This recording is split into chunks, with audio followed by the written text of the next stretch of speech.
Nick is here. Worded and some. Hey,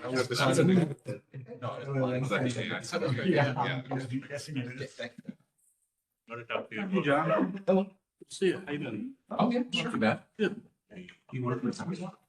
Yeah. I wanted to use- Yeah, you do. Let's go see you. You're not on the left side of me, you're on the right side. Right hand man. It falls to other people to be on the left of me. We're gonna get started. OpenIDs. I think we're being shut up. I think we're good. All right, we're gonna get started. Thank you for joining us for the spring 2026 OIDF workshop. A little housekeeping before we get started. On the screen currently, you have the OpenID Foundation note well.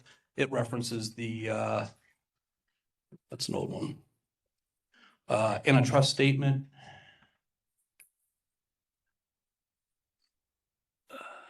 I don't know where these came from. Anyhow, the OpenID Foundation has a note well. It references the code of conduct policy. The note really well references the antitrust policy. It also notes the requirements to participate in OpenID Foundation. Working groups requires a signed contribution agreement. Participation in community groups requires a signed participation agreement. All reference policies can be found at openid.net/policies. One last housekeeping item. Please note that the bathrooms are unfortunately out the doors that you came through. Nancy's assistant is in the office. As you're walking out, last office on the left, you can just let her know that you're going to step out and she'll let you back in, or you can let one of us know and we'll make sure you can get back in. Thank you. With that, Gail Hodge. Okay, welcome everybody. Thank you, Mike. I'm going to try and keep my comments brief here. And thanks to Elizabeth, who pulled together these high-level slides, including this annual review. So if you missed the blog post and you feel like today's overview has left you wanting more information and an overview of the details of the foundation, this report of last year's deliverables and projects and interop events and standards adoption work is a tour de force of the work at the OpenID Foundation. So do take note. It's on our website in the news section, or you can search for it. In terms of the working groups, we will touch a lot of these points as we go through today's sessions, but a tremendous amount of activity since last October and this workshop before IIW. I'm just going to hit a couple of the key points here. So big applause, CAB Connect working group for Federation going to final, and Federation 1.1 is out for a vote. So I'm sure Mike Jones will reiterate the importance of casting your votes. Also, RP metadata choices to final. The tests for Federation are available and are available for those who are implementing Federation to test the test if you have not been doing that already. And many thanks to the folks at the Time Conference who took part in the interop event for Federation. Security analysis for Federation is also underway, and that work is being conformed by the work group. In the authorization API also has gone to final. Some great funding from Bloomberg came in at the end of last year to help support the conformance and interop work. And Ofsted had their interop event at Gartner later last year. Advanced syntax for ID is out for vote, so another one to look out for.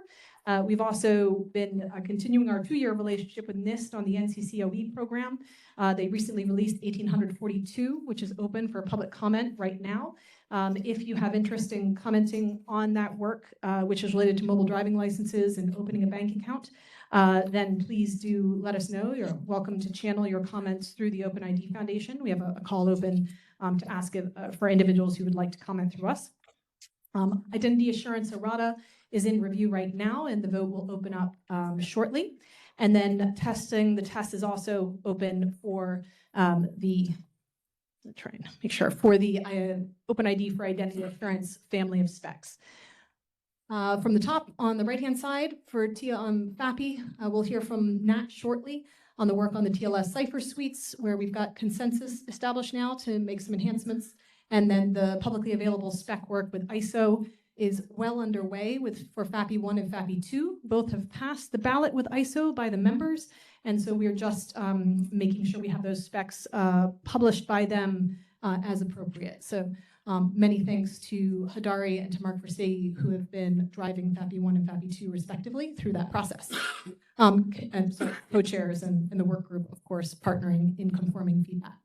Connect ID, thanks for the new directed funding to support a couple of additional features that they need that link to the FAPI work. Also, Chilean directed funding is underway, thanks to Mike Les and the staff, as well as the Chilean government for supporting that work. The EU DI Wallet Resource Hub, that should technically be under the Digital Credentials Working Group.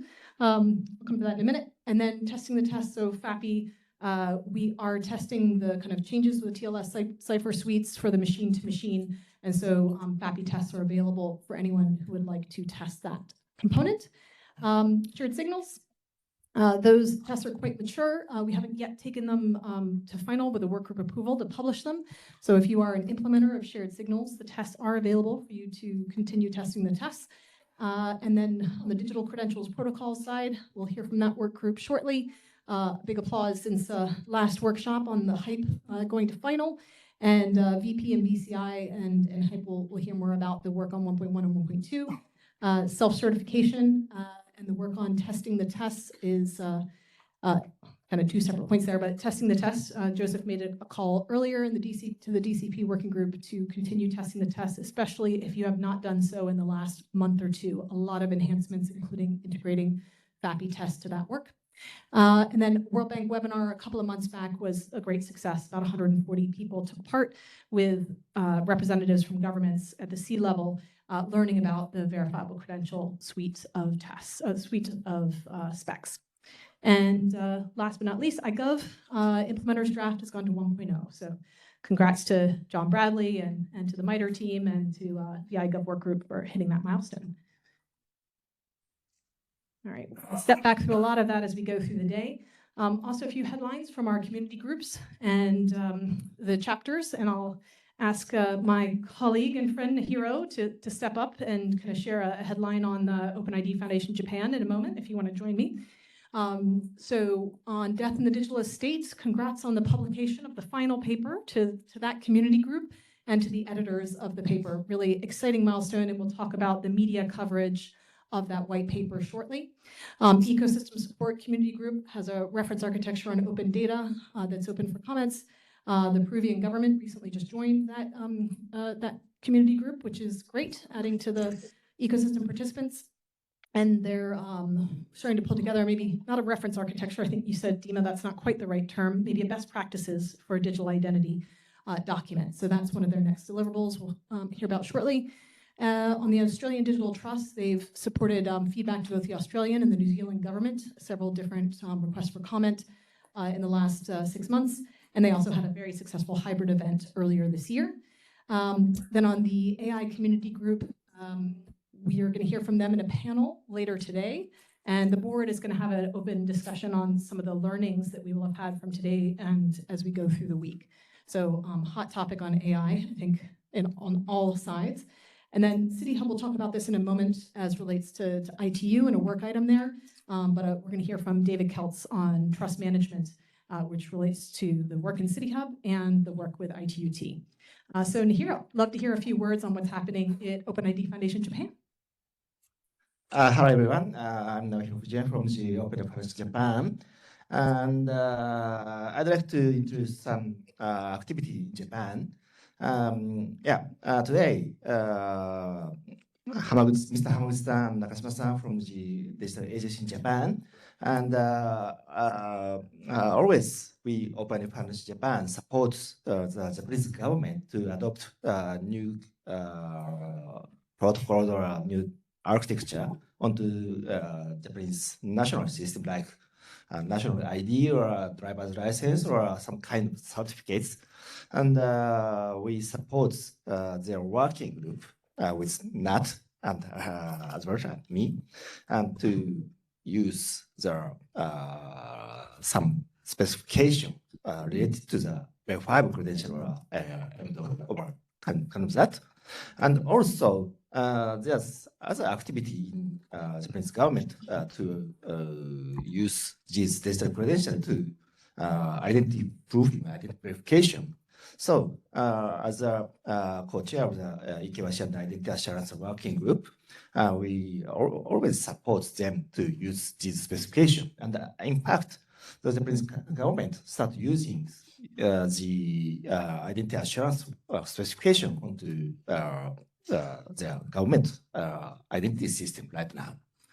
So, and also we have a lot of meetup or a small conference in Japan for to educate Japanese developer engineers to use OpenID Connect and the OpenID related specification. Yeah, that's it. Much appreciated, Nihiro, for the partnership with the OpenID Foundation Japan community. And I know there's also been translation of some white papers you mentioned, so the human-centric digital identity and the AI and identity management paper as well. So great, thank you for the headlines on that side. And I think that I'm going to hand over on the conference. No? Oh, do you want me to speak to it? You might, okay. So save the dates for the OpenID Foundation Conference in 2027. It'll be February 2nd to 4th. We have a couple of key objectives for it. One is to support our many ecosystem partners around the world who would like to both share their experience and to learn some of the best practices as relate to our standards and ways of working. And also to create a great space for a plenary style session where the work groups and the community groups can convene in London. Was there something you wanted to say about the page? This No? Save the Date is going out today. Yes, Descartes, Where is it? London. London. Does it say it there? Maybe not. But you should use your spidey sense, to just imagine which country of all the countries we could be meeting in. Yeah. The full details are in your inbox as we speak. Stephanie just sent the email while Gail was presenting that. So for any members in the room, it's in your inbox. Full details. Thank you. Great. And do we have Tony on the line?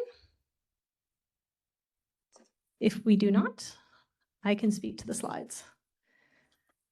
All right, not hearing Tony. Mike, let me know if he's clocking in. He can jump in. Okay, so a first couple slides here, which are eye charts. Sorry, these came from our ecosystem support briefing deck. Is basically an overview of all the different ecosystems that the OpenID Foundation is supporting and how we're working with them today. And there's a lot of jurisdictions, both public and private sector led. So the first slide here is open data and deployers of FAPI across ecosystems. So those that many of you will be familiar with, having talked about it for years. So UK Open Banking Implementation Entity, Connect ID, and Australian Digital Standards Body, or the two others for Australia, have been using FAPI for a long time. Open Finance Brazil and Open Insurance Brazil, both of which are members of the OpenID Foundation board. Saudi Arabia and UAE, which are using it for open data and open finance in their jurisdictions. And then coming down the pike are Chile and Peru, and it doesn't show on here Colombia, but all three of those Latin American countries have selected FAPI to support their open finance objectives. Financial Data Exchange has been a long collaborator of the last couple of years. We're a member of FDX and actively briefing them. Sorry, I should say that they've selected FAPI 2 for their blue profile, and active discussions with not just the US, but the Canadian government at the moment are important conversations. Happy to talk about that offline if anyone's interested. And those attending IIW, I hear Kevin and Jean-Paul are going to be attending on Thursday morning. So a good opportunity to engage with them. And then Norway has been using FAPI 2 for quite a long time as part of their health network, and good collaboration with them behind the scenes. On the digital identity side, we're in obviously it's a more nascent state.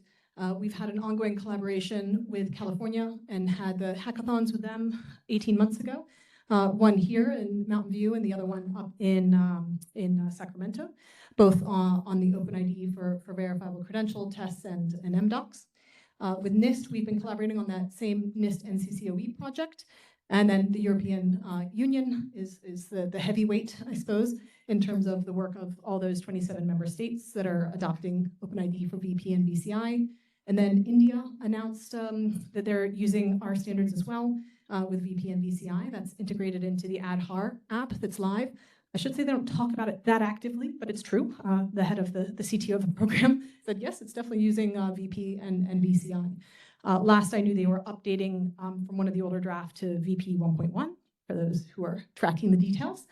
And then for many of these other jurisdictions, they've selected OpenID for VP and VCI, but there's an opportunity to probably step up the rapport that we have with them. So the UK government has selected VP and VCI, and that's actually already live in production. Switzerland, I don't know if they've gone out of beta, but they have also selected VP and VCI. The Australian government has some work in development. And what else have we got? I can't read it all from a distance. Western Balkans, they're following the IIW model. And so by default, that would be following our standards.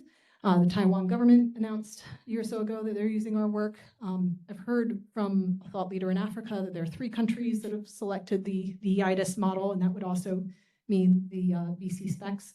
From the OpenID Foundation, the World Bank is working with a couple Asian countries. I understand if you use the specs, but where I don't kind of put the flags, I haven't got the sources. So that's where I hear it, but I want to be able to quote the sources for you all. And then in Latin America, Brazil shared with me last week that they are using VP and VCI as part of their deployment, which is exciting to see. Big players like India and Brazil leaning in on a common direction on standards is encouraging.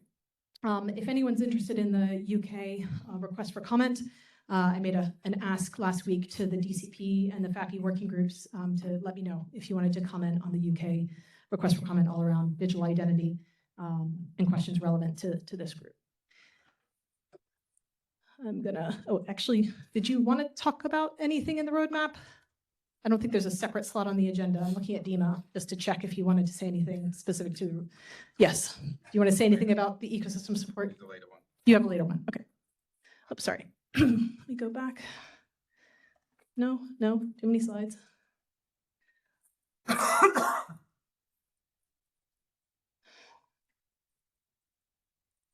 No, here we go. Sorry for losing my place.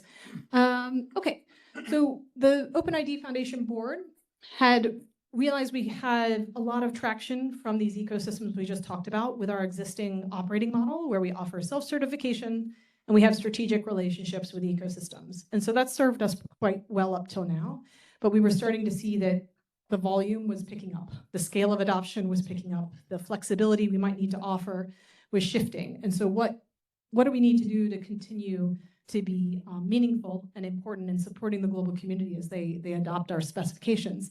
And so we're hearing from ecosystems it could be beneficial if there was ways that ecosystem can deliver streamlined implementer experiences, really being kind of developer oriented, integrating local compliance into their ways of working. So country by country, often there's particular bespoke requirements they're going to have above and beyond the specs that we will have defined. And then access to value-added services. And we, as a standards body, are not Conformance, not a consulting company. We can't handhold every jurisdiction and certainly can't handhold every implementer. It's out of the scope of our capabilities.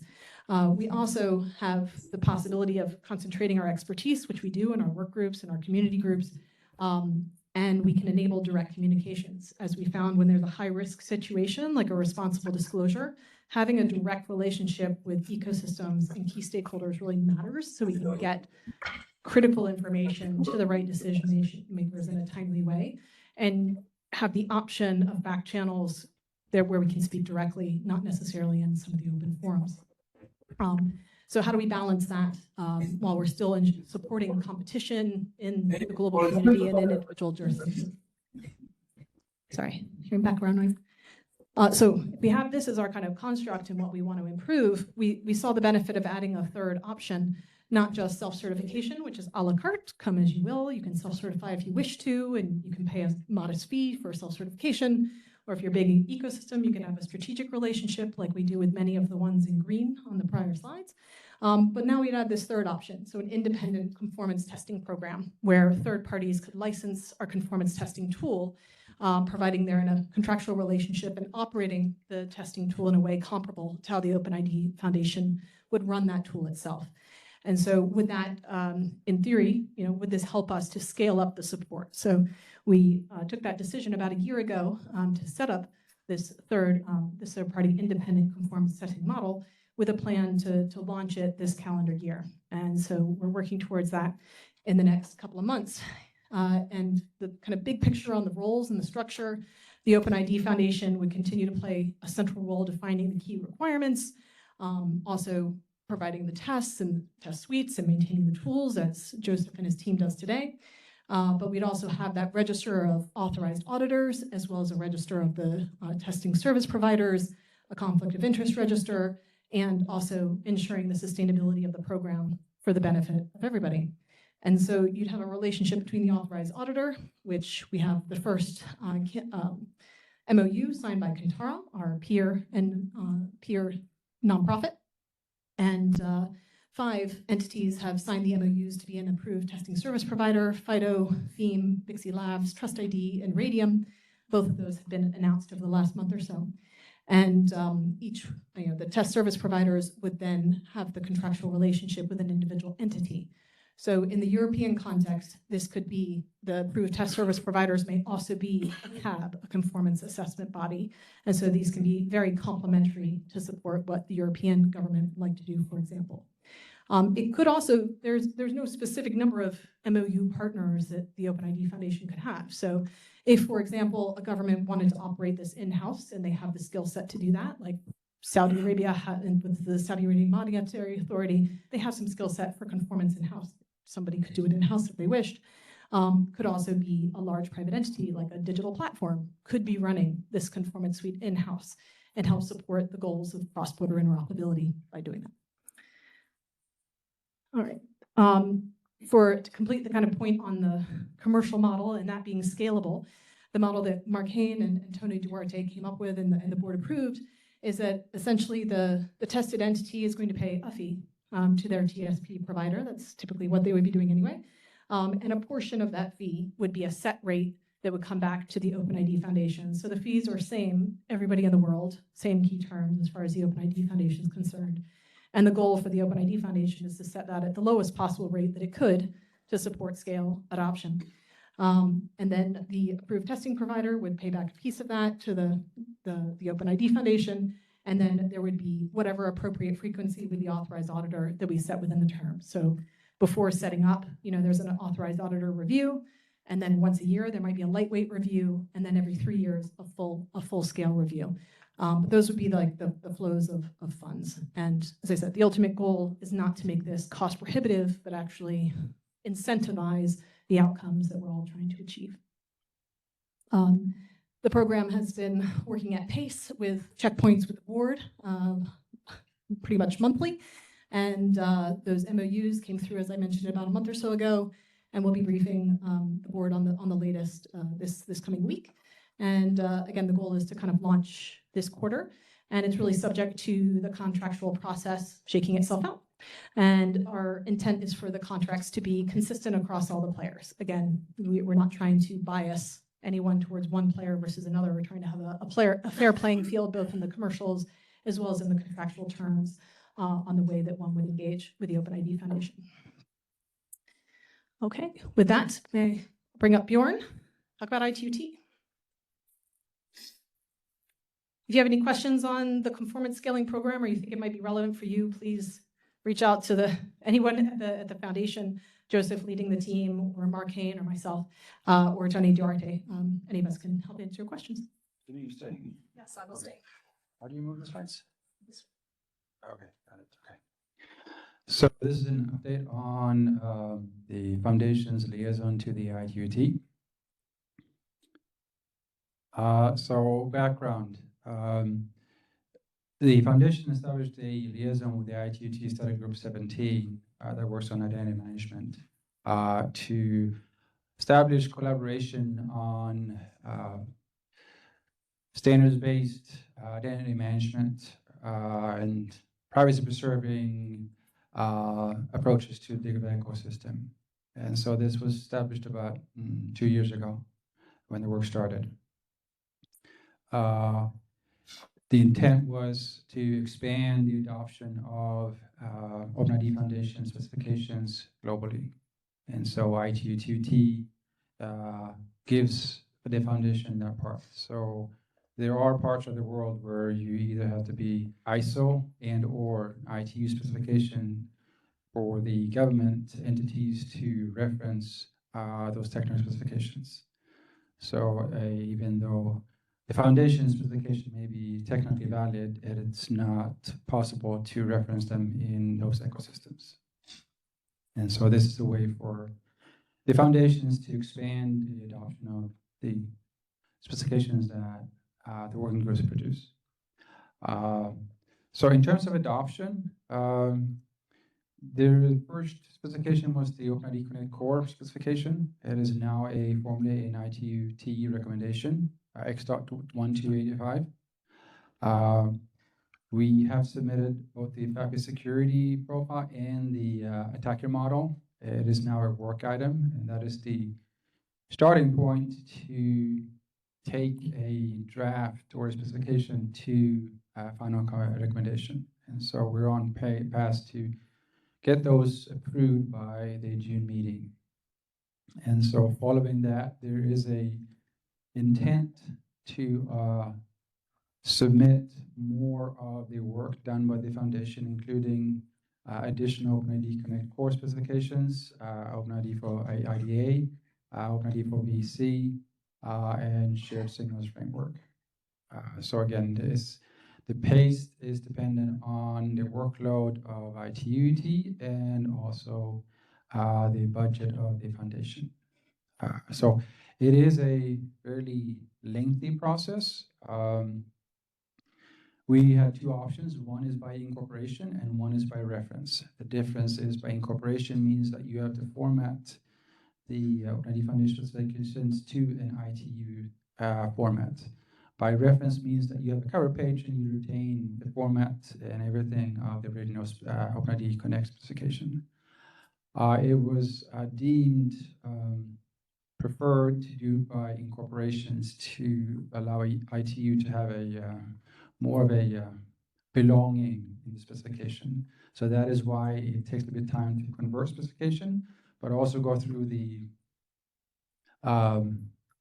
group member politics of getting specifications approved. So that's where we are. This collaboration is now expanding beyond just getting specification adopted. So the study group 17 has revised their focus and is now adding greater focus on agentic AI security and trust.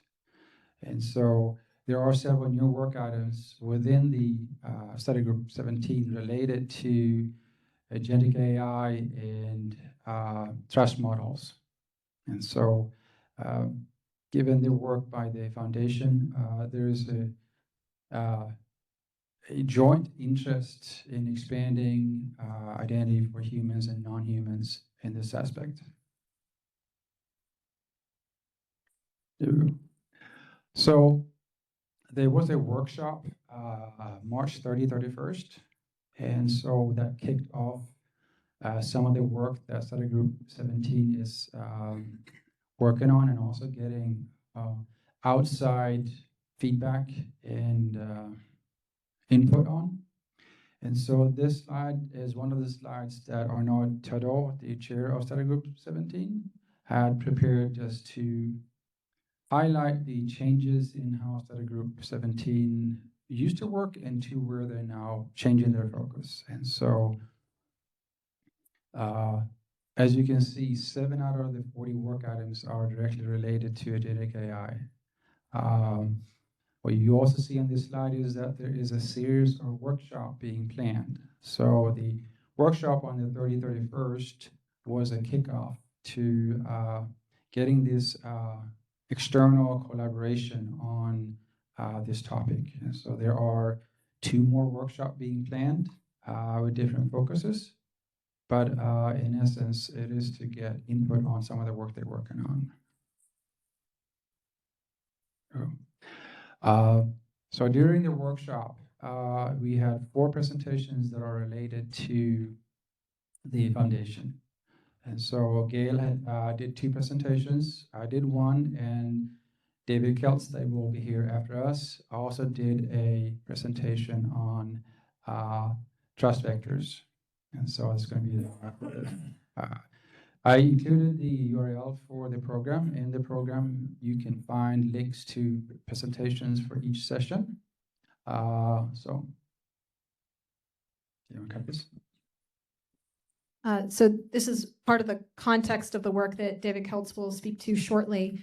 In the work item 145 that was accepted in the December plenary by ITU, this was the structure kind of framing the overarching challenge to the identity and standards community on what was kind of in place and where there were still some gaps. So it kind of goes from greener on the top left-hand corner to like red as you go down and to the right, where the protocols and schema are perceived to be relatively on track on the human identity side, and there's some good decent progress with the enterprise side with some of the work Life is doing as an example. But on the non-human ID, the agentic side, there's definitely some gaps or leaning on de facto or open source models, not yet on standards. And then as we go into trust management and policies, there's more gaps across the piece. So this was a way of kind of framing the overarching challenge, not to say that ITUT should be the one to solve all of those problems, but that essentially this is a shared challenge that is ongoing and tricky to resolve. And then I think that's probably a good segue for David to kind of pick up on the trust management report, which kind of feeds into the middle layer and the last layer here. So thank you, David.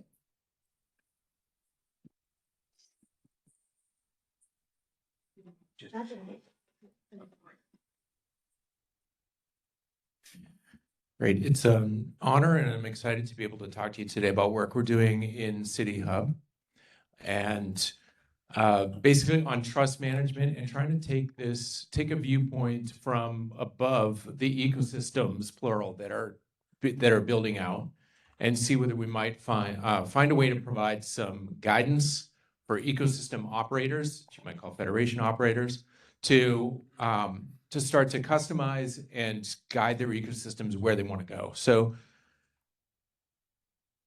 viewpoint of interoperability is kind of the starting point and the why that we want to try to talk about these things.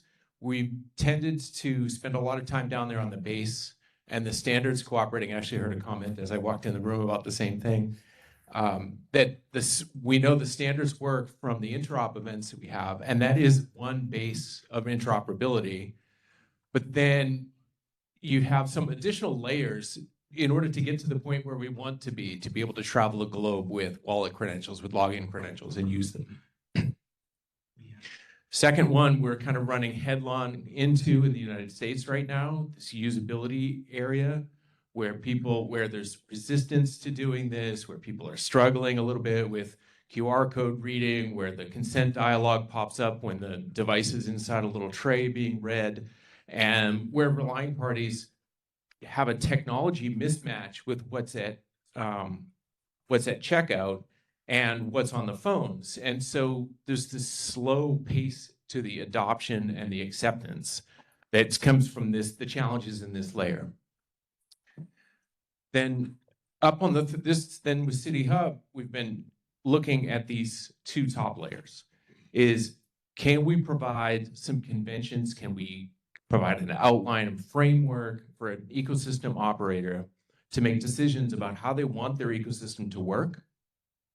And and to really sort of customize that for the people, for their own participants, for the people in their country and the style and what they feel, what they want.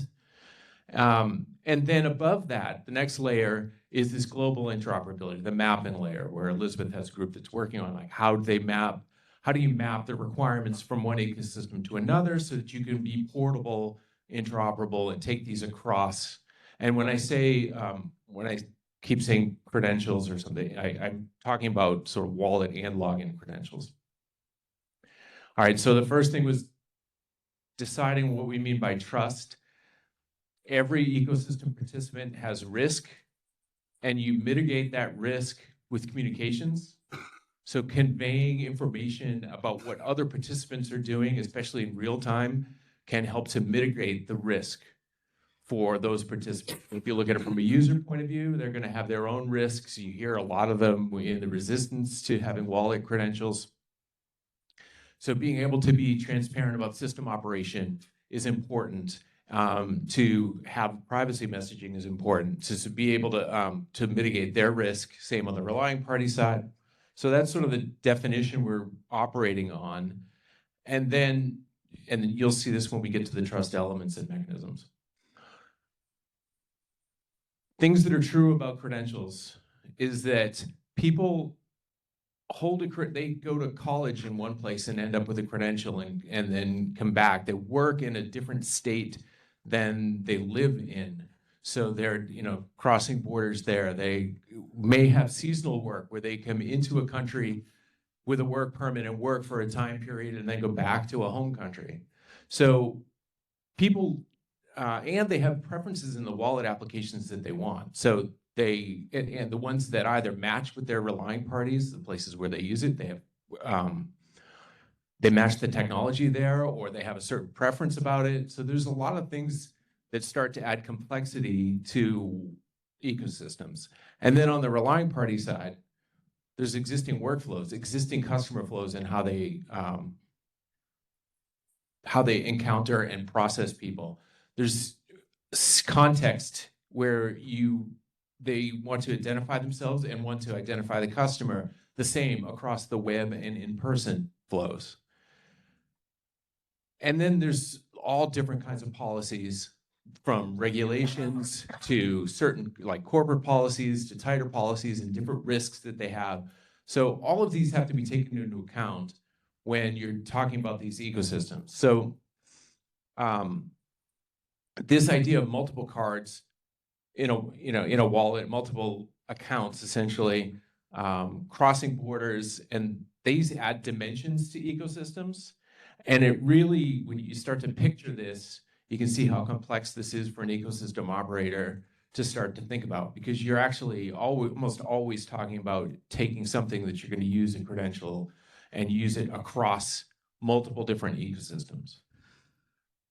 All right, so this I won't spend much time on this one because we've all seen the trust triangle here, but in evaluating this, what we wanted to do was identify, and Justin's here, so I have to apologize for the name that we used here as trust vectors.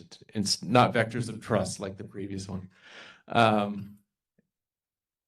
If you analyze each of these there's credential actions that happen, but then there's a trust relationship that comes in with each one of these, and you have to start looking at. I promise it's not you. I actually have to take the test. Just as I call your name, you leave. Right. Your timing was amazing. There are lots of considerations at each of these trust relationships, and information, you can look at like information that might need to be exchanged or ahead of time or at the time of transaction along these different. So a lot of times we talk about reader trusting the issuer. This one tends to be the one that's gotten the most airplay, so to speak, is, the reader needs the public key in order to test that the credential is valid and hasn't been changed and is authoritative. But if you look at something like holder trusting the wallet application, which is a key part of a holder being able to take part in an ecosystem, that they're going to look at that and say, okay, is this wallet securely storing my receipts for transactions? Is there a transaction list? Are they profiling me in this transaction list? Can they monetize the information that's in that list? So an end user trusting that wallet application is a key part of them taking part in the system. We haven't really solved one of these yet, the reader trusting the wallet application, but the reader needs to trust the wallet application, especially if it's going to perform user authentication before a transaction. This is an interesting one. I'll point this out now because I'm thinking about it. But like, if you look at, there might be one ecosystem that says, you know what, you have to reach a level of assurance of substantial before you release credential information, and we don't release the portrait. And there might be another ecosystem that says, oh, we're just going to release the portrait all the time and put it on the verifier to match the person to the portrait. Well, what happens when that person then crosses the border between those two ecosystems? How does that work? Right? Like, what you're going to get the information in one case and not get it in the other case. So this becomes an interoperability problem, unless we can solve the fact that the reader in real time can trust the wallet. All right, so I'll go to the next one so that, oh, okay, yes. And in my view, and what we've been talking about in City Hub, there's not really a difference between a login credential and a wallet credential in terms of the trust relationships. The trust relationships really do remain the same, and you have a lot of ecosystems building out now where you have one or more login systems that are being used to open a wallet application, to onboard that user into getting a credential. So these overlay on top of each other. And in addition, the user could be using a browser, which of course we've called a user agent in the past. The reader could be on the web. And then these wallets and readers are essentially agents and could be written as agents on behalf of those particular owners. So I think these things lay over the top of each other, and the trust relationships remain the same. A little deeper dive into those particular relationships. The issuer trusting the wallet in order to approve credentials into it, that's going to be largely credential protection protocols, more than likely. I mentioned the reader trusting the wallet. The user trusts the verifier in order to consent to share information with that verifier, and I mean the verifier instead of the reader, so that's the relying party themselves. So getting information about that reader, that it is actually associated with the verifier, that it is conforming to ecosystem and to their own expectations of privacy and their own expectations of how their data is treated. I think that's a key, another one of these key vectors. The ecosystem trusting the reader, this is that concept of registrar, essentially, right? Like if the ecosystem operator has deputized a registrar to work with businesses to register readers, and then they have reader ID certificates that come from that. So all of these vectors end up creating this complexity that ecosystem operator has to manage, and it gives them choices about how they want their ecosystem to operate. And it allows them to facilitate certain things, such as something like choice of wallet application. Can you allow the end user to choose the wallet application? Here in the US so far with MDL rollouts, we haven't done this. It is the issuer who is choosing one or sometimes more than one wallet application that can be used. This is a really tight coupling, one-to-one relationship there. How do we create standards how do we allow ecosystem operators to describe the standards to be used to create the trust in real time so that there can be something like innovation in wallet applications, competition for wallet applications. All right, so now getting into the component pieces. This is the point where I really am here today because we want to hear from you about anything that's missing here. So these concepts, they're just they're concepts we've had all along in the community, but want to have you shoot holes in these. Talk to me, Elizabeth, Deborah Comper, and like say, oh, you missed this one. All right, so trust elements, these are these verifiable artifacts that have meaning to them, because kind of a packet of data that's different. They can be visual, so they can be seals. Those are effective in a lot of circumstances. Public keys, obviously, for checking the integrity of data, certificates and attestations, where we've got some formats that have already been defined for these: wallet application, wallet attestations, reader ID certificates, issuer certs, IACAs. And the concept that smart contracts might be usable here as well, that exchange and inspection of something that pulls apart at the time of transaction in order to see what rules are happening. So those are the trust elements, and trust elements are essentially conveyed through a mechanism, a trust mechanism. And again, there's several of these already specified. How we describe them to an ecosystem operator is going to be sort of the next challenge, especially for that to scale. So again, standardized methods for inspecting in real time that a participant is conforming to the expectations of their ecosystem or generalized expectations.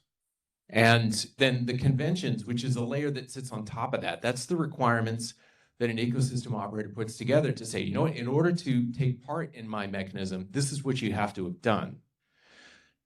Example, MDL guidelines in the United States, there's close to 50 requirements that an issuer has to adhere to in order to take part in AMBA's trust registry. They're the VICAL that they publish at the moment.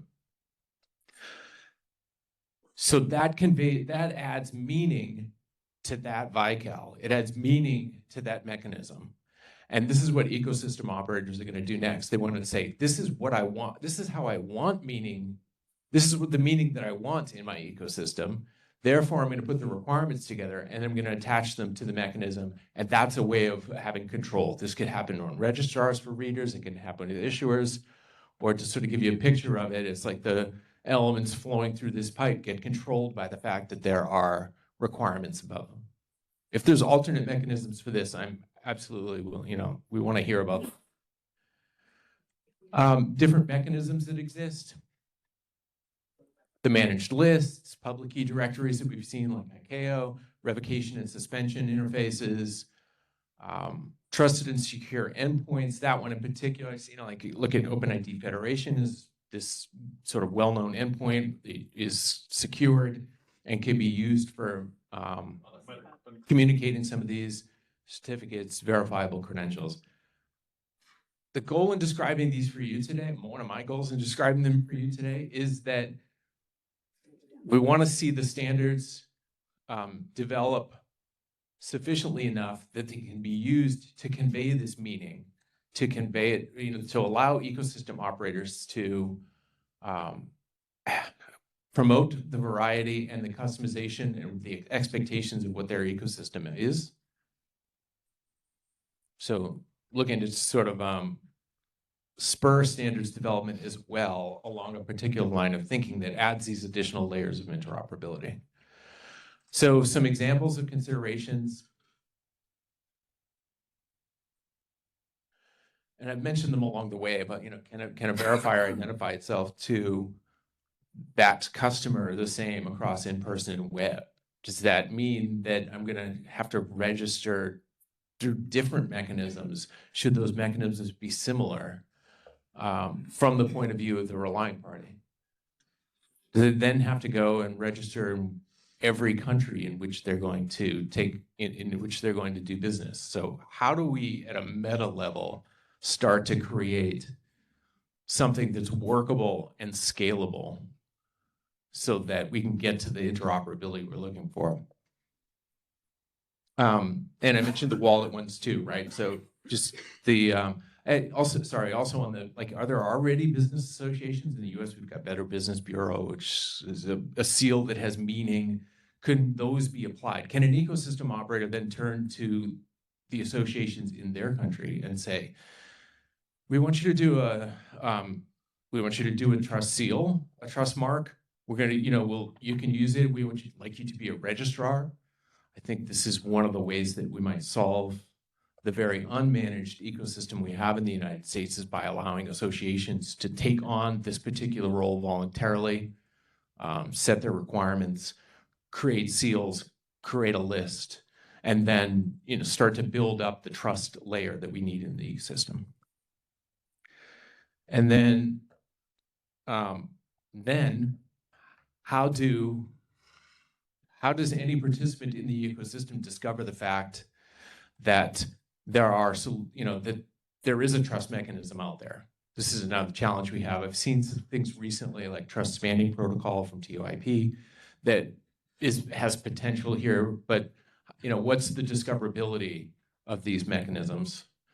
And then just a list, this is in the slides that'll go home with you all, is just sort of like the action items, because we're looking to try to get refinement of the concepts that I presented today, expansion of them, and to enumerate all the different mechanisms that an ecosystem operator could choose, and to give them a setup, right? Like a reference architecture for how they might choose their conventions, how they might choose the requirements. What's the set of questions that they have in front of them? How could they answer them? And then here's the way to actually promote that at the trust level in the ecosystem. Question online as well, I think. Yeah, David, there's a question online. Can these conventions enable seamless cross-border payments like UPI globally? I'm sorry, I didn't catch the question. Can these conventions enable seamless cross-border payments like UPI globally?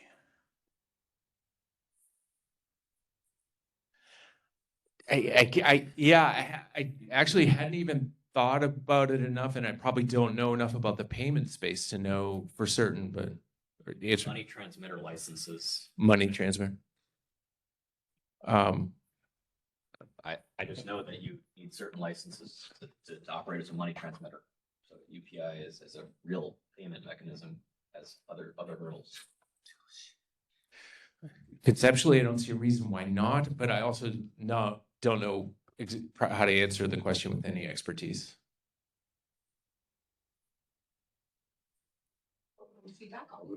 Yes, exactly. Yes. Yeah. So definitely looking for the feedback and appreciate the chance to talk to you today.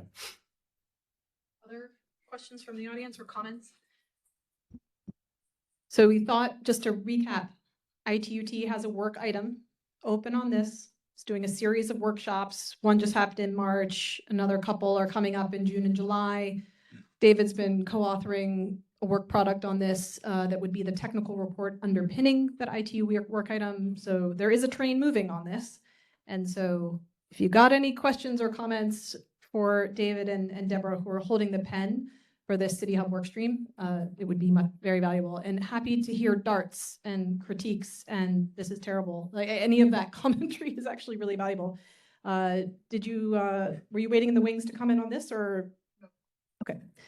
Other comments from the floor? Not hearing any. Please be frank. You know, offline feedback is also most welcome. So thank you, David. Thank you. All right. Up next, Mike Jones.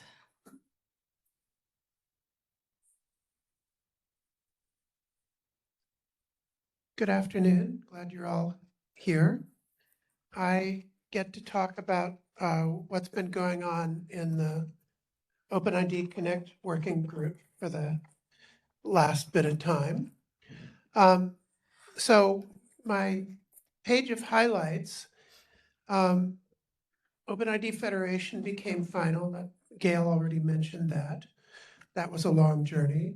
The Federation 1.1 specs that break that into two parts are just about final.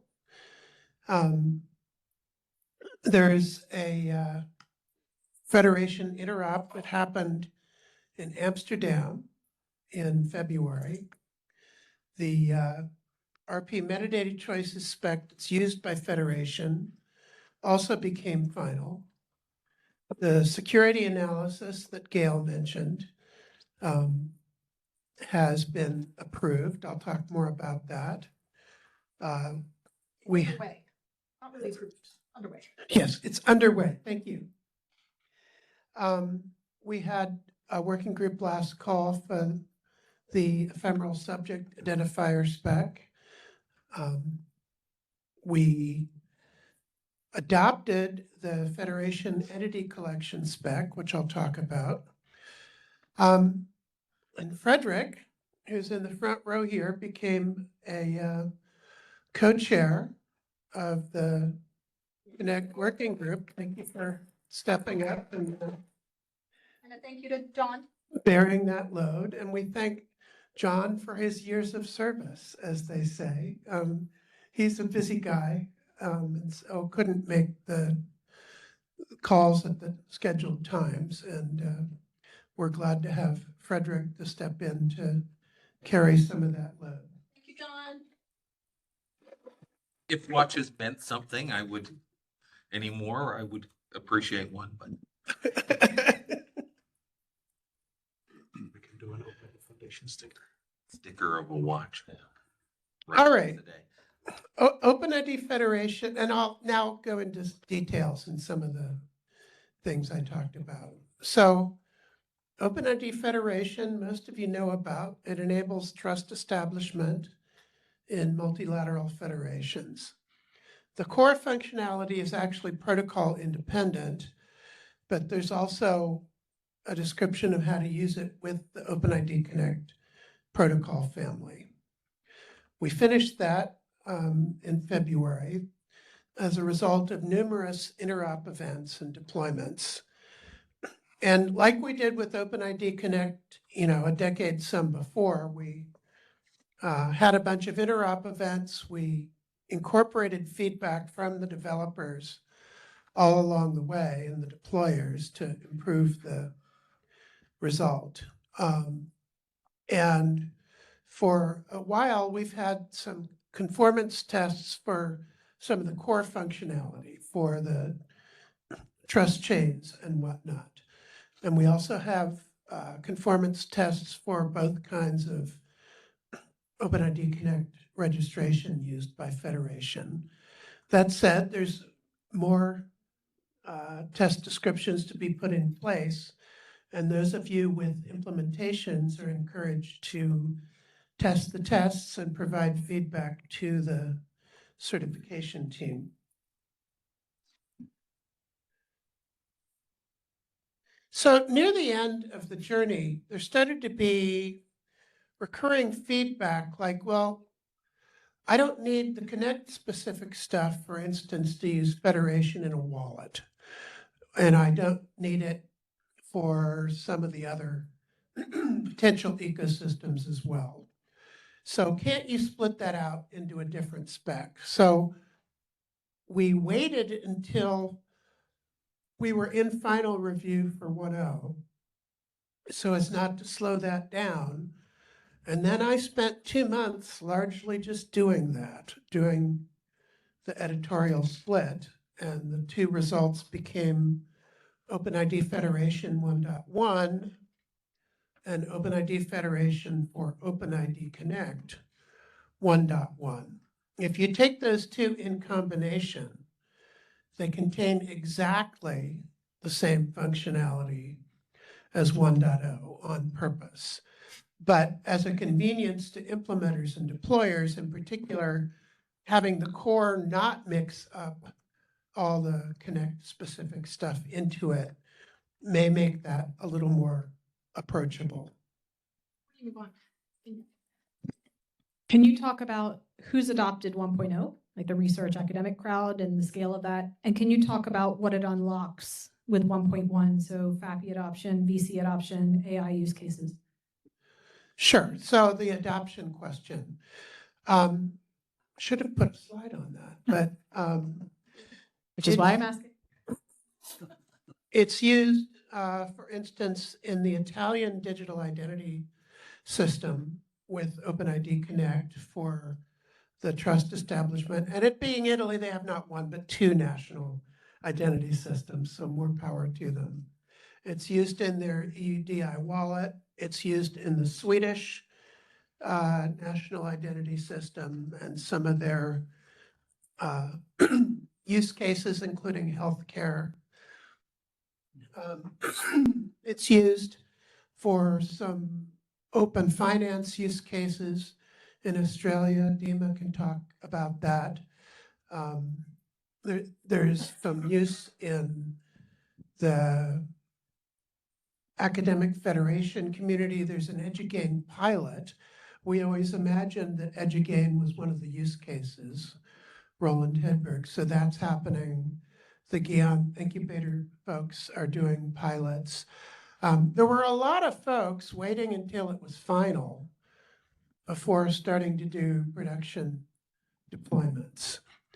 Well, we finally did that based on that input, but also all the input from the existing deployments. There's a whole set of pages all about this on our website.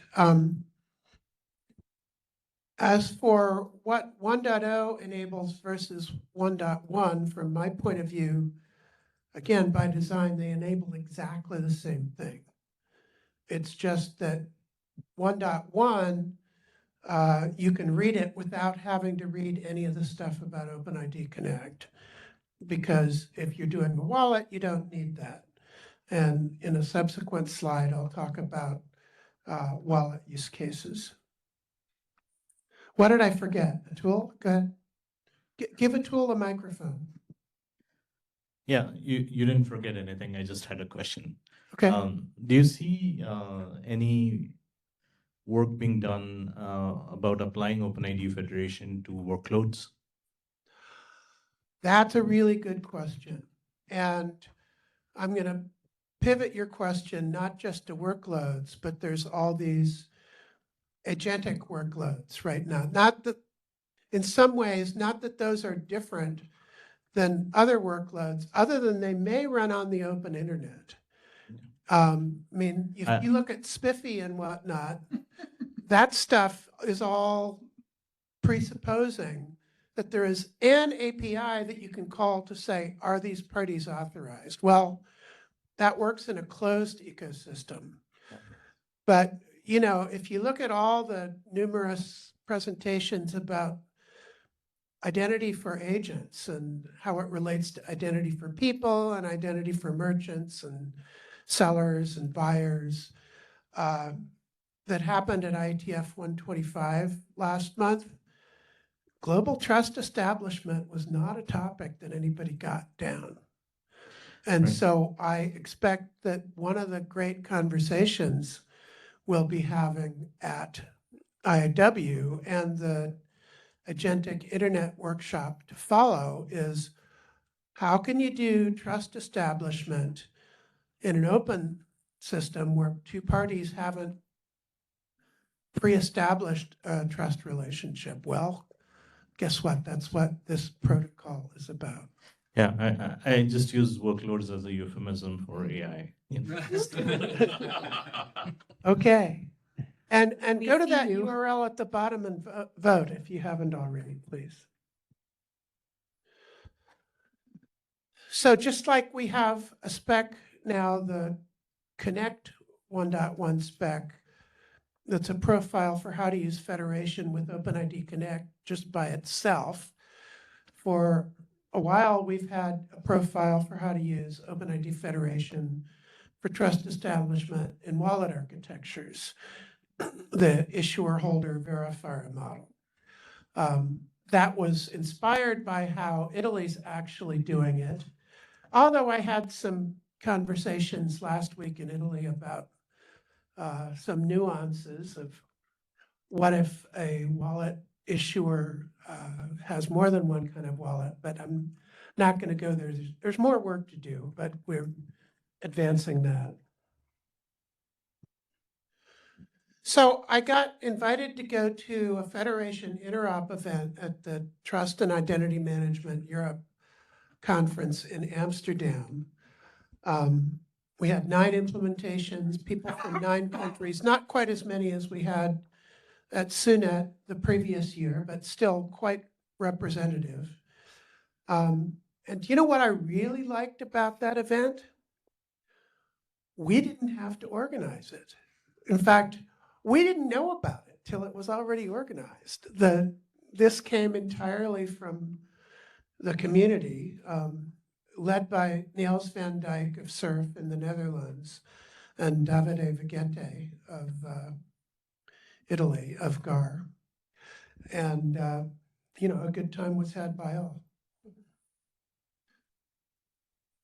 So we have, as Gail said, we've started the security analysis for the final OpenID Federation spec.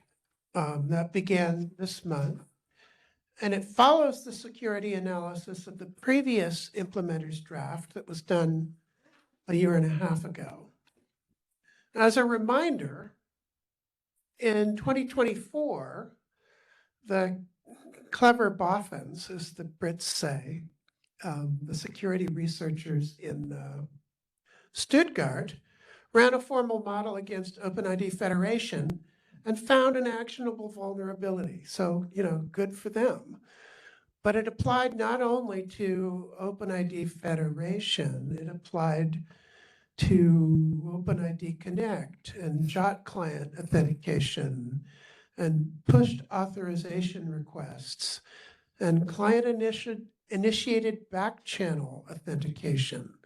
So those of you who have been following along at the IETF and in our working groups know that we have been updating the audience handling for all of those spec families. Some of them are done.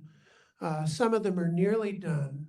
The RFC 7523 BIS that updates the audience handling for private key JOT client registration has left the working group and it's in IESG review. So we will eventually finish that.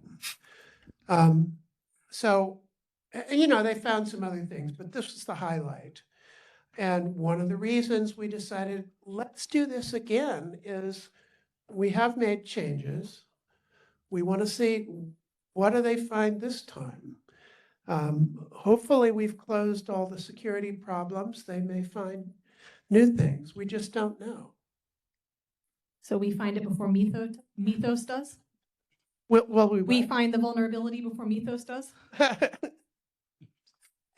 And as Gail pointed out earlier, one of the cool things that we did is in the course of processing this vulnerability is we got to develop this muscle of, can we contact the vulnerable ecosystems privately and their deployments and implementations and have them quietly update their code before it becomes publicly known that they're attackable? And as far as we know, that occurred. The RP metadata choices spec was something that came out of a need for federation for automatic registration. We finished that in March. The ephemeral subject identifier spec, as I mentioned, went through working group last call. I need to catch up on that. I've been traveling too much, so we'll look at that with Nat and whatnot this week. Federation Entity Collection is a new spec by Gabriel Zachman, who works with, among others, the GEON incubator projects, that can be used for populating home realm discovery user interfaces, which is a term largely from the SAML world. It's that screen that has pop-downs or geography push buttons saying, who is your identity provider? And, depending upon how they did it, I might click United States, Pennsylvania, and select Carnegie Mellon as my identity provider. But in order to even populate that, you want to have a way to be able to list the entities. And this, you could do it by hand, but this is a shortcut API. Extended subordinate listing is something that came out of the Australian open finance work. Some of the folks that produced this, we've updated it recently. Talked more about that during IIW.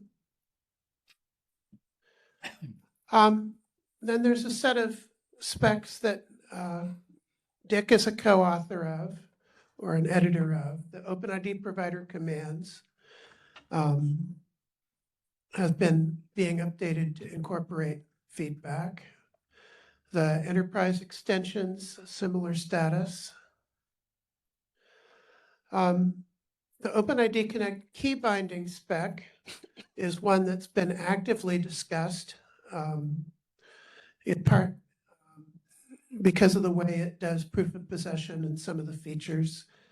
The editor's draft was recently updated. Again, if you'd like to talk about any of these, we can have sessions at IIW. George is here. We also might want to have discussions about what to finally do to create the final native SSO spec. Claims aggregation is another one that we made major updates recently to pull out all the stuff that was actually overlapping with OpenID for VP. That says it's not done. There's a few open issues. And our old friend, OpenID Connect Core, we do have an errata proposed draft that contains the fix to the audience vulnerability. We're not going to move that forward until, I believe, I mean, I'm not the working group, but it's my sense that the working group doesn't want to move that to an approved errata draft until RFC 7523 bis is done in the IETF, and then we'll reference that and make sure that we're aligned with that. Mike, is that the only substantive change? That is the only substantive change, on purpose. Right, yeah. So I've just said a lot. There's a lot of slides. They're publicly available. You can easily find the working group page and the set of specifications adopted by the working group. But what would you like to tell the working group now? A tool. Give the man a microphone. Again. Yeah, well, sorry. Just a question, like, I know OpenID Connect is now part of the ISO standards set, right? How has that like impacted, adoption, or like, what did that result in essentially? I don't have any hard data on that. Does anybody in the room know of ecosystems that are using the ISO path submissions of OpenID Connect in practice as opposed to using our original specs? And in fact, given their equivalent, you could officially implement the ISO specs while still looking at our, standard versions that you don't have to pay for to base your implementations on. But I don't know. That's a good question. And you could ask the same question for the ITU implementation that I don't know if Bjorn has any more data than I do. Oh, Nat has his hand up.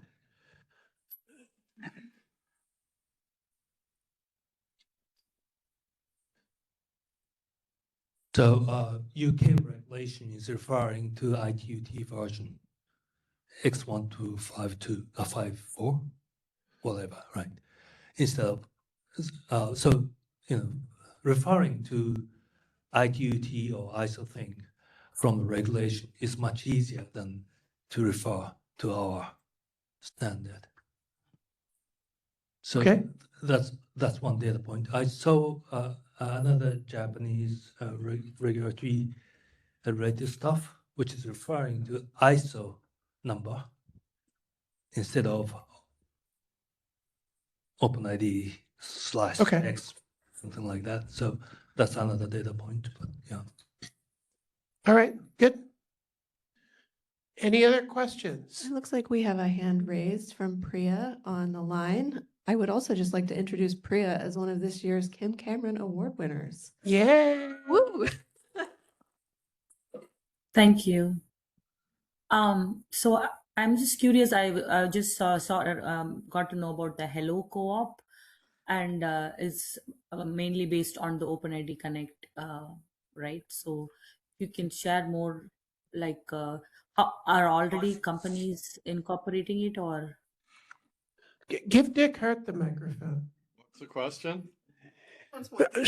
She asked about the relationship between OpenID Connect providers and the Hello Co-op.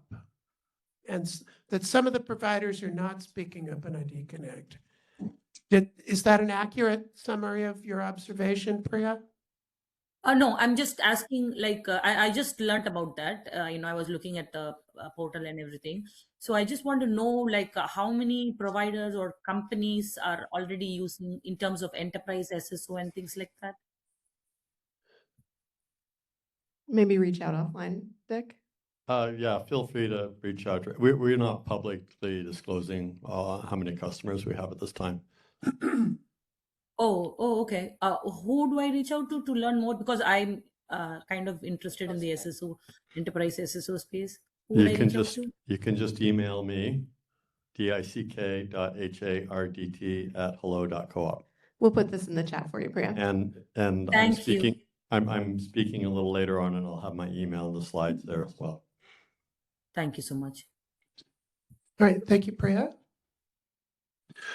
All right, with that, I'm going to put the microphone down. Thank you for your time and attention. And now we will talk about agentic AI. Imagine that. Yes.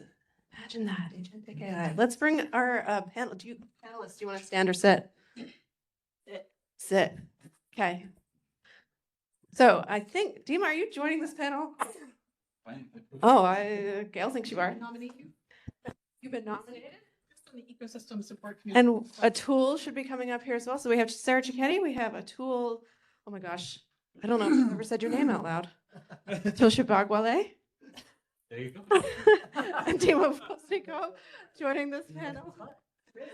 No Jeff? I don't see Jeff. Do we have a Jeff? Do we have a Jeff Lombardo? Sad. I'm sorry, we don't appear to have a Jeff. And Gail is going to put some questions to you. Yes, apparently. And then we'll do an audience Q&A. Do we need a chair for Claudry? I didn't. She's at the hotel. I'll bring her to the event tonight. She left her alone. She's unsupervised. Oh my. So I think, Elizabeth, we've got still 30 minutes roughly, is that right? Yeah. Roughly 30 minutes? Okay, so I thought we'd do this in 3 parts if it makes sense to you all. Step 1, perhaps share some general comments on the intersection of AI and the OpenID Foundation. So just a few big picture things you've been observing, and I know it's constantly changing. So just a couple of minutes to introduce yourselves, how you come to this in this kind of intersection of the OpenID Foundation and AI. Then my second question for you is, are we at another inflection point, where the work of the AI and identity management community group might want to transition to a work group? And so what would we want to believe for that to be true, or when's the right timing, open question on that potential migration, if that's the right way to do it, or if there are other ways to go about it in terms of other ways the foundation can engage effectively to support the community in this moment. And the third one is more of a power play, which is, does the OpenID Foundation benefit come from kind of leveling up and influencing some of the key decision makers?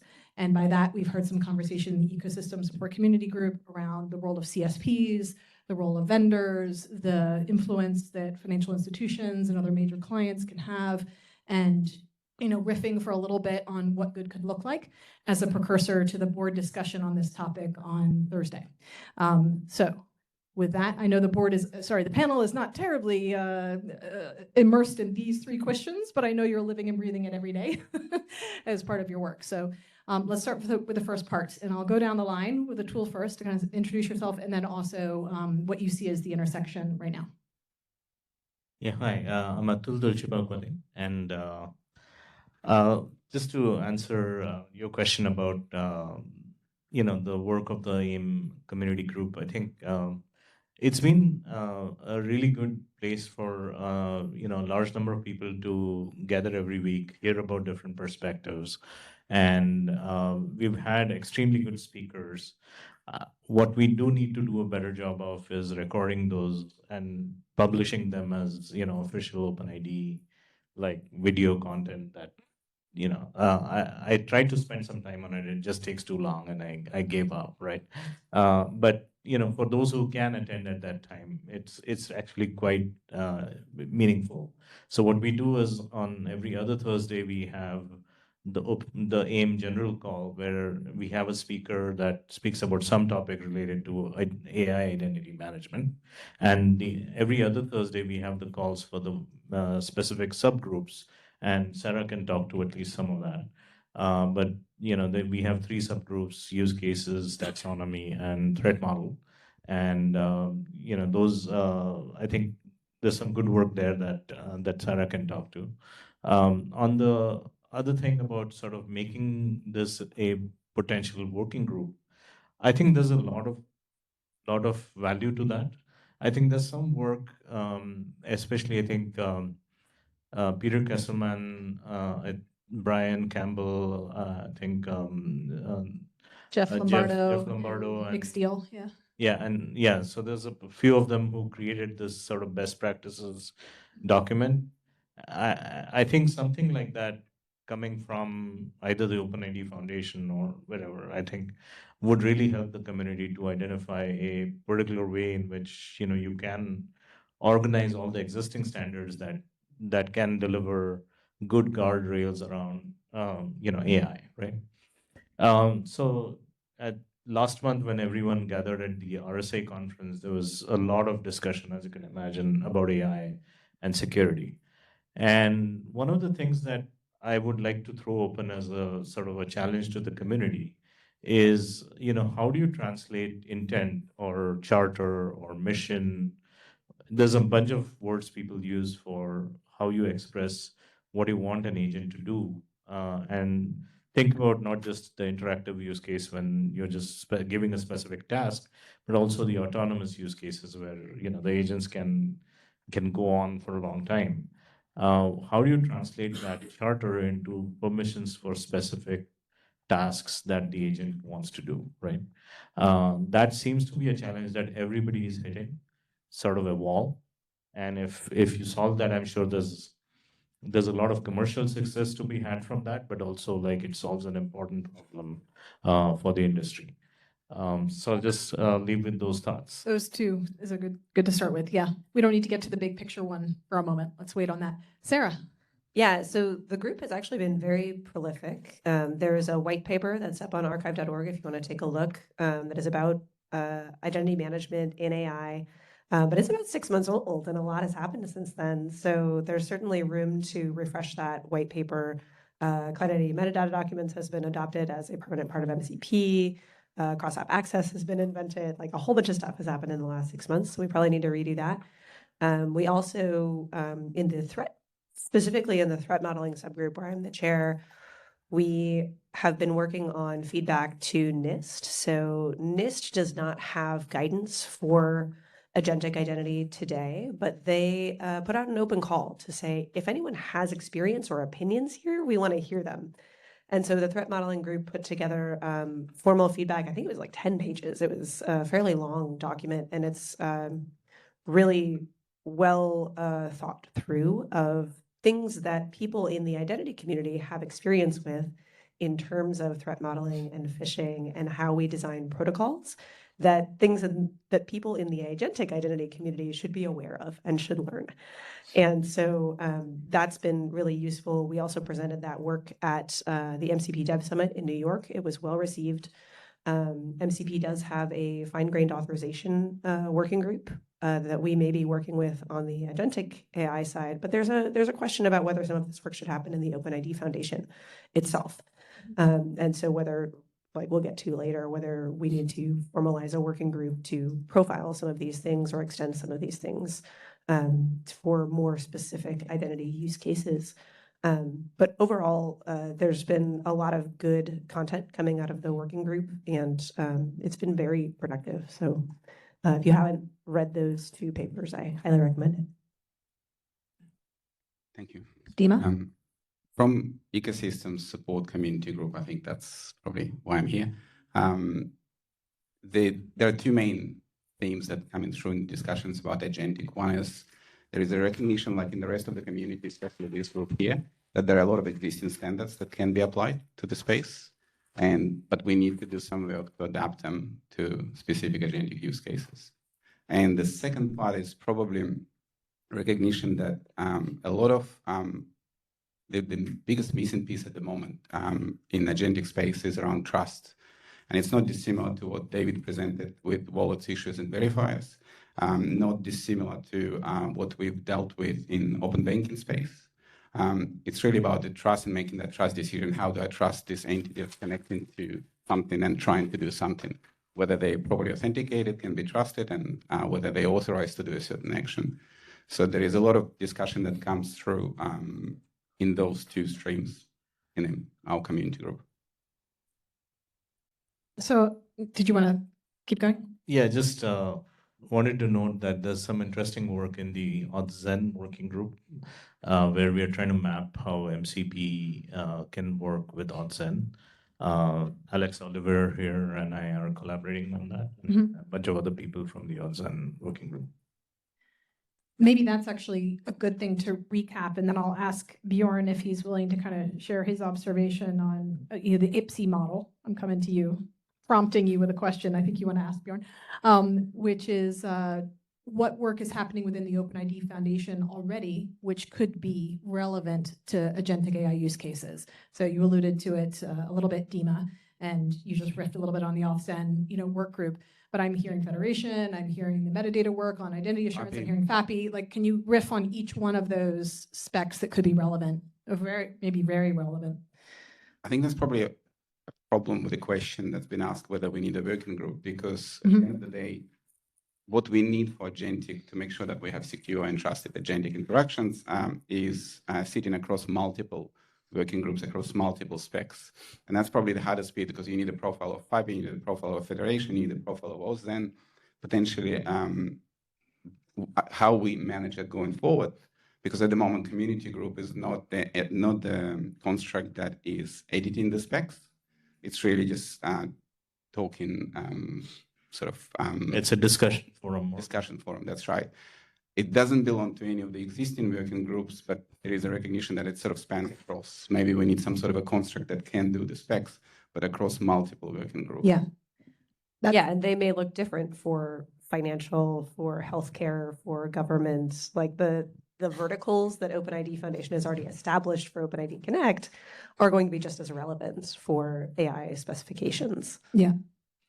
Yeah, and I definitely see, a lot of value to the work being done in the OpenID Federation spec that can cross over to solving some of the trust issues with AI, which I think that's a blind spot right now for the industry. And I think there's a lot, interesting work that can be done over there. I think obviously shared signals is useful, especially if you want to communicate any kind of state change across, long-lived workloads that, typically AI generates. So I think there's probably intersection across a number of different groups. I already spoke about ODZEN. There's, I don't know so much about FAPI, but, there's probably a bunch of stuff that is everywhere. I think George has his hand up there. So we'll do George, and then I'm coming to Bjorn because he has an idea. Bjorn, George. So I would agree with the comments that, stuff's spread all over, and that's true across the industry, as not just within the OpenID Foundation. I was just going to add that the, EKYC and IDA working group has some work on the authority side, which is a piece of the delegation problem that, so there's a bit there.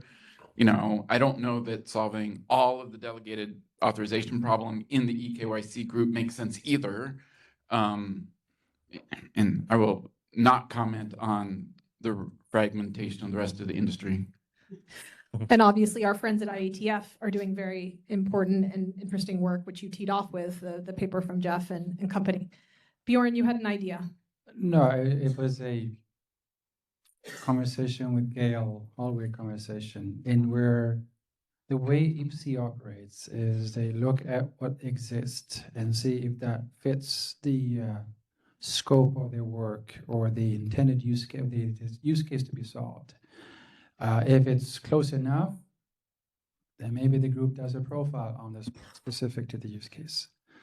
So the conversation I had with Gail was that the community group, if they want to produce something, would have to be a working group. And the approach that IPSI is taking in terms of looking across the various groups that have done work that could be applicable to this use case. Again, George just mentioned the delegate authority. That started as a different use case where you have a parent-child relationship, but you can see that the relationship would be similar between a human and a non-human, whether that is just a workload or more than that. And so, but there are these dispersed works that could be applied to the use case related to agentic AI identity management. And so, again, my thought process was that the approach that IPSI is taking on looking across would be an approach that would work for the agentic AI identity management working group to apply to that use cases or the scope without having to do everything themselves. But maybe in some cases you have to do a profile because they're either specific things that need to be identified that was not intended to be the general spec, whether it's delegate authority or others. But you would have to be a working group to produce a spec and also. So that was what it was referring to.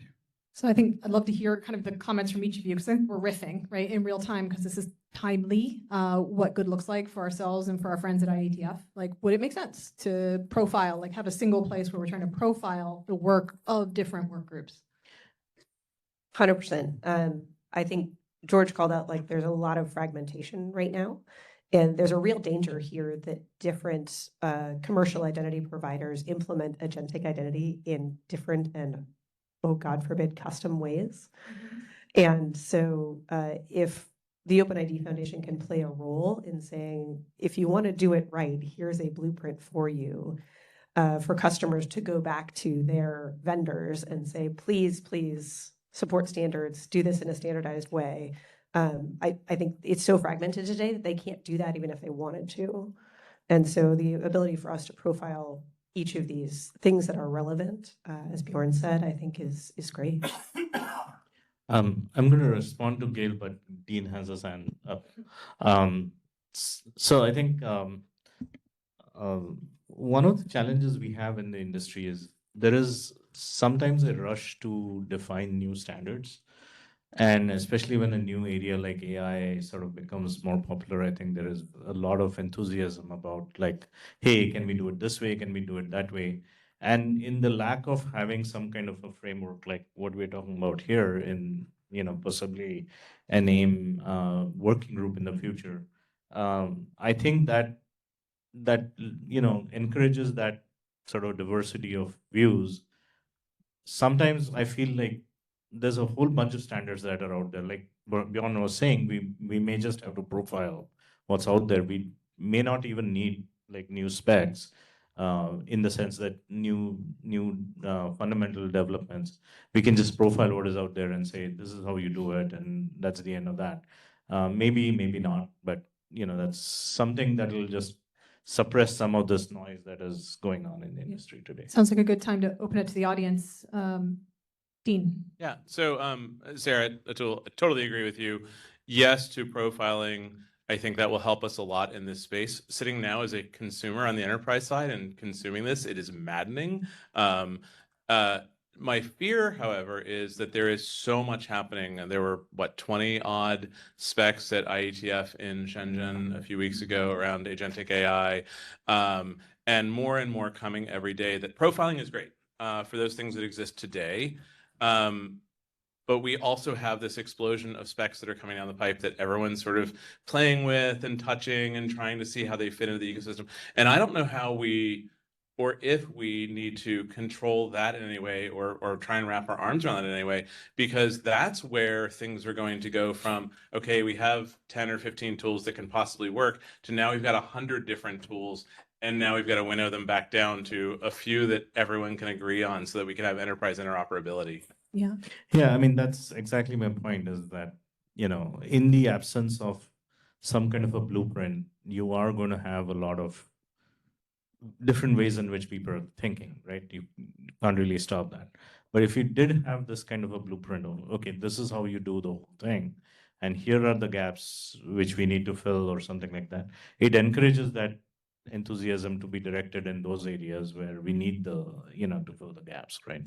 I think maybe this speaks to the need for the community group to remain around, even if we do create a working group as well, because there's a lot of new stuff that's being incubated that people still need to discuss. That could And well be just- true. I got a couple questions. Yeah, we have a couple hands up online. Priya, is that new hand up or is that the hand up for the hello question? No, I think there was Priya that had the former Yeah, I question. think it was old one. Okay, I very will- good. And then Bamba, do you want to present your question, please? Was that me, Bhavna? Yes, please. Sure. Okay, no, I think my point was pretty much tying up with the previous comment. I basically first wanted to kind of talk about the working group which we have for use cases, where we are looking at, what are the different agentic AI use cases, the type of agents, multi-agent, single agent, putting it all together with respect to workflows and life cycles. And it's an exodus of use cases we are dealing with respect to identity and authorization. And exactly to the point some of us are talking about, even though we have working groups which are working on, use cases, taxonomy, Sarah, you talked about the threat modeling, we are not kind of tying it back together so that there is, we have less documentation and more implementation and adoption.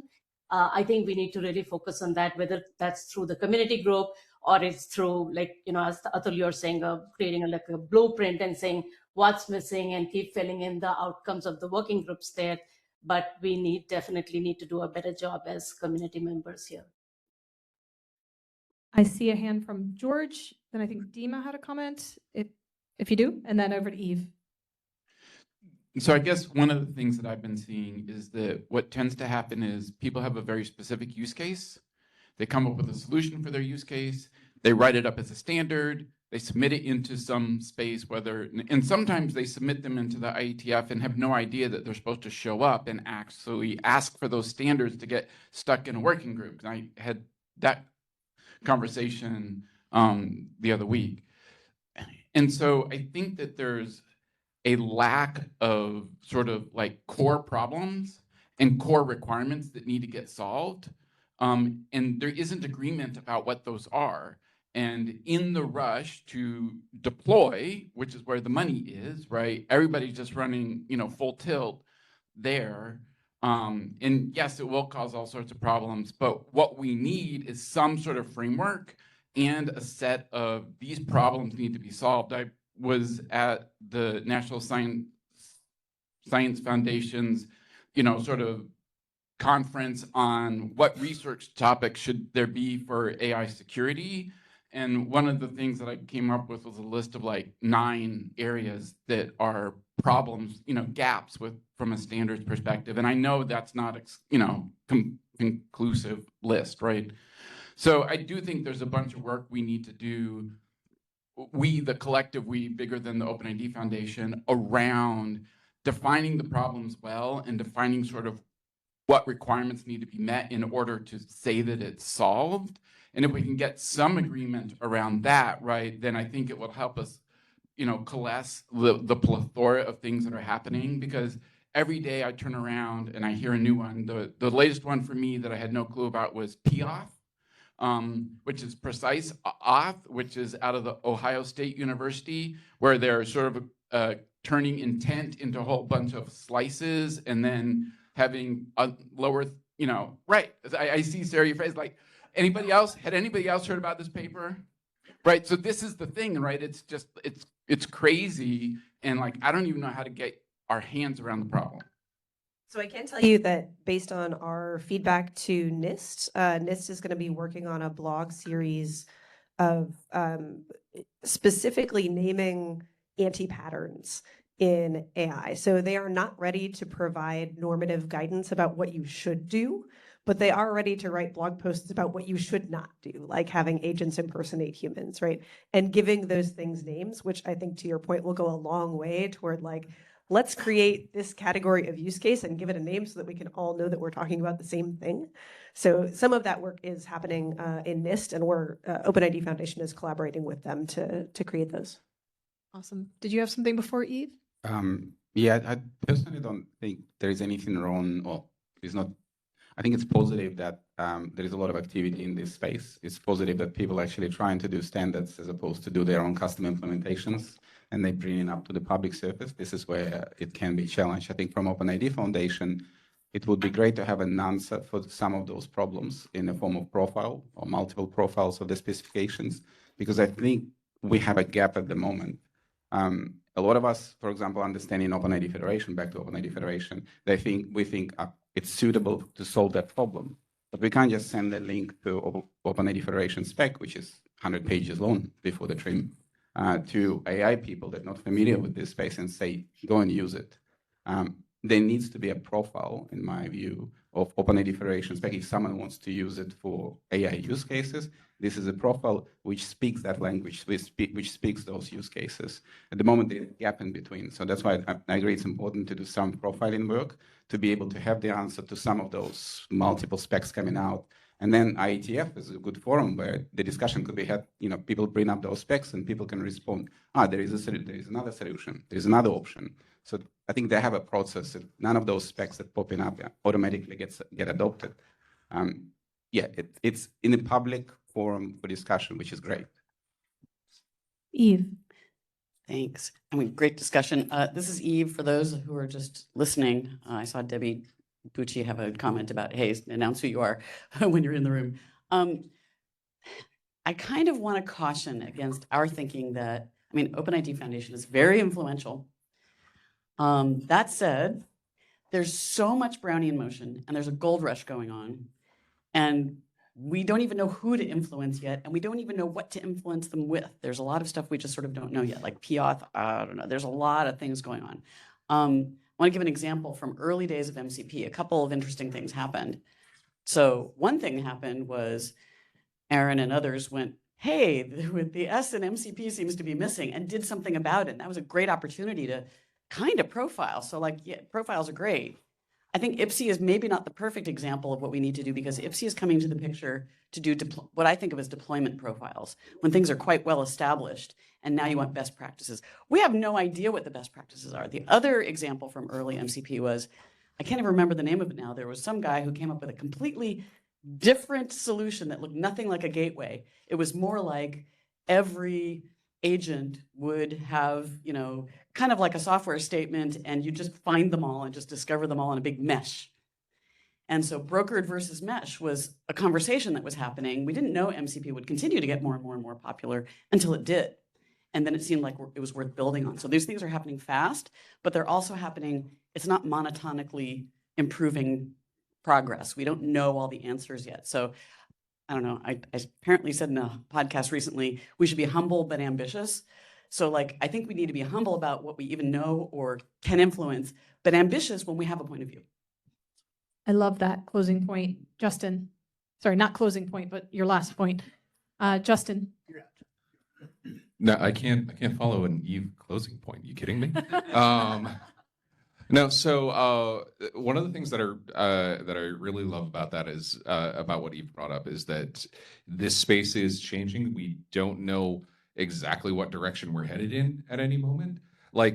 So one of the things that I saw at the MCP Dev Summit that Sarah mentioned was there was a lot of talk about how are we expanding elicitations, and now there's this whole MCP applications inside of a proxy protocol, which what the heck, I wouldn't have predicted that. This is really new type of thinking about all the same old web problems that we've had for a long time. So one of the things that I've done with my engineering teams in general that I think fits here is to sort of have two different goals in mind as we're approaching this. What is the vague future long-term goal generally look like? What do we feel like what properties do we think that this will have when we're done-ish?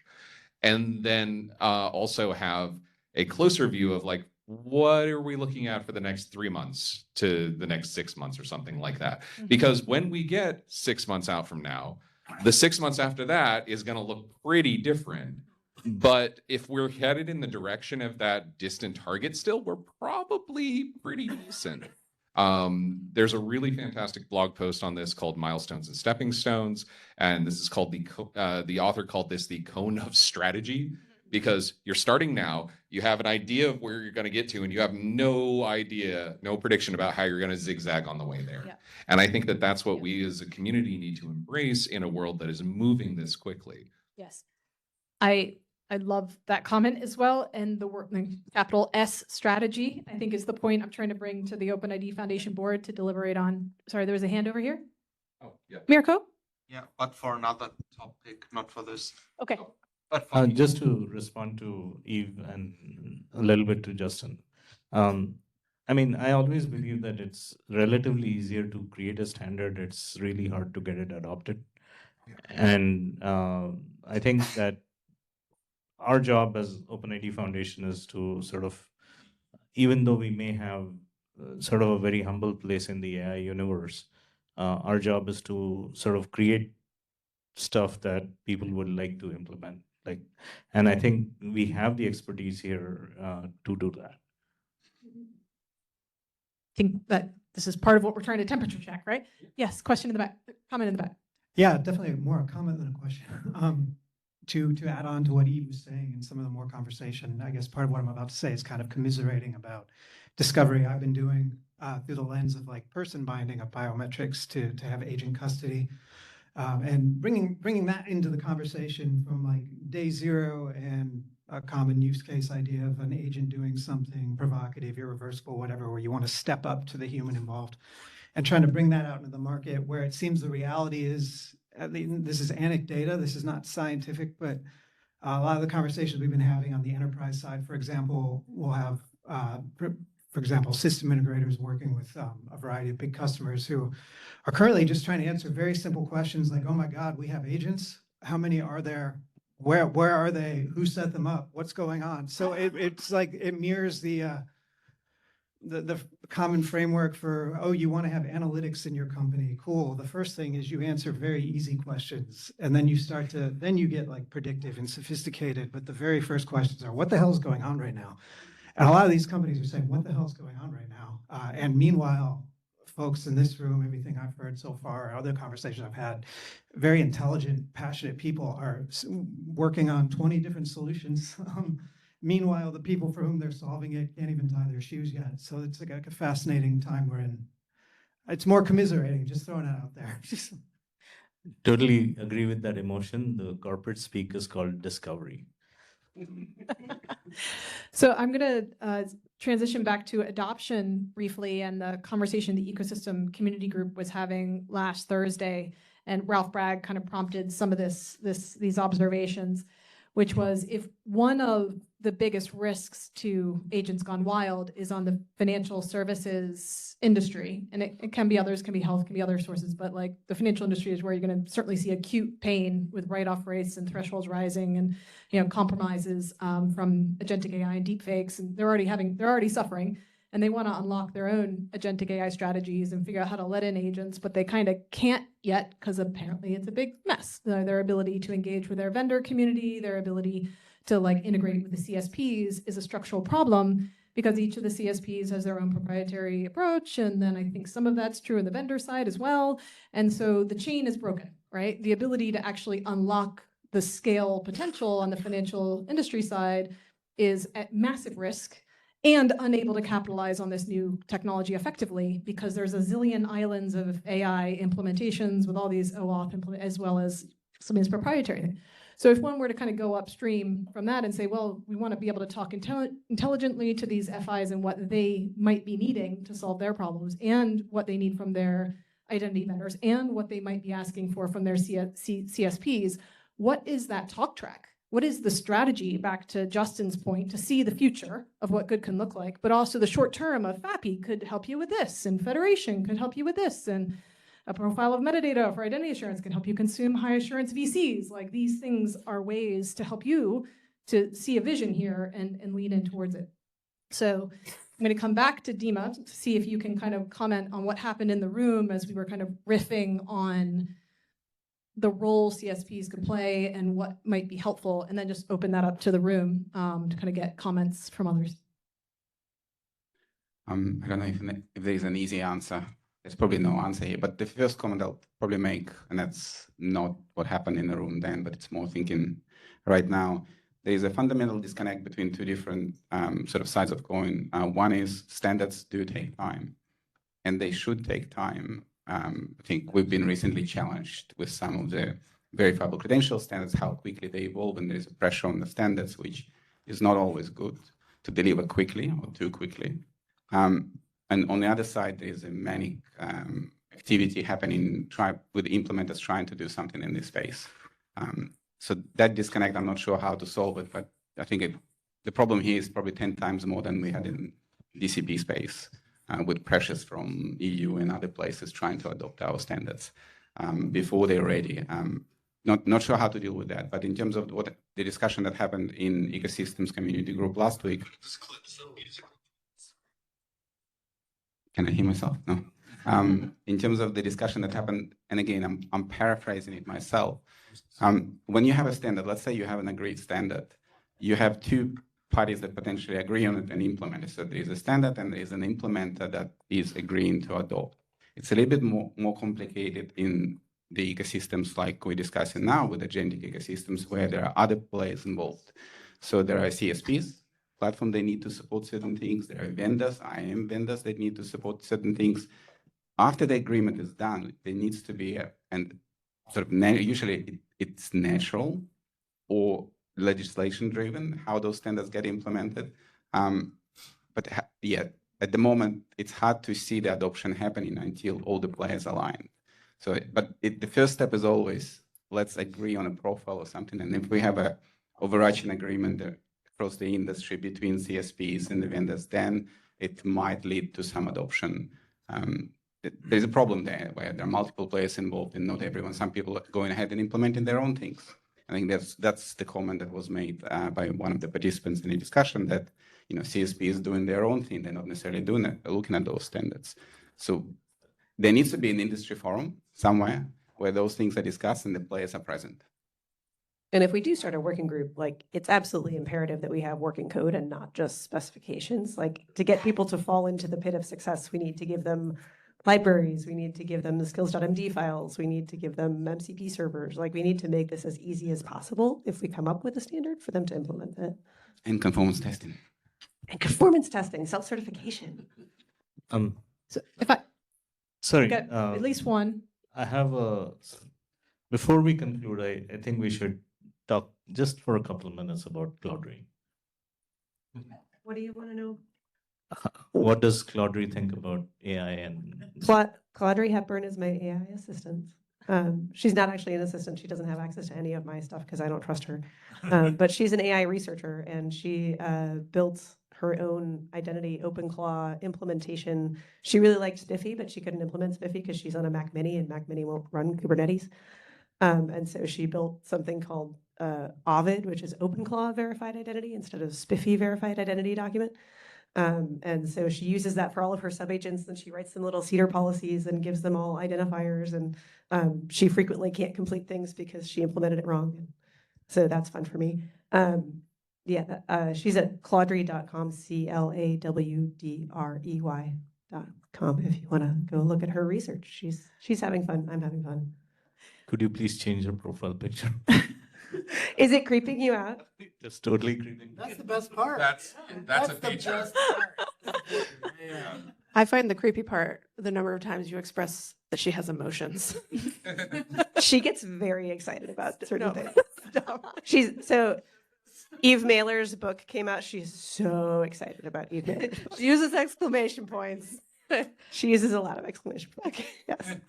Sorry, Justin was about. Okay. So on these, there's was it George comment over here? Mirko. That's right. Thank you. So the challenge I want to have from you is okay, we know we took users identities, they're responsible, liable. Now we have this agentic AI, a black box hallucinating. How are we dealing with responsibility and liability here? So do we recommend to say you are deriving your own identity to your clawbot, whatever, and you are liable, or is the whole AI liable for this? How are we dealing with this situation? Because we want that the bot will do stuff on our behalf, but are we liable then when we give it its own identity? Who's the OpenClaw author? Peter Steinberger? Any He's AI, responsible. Anything Claudry does, you can sue him. Yeah, but I think that's a great question because I think, you know, liability is where finally everything kind of breaks down, right? Because if you are employing an agent as in something that your enterprise does, your enterprise is ultimately liable for their actions, right?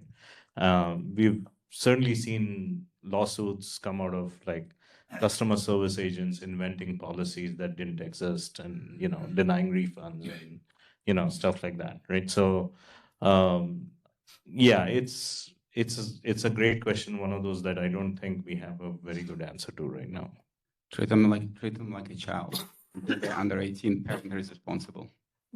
So when I set up Claudry's Mac Mini, it had me ask, like, do you want to import an existing computer, or do you want to create a new computer, or do you want this computer to be your child so that you can shut it off if bad things happen? So legally, according to Apple, Claudry is my child because I want to be able to shut it You're off. responsible. That's right. So thank you for riffing on these important and timely topics. So I think important for the AI and identity management community group, you know, to decide, is this a good time, you know, spin off a work group, or what does it mean to each work group? Important question for the board, if we want to use our convening on our collective voice to share messages with CSPs or with vendors, like that is a superpower that a stakeholder group like us has. So do we want to use that voice, and is now the right time? So hopefully over the course of the next couple of days, there'll be good discussions on this at IIW, or approach any of us and share your 2 cents offline.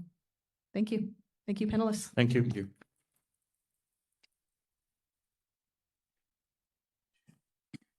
All right. Who's speaking for DCP today? Brent, you're on the hook? And Joseph. Great. I'm so excited.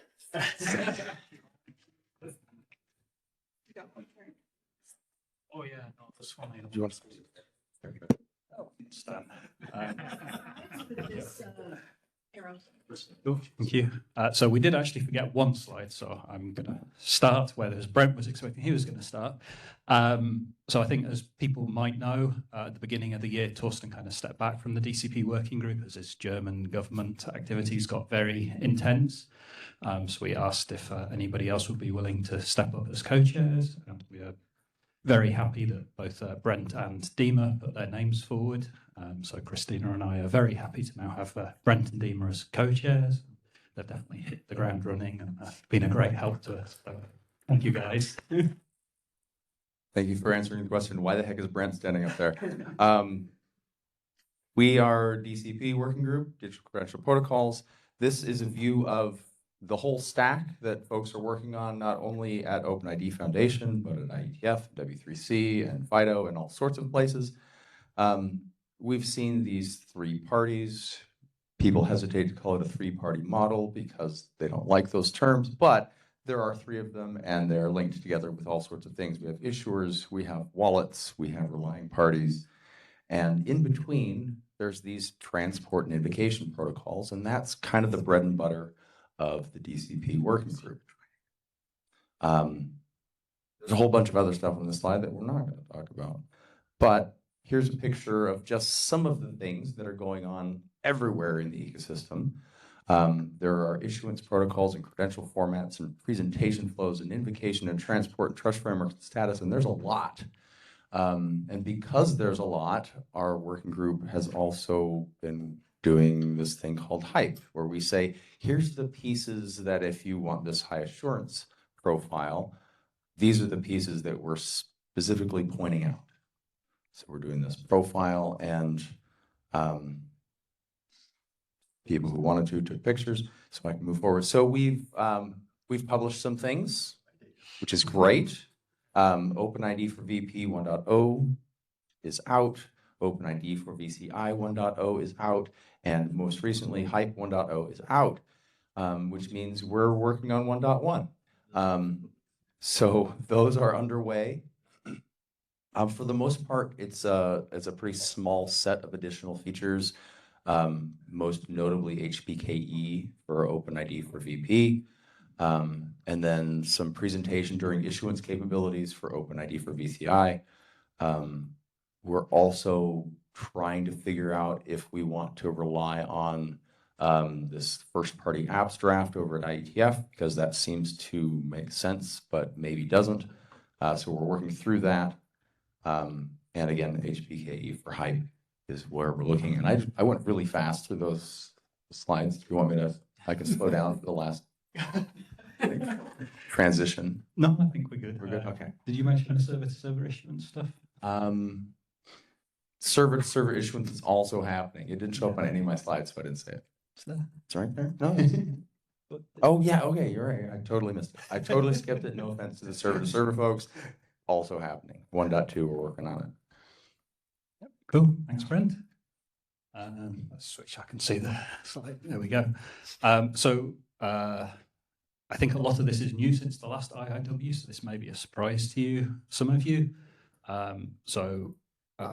Historically, as you know, there's been 2 working groups, well, more than 2, but let's just keep it to 2 for now, with the ISO SC17 Working Group 10 that's been working on MDL and MDoc and presentation of those standards, and obviously with us in the DCP Working Group working on both presentation and issuance of not only MDocs but also SDJOTs and other credential formats. And that has resulted in a lot of duplicative work and confusion in the market and that kind of thing. So pretty much since the last IIW, we've been trying to figure out how do we solve that? How do we get a single protocol that meets everyone's needs and don't keep reinventing wheels in the 2 different working groups in slightly different ways that just makes life awful for everyone in the ecosystem, essentially. So we've been having a whole bunch of meetings with the working groups. As any of you that are familiar with ISO and OIDF will know, there's some very different working practices between the 2 different standards bodies, which causes some interesting properties, shall we say. So we've been having discussions with them trying to figure out, okay, how can we actually form a joint working group between the 2 of us? How can we do things? Where should we do things? And so on.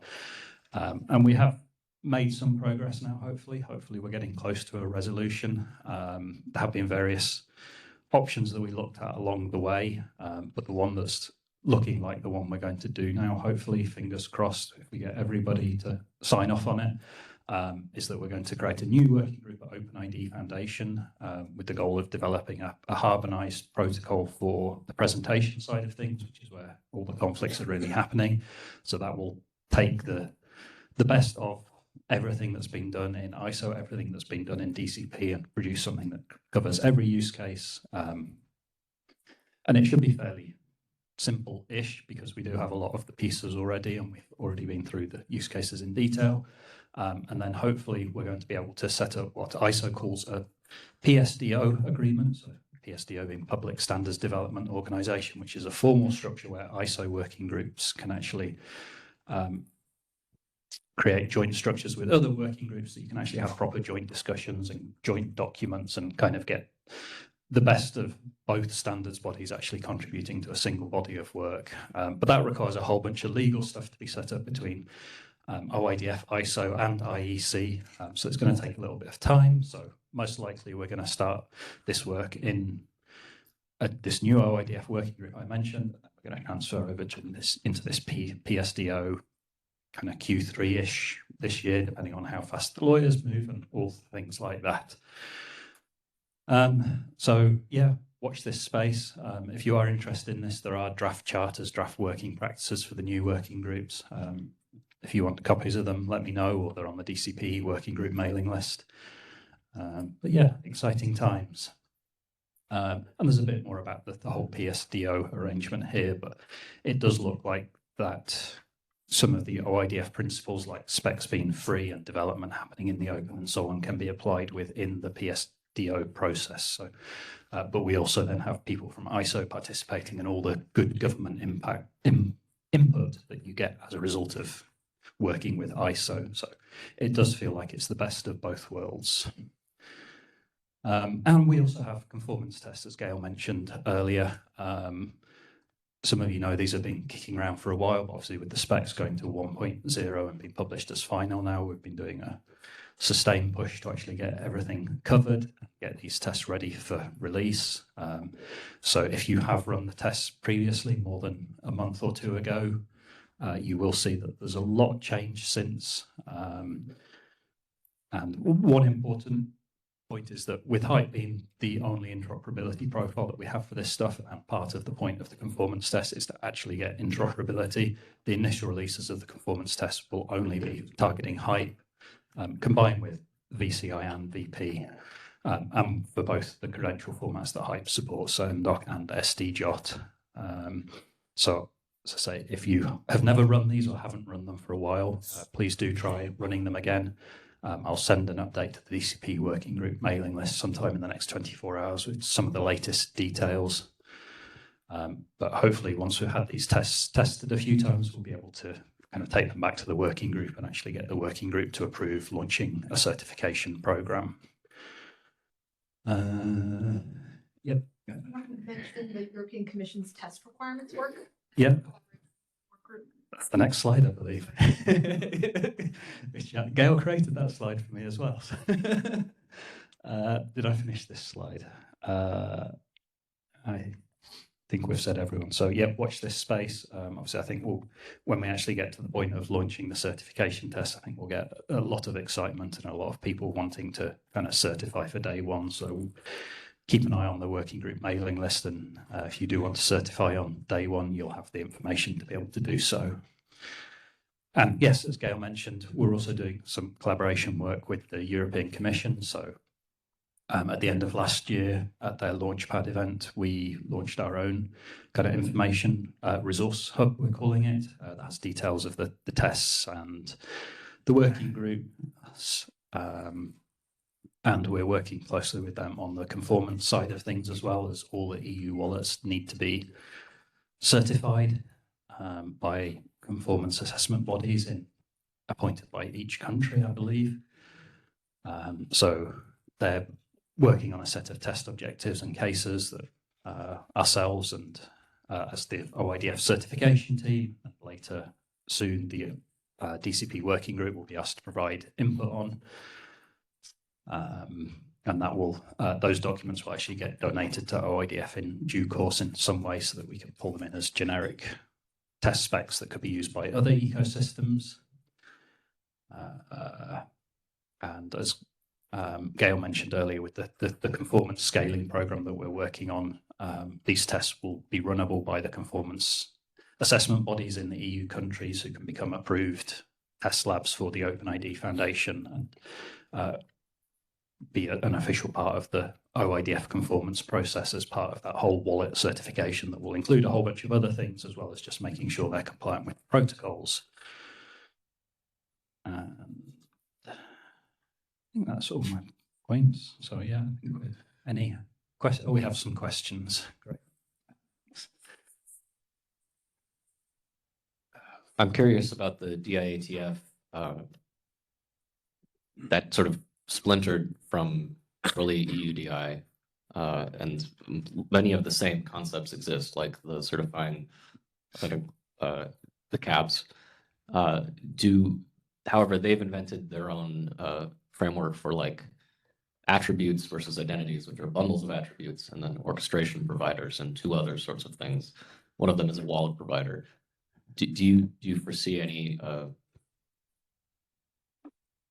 inherited conformance from those certifying bodies? I know Kantara is one of them, and versus the EU side, the UK being like close enough but not quite.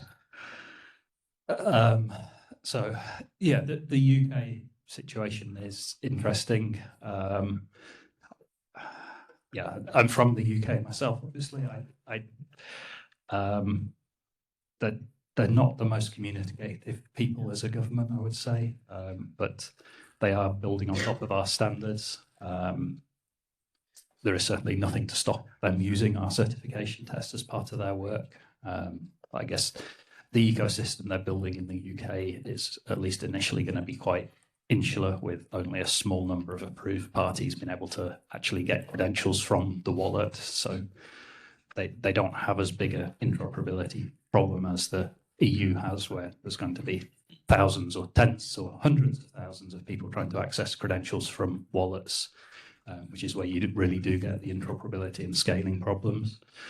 But yeah, we'd like to work with everyone, and hopefully the UK will get on board with this process in due course as well. Any other questions? Okay, awesome. Thank you very much, everyone. We'll pass over to Juliana.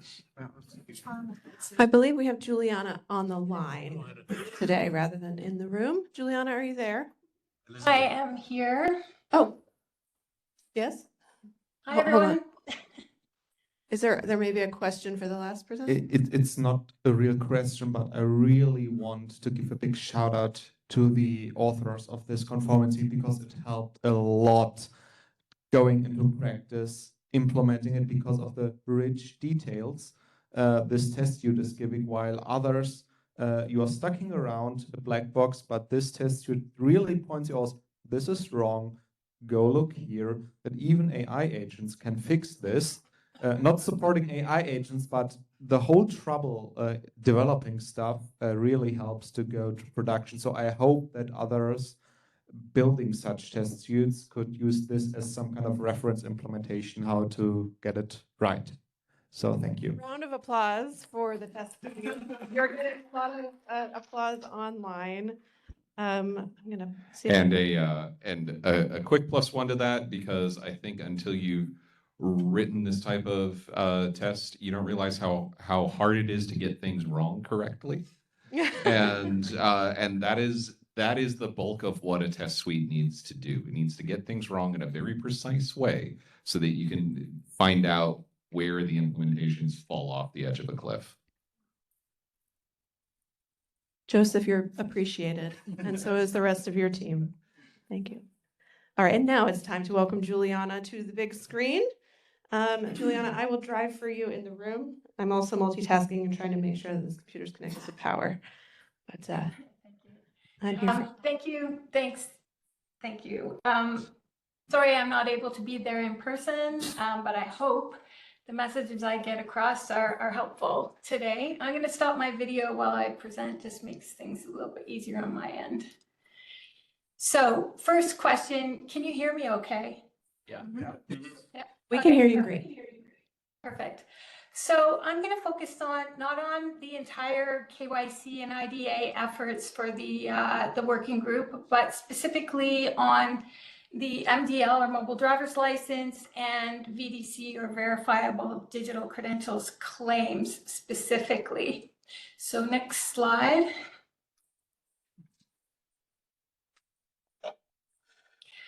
So since we last met in the fall of 2025, we have produced 8 documents that go from the broad level of the MDL ecosystem to meet high assurance financial compliance requirements for the US-based Customer Identification Program, or SIP, and the broader KYC, or Know Your Customer requirements. I'll note that SIP is 1/3 of the broader KYC framework. So we can focus on profiles specifically for CIP, independent of all of KYC, but we are focused on regionally or jurisdictionally supported claims for KYC, of which we can create specific profiles. We're very specific to customer identification and identity verification requirements and assurance levels for financial account opening in these documents. And the topics start at the macro level, focused on standards-based interactions, primarily driven by ISO 18013-5 and 7 and 23220 attributes, claims, and values. And we're really looking at how claims and values can be consistently conveyed from issuer to wallet to verifier or relying party across different jurisdictions. And the current set of documents concentrate on 4 initial jurisdictions: the United States, Europe, Australia, and New Zealand. And the goal in doing that is to apply a broader lens to establish commonality in the claims and values independent of the jurisdiction, and layer in specific jurisdictional parameters that allow for regional differentiation. The documents also drill down, so they go from broad, as I mentioned, and they start to get more and more narrow. They cover cryptographic proofs of provenance, holder binding, auditability across jurisdictional financial regulations, recommendations for revocation and freshness thresholds, as well as privacy regulatory requirements. And all of those, what I call explainer documents, have then subsequently been distilled into an eKYC and IDA registry profile or discussion paper, which is a protocol format and jurisdictionally implementation agnostic framework for identity claims. So the focus is the claims, not the implementation, not the protocol, and not the jurisdiction. Our guardrails guidelines are dictated by the standards for ISO MDL. And correspondingly, they could apply to W3C verifiable credentials and so on. The framework extends the OpenID identity assurance schema in OpenID Connect for identity assurance claims registration specifically in this effort. And it supports relying parties in establishing a legally defensible, reasonable belief of customer identity for risk-based decisioning. And that's really important here. The lens is identity for a purpose. The purpose is for a legally defensible belief of identity so that an FI can make a risk-based decision independent of the interaction with the consumer. The current work is focused on now drafting an OIDC for IDA assurance claims registration extension specification, and that work is in flight in the working group. So if you're interested in that, please reach out and join us.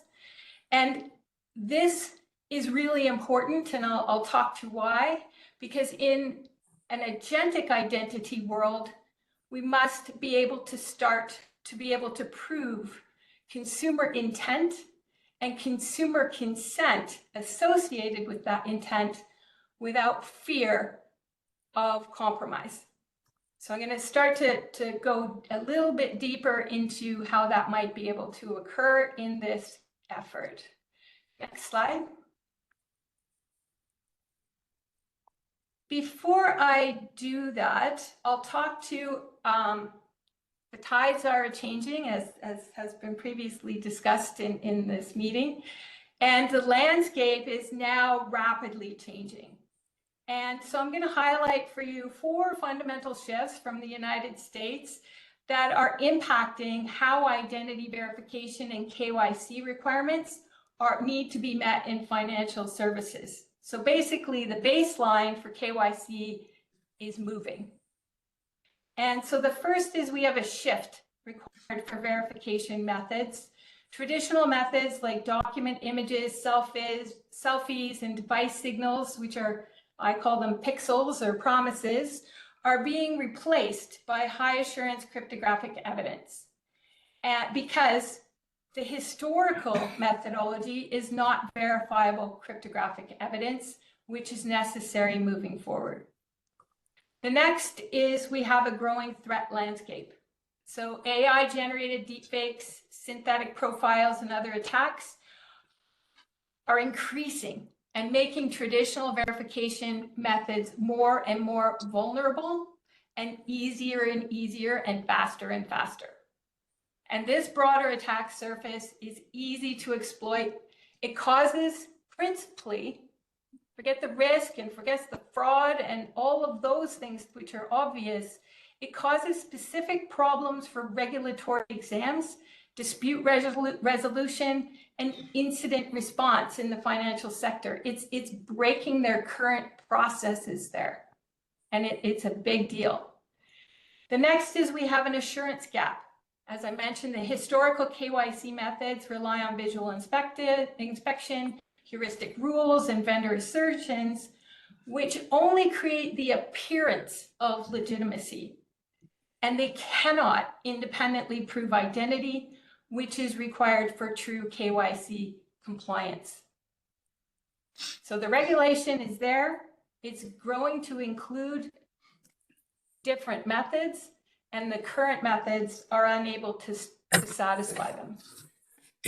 We also have a big challenge with examiner defense vulnerability. And that is the inability to prove consumer intent and consent.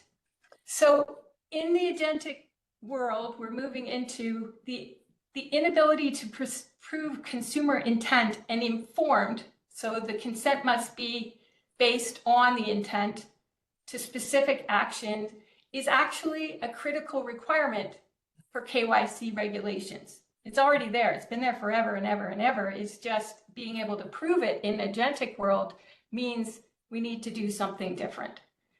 And that in the agentic world, it will compromise the defense and substantiation of reasonable belief decisions. So basically, the engines that help FIs make decisions are essential to meet the Federal Financial Institutions Examination Council, or FFIEC, requirements.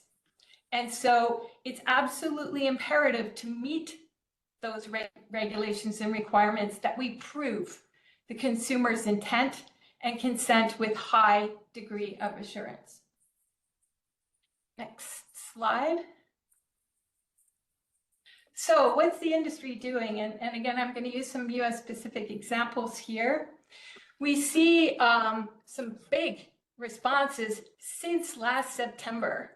And I'll highlight some of these that I think are notable. You can discern those for yourselves. So the first is the FFSSCC, or Financial Services Sector Coordinating Council, the American Banking Association, and the Better Identity Coalition published a document on mitigating AI-powered attacks against identity and authentication for financial services.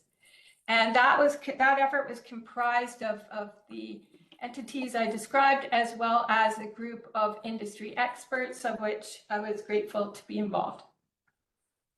The next is the FinCEN rule. There is a new Financial Crimes Enforcement Network rule.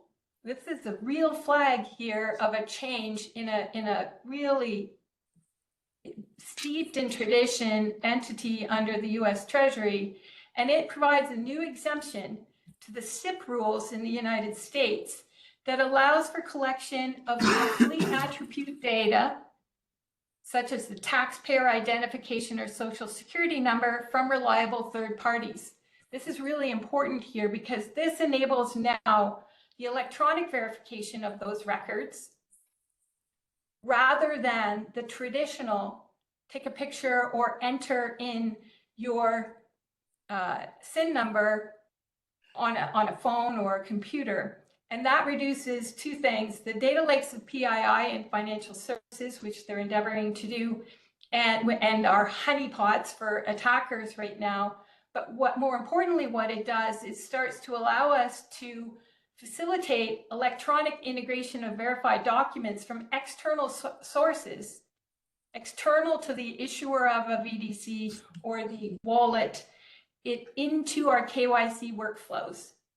And I'll talk to that later, but that's a really important change in a big rule. And that's super helpful because that data, the taxpayer identification number or social security number, is actually necessary for SIP compliance and KYC compliance. The next is the FISIC and Federal Financial Institutions Examination Council. new document, which is quite interesting, on data nutrition labels, which is an old thing, but being made new again to support AI explainability in financial services. So what it's doing is promoting consistent labeling of standards for financial data in AI-driven environments. And this initiative is really, really interesting because it can align directly with the ongoing work in the KYC working group, allowing us to coordinate potentially on the claims and values that we're working on in the specification we're attempting to draft.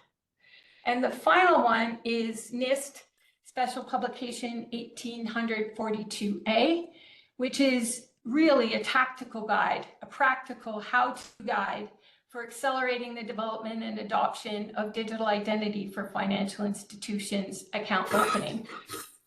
So I'm going to do a little bit of a dive on that one specifically in the next slide. So Special Publication 842A, it provides a profile for a mobile driver's license issuance, forming a part of a broader set of documents and guidance from NIST, specifically derived from the NCCOE, or National Cybersecurity Center of Excellence project for MDL. So it's the result of phase 1 of that NCCOE project. It provides extensive information and practical guidance on the NIST pages. So if you're interested in this topic, go directly to the NIST pages. It provides tactical and actionable insights on MDL as a result of that project, and as well as the new special publication. And what that project did was it aligned cross-sector parties, financial institutions, state DMVs, SDOs, including the OpenID Foundation, and leading wallet and technology providers, focused on what specifically was required for account opening for financial institutions, and it was grounded. There was nothing new invented here. It was grounded in rigorous standards and interoperability testing in the hope of refining those standards or contributing to those standards with that real tactical effort, as well as getting the feedback from the financial institutions on answering the question, will you use a verifiable digital credential such as an MDL for SIP and KYC compliance to open a bank account? That was the question. And it was a significant effort for the financial institution because they traditionally own the end-to-end customer journey and identity verification.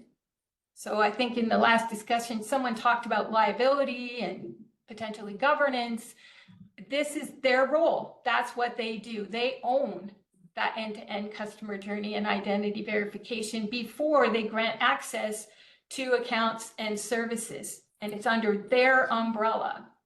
And this project introduced a new model requiring financial institutions to trust parties external to themselves, credential issuers, state DMVs, wallets, and verifiers, which is a huge shift from their established practices. So it was really a groundbreaking effort for its tactical approach at trying to address that real world challenge for the financial institution. So we have, in a nutshell, we have these external drivers that I talked to in the previous slide for the FIs. We have their engagement in how, holy cow, how do we fix this issue and move forward to stronger identity verification methodologies. But at the same time, we don't know how to consume this under our current models and our current practices for governance and regulatory compliance. So this particular effort relied on cryptographically verifiable evidence signed by authoritative sources like state DMVs, and the explainer documents for OIDF explain how all that works. And it moves beyond the visual inspections that I talked to or vendor pass-fail assertions to verifiable claims, which forms baseline. So that NCCOE project and the outcomes from it form the baseline for the current KYC working group effort. So the just a quick shout out to NIST for all of their effort.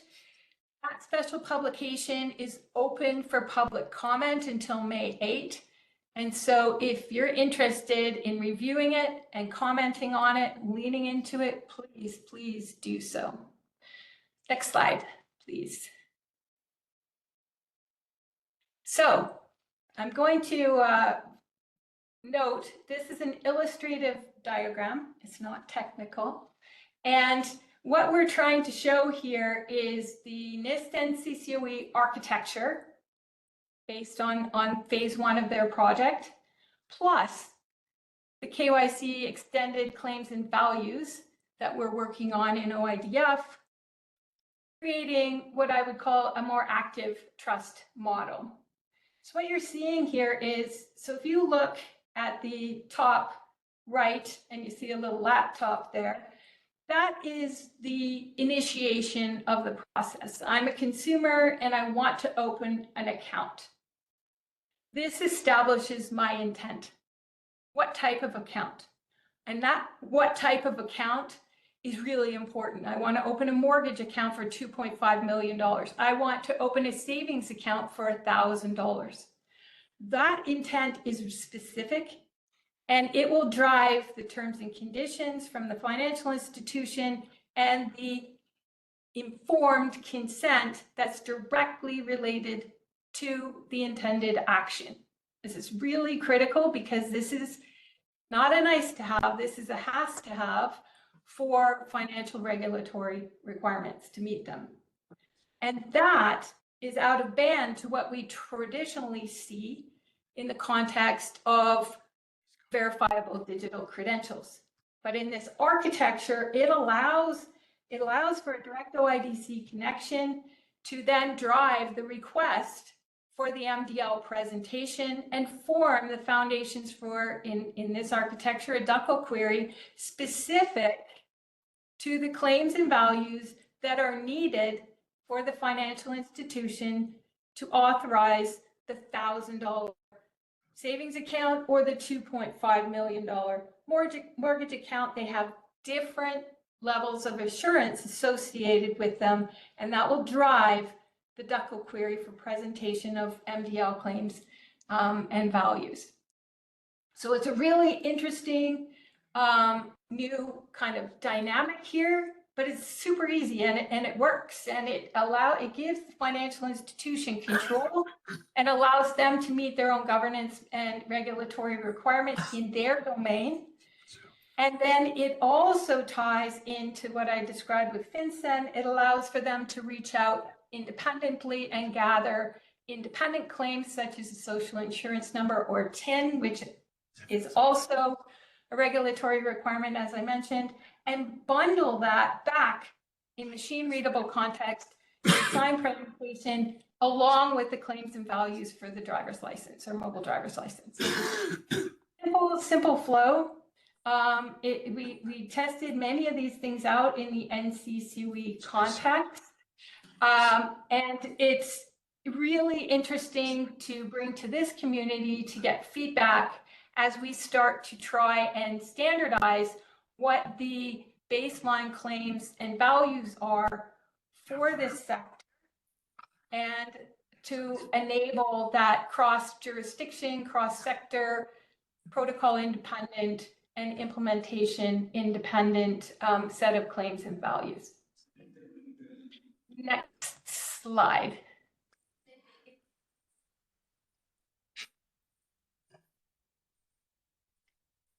Okay, so the framework aims to extend the current OpenID for ID assurance schema definition and the OpenID Connect for identity assurance claims registration.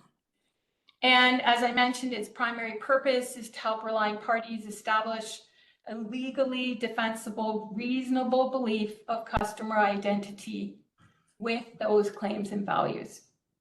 And the standardized parameter registry will feature defined URNs and normalized claims required for institutions to meet those rigorous examiner-ready requirements. And it emphasizes claims provenance by distinguishing between issuer-attested and wallet-asserted claims, and it supports dynamic risk-based decisioning during financial account onboarding. So for instance, if the claim gets presented and there is a stale date on the MDL, it could trigger an additional request to step up the MDL with a fresh MDL presentation. For instance, transactionally, I've already got my $1,000 savings account and now I want to add a credit card and I need to go through that approval process. So it allows for this dynamic now interaction between the financial institution and the holder of the VDC. We're also focused, as I mentioned, on creating jurisdictionally specific profiles and parameter values. And the first of those will be and is aligned to KYC or CIP compliance for the United States and based specifically on NIST 1842A. And documents and profiles have already been developed for and are in flight with the US, EU, Australia, and New Zealand.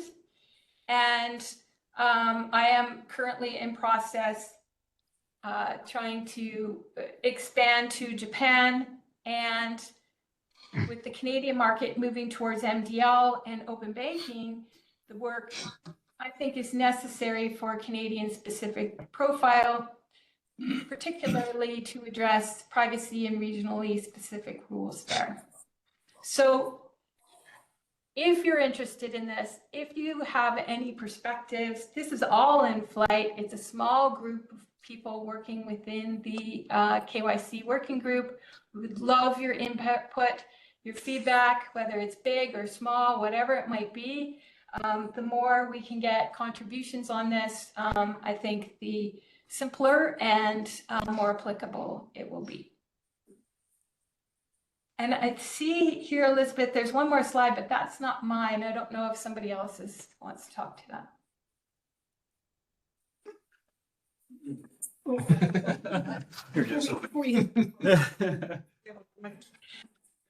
But perhaps before we do that, I'll call to see if there are any questions from the room.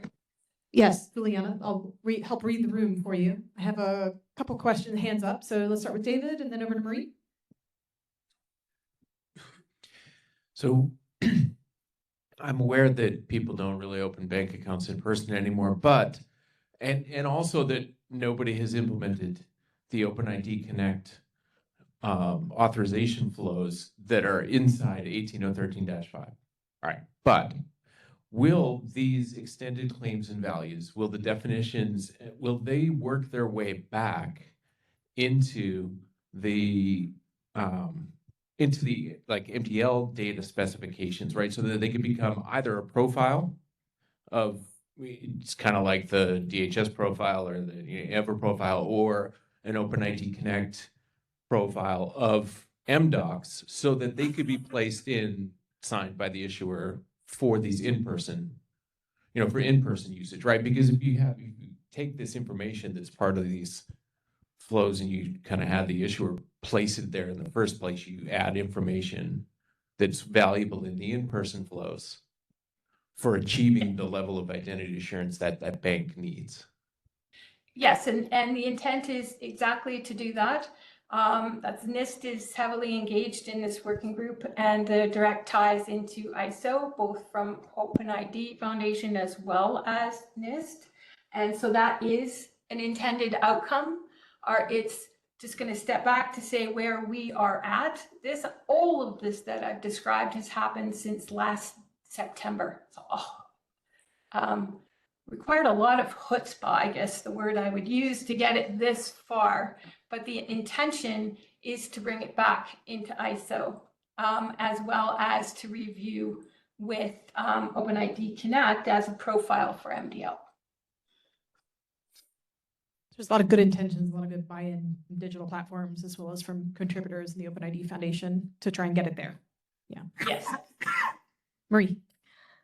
First of all, Juliana, great work here. I think this is so valuable in a vertical, that needs a lot of help because of the regulatory aspect. And that was kind of my question.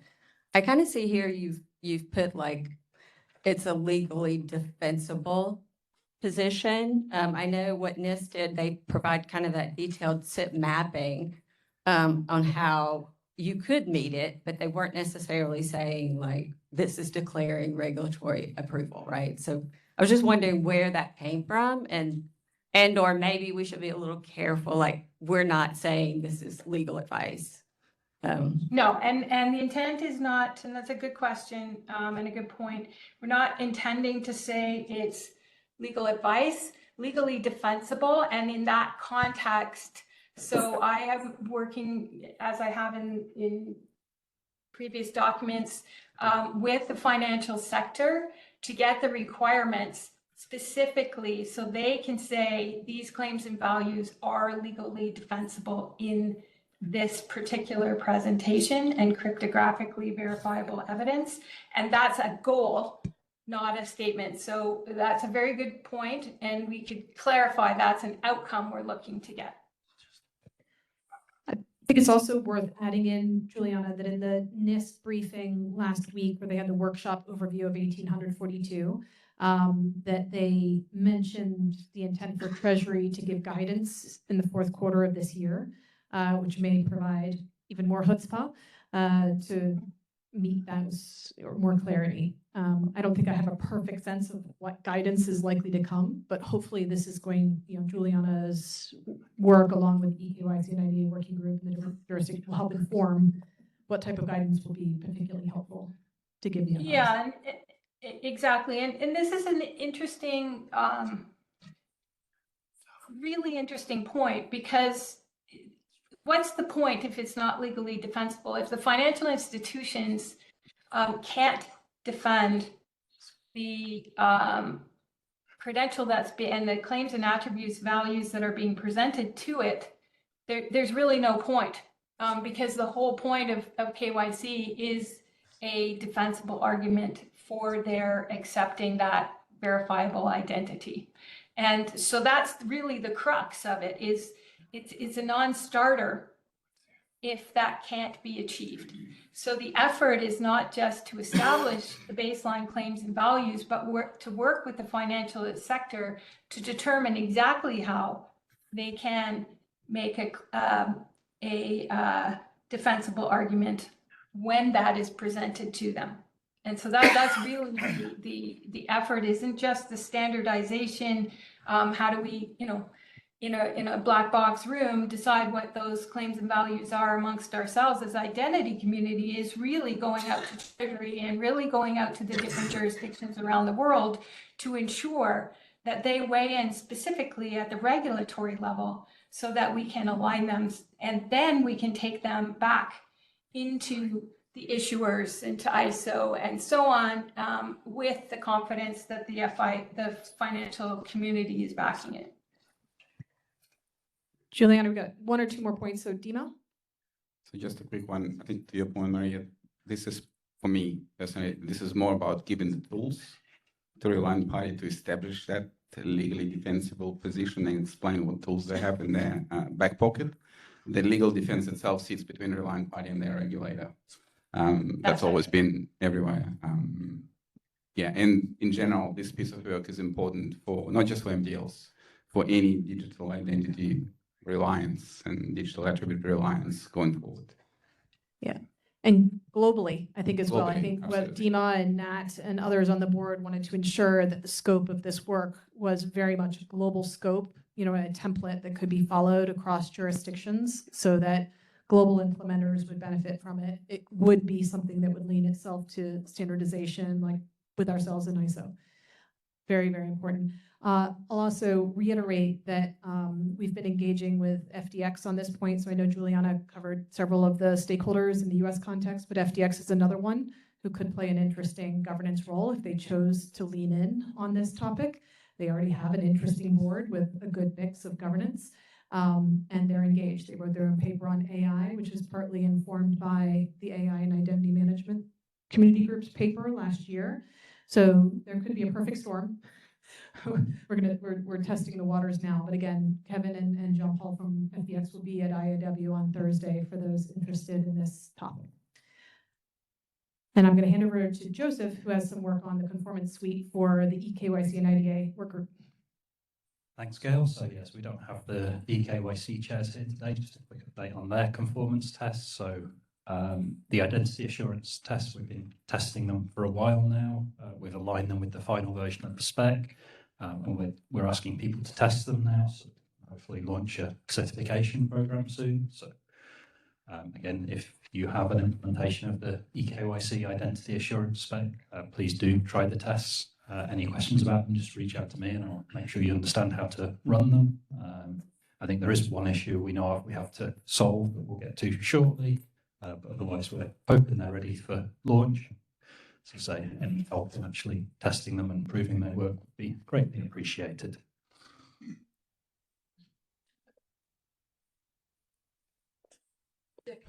Sorry, Dick, question. We'll get you a mic. Are we ever? I don't need a mic. Are there people online? People online. They don't care. Are we having a break here, or are we just going to plow through the whole period of time? Let's have a break. You can take a break. Agenda is Elizabeth. We're behind. We are behind. We usually, the last 2 years, we've just plowed through and allowed people to take breaks when they needed it. Okay.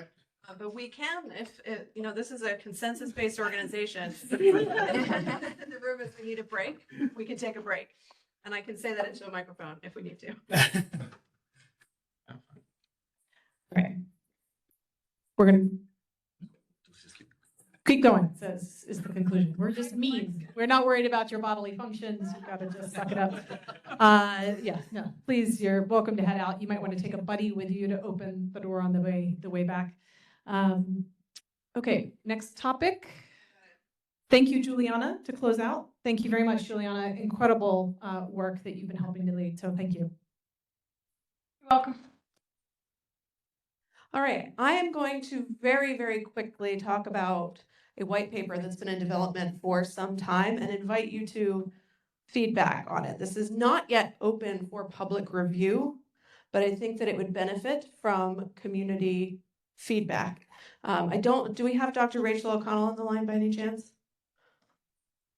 Dr. Rachel O'Connell and her colleague Eva Curtis have spent the last several months working on a policy framework for delegated authority.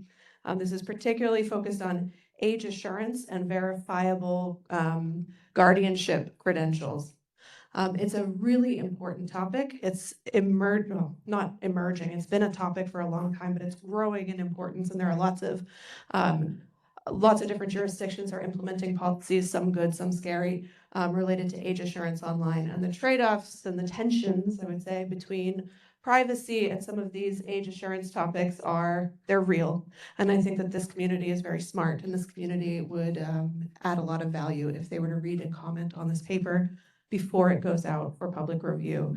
And if there are any board members in the room who want to serve on the subcommittee, we do need a larger subcommittee. I think the only person currently on it is Nat, in at least the Slack subgroup. So speak to me afterwards if you are that board member. And please, the community, comment on this paper. Thank you.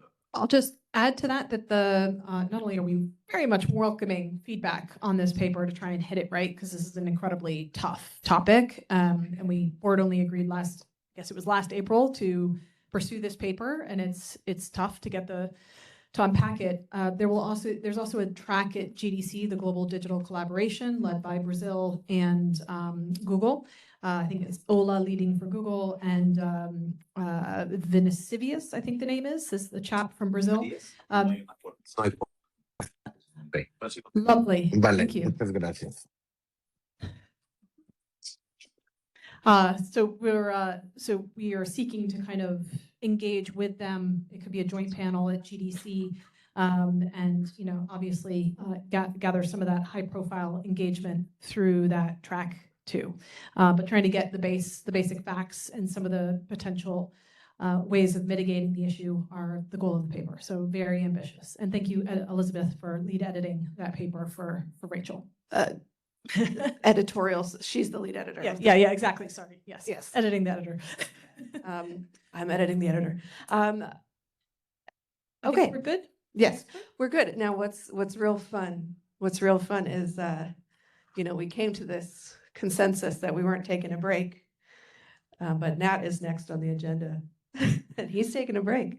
Dima, would you be open in the ecosystem community group? We're gonna swap them around. I mean, it's only 3 minutes. I can get used to it. All right, we'll jump to Dima. Maybe I can delay until Matt comes back. Oh, we could do it. The 10 minutes. Yeah, for everyone.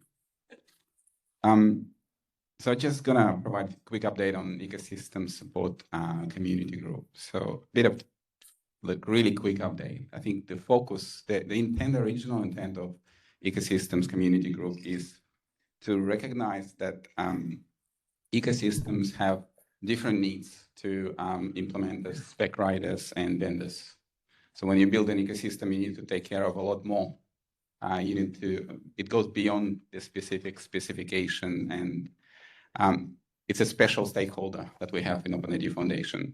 With our experience with open banking, and there are about, I don't know, Gail, how many open banking ecosystems we supported over time, 10, 15, 20. Yes, we also recognize that a lot of them do the same things again and again, and not everything is codified, not everything is within the specifications that we have. So there's a bit that we're trying to sort of isolate and make it reusable to make sure that the cost of implementation is low and time to market is quick. So it's beyond specifications, and a lot of times it's about connecting specifications between different working groups, and we touched on that before. It's a very similar problem where typical open banking ecosystem, they don't just need OpenID Connect or FAPI, which also come from different working groups. They might need shared signals, they might need federation. So tying it all together is a piece of work that if we leave it up to implementers, it's going to be difficult for them. It's prone to errors and problems in the going forward.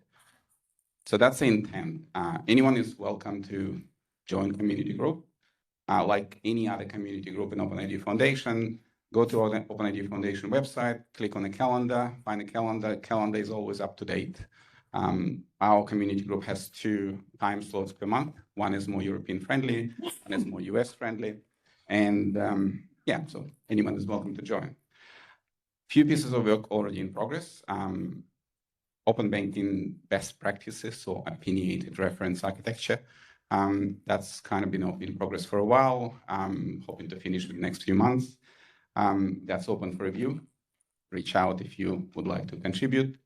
Fine grain authorization just started recently. That's to do with open banking. Also recognize that the missing piece in a lot of open banking implementation, where each ecosystem implemented their own way of doing things. Trying to standardize that a little bit.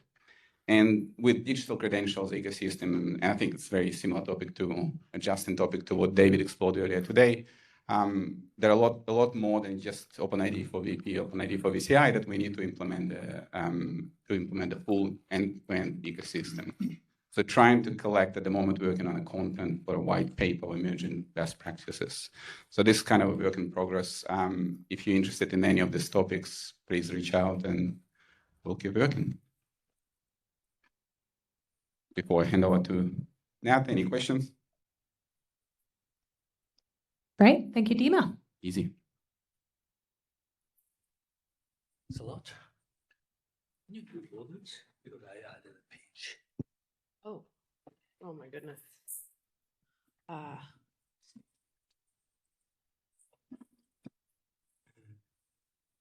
I sharing? So you've added here. Here. Slideshow. Here. Here. Here.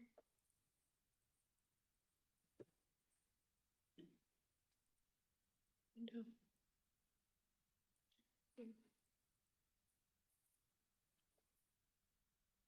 There you go. Thank you very much. So, okay, yeah, I can try. Don't trip. All right. All right. How's a with the hot water? All right. So, talk a little bit about FAPI. I'm aware that we are a little bit late, so I'll try to be quick. Why doesn't it? Yep. Okay. Yeah, right.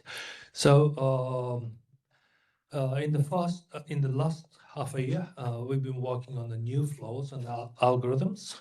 And we are done with the client credential flow, and that's now supported by the test suite, which is good. That this is M2M, machine-to-machine, non-interactive FAPI to SPOP, private key plus DPOP stuff. And you've got the link to the test suite down there. So if you've got an implementation that utilizes something like this, please consider using the test. And now for the algorithms, historically, we've been hard coding those algorithms into our specs, but we moved out of that. Now that two of the four algorithms that we used to hard code is retired. And so we're now referring to the IANA TLS parameters registry. And notably, the following CHA 20 based algorithms are allowed. And expansions in ecosystem adoption, Chile coming out nicely, Peru as well, and Saudi Arabia is adopting KSA FAPI2 profile. And the ecosystem participant will certify to the new profile once it is in production. And for FAPI conformance test, FAPI1 advanced, FAPI2 security profile and message signing certification programs are active, and new certification program launching soon for FAPI2 machine to machine. I think it's launched already, right? Days off the actual announcement going out, I think. Okay, so it's not announced yet, but it's coming out, right? And ecosystem profiles in development, as I'm not going to read them out, just see them. And other initiatives, post-quantum discussions is going on, and the effect of the change to underlying specs are being considered. When we are talking about FAPI, we are talking about slow-moving ecosystems, slow-moving entities. We are talking about banks, right? And they need 5 years or something like that at least to make a transition. So we need to prepare for those, and we have to define orderly mechanisms of how we are moving to new things. And then there's the Open API initiatives led by Chris Robotis from the Open Banking UK. The next meeting is scheduled in 2 weeks or something like that. And we're trying to work out a closer relationship with the ecosystems and community groups, thanks to DIMA. And implementation advice and the FAPI CIBA specs still needs to be worked on. So I think that's it. One quick Yes. add-on, if I may, to the PQC work. Chris Phillips just agreed to speak for the foundation at a panel in Ottawa, which is with the IETF and I forget which post-quantum community in June. And I know that in this forum in the past, we've had a lovely panel discussions to unpack the risks and the opportunities and how to approach it. I think it would be great if the FAPI working group and some of the other leading working groups can throw the ball around, between now and June, so that Chris has some kind of key messages to bring into that panel, and then we continue to kind of take that away afterwards. Does something like that make sense, as we try and ramp up what good looks like? If we can come up with anything in that kind of time frame, but yes, yeah. I don't think there'll be a spec, but no, just like plans. Go ahead, Dima. Got a quick comment. I think just a little bit to explain on that FIPE2 machine-to-machine, where that came from. For a lot of people involved in the FIPE, and FIPE evolved as a general OAuth2 profile, which is more secure and more interoperable. For a lot of people that worked on the spec, it's obvious that it could be used for system-to-system interactions as well. There are a lot of goodies within FIPE that could be reused to make it more secure and more interoperable. And it wasn't that obvious for people outside of FIPE working group that it's the case, it could be used, there is value there. So this is a recognition that creating a certification profile, recognition of some of the existing implementations, including myself, I've done some that implement machine-to-machine profile of FIPE, which is useful for the implementers. What's been missing is a certification suite for those test cases, and that's a massive progress from certification team. Help. And one more thing. When did you become the co-chair of the FIPE working group? Why? When? That was maybe 6 months ago. I'm not sure if 10 we months have ago. announced this kind of setting up. He's the incoming co-chair, and Tony Nalling is the outgoing chair. So welcome to Dima. Welcome to Dima, and thanks for Tony. Indeed. Big thanks to Tony Nadalin. I think I've thought of Dima as a co-chair of FAPI for like 3 years. So sorry.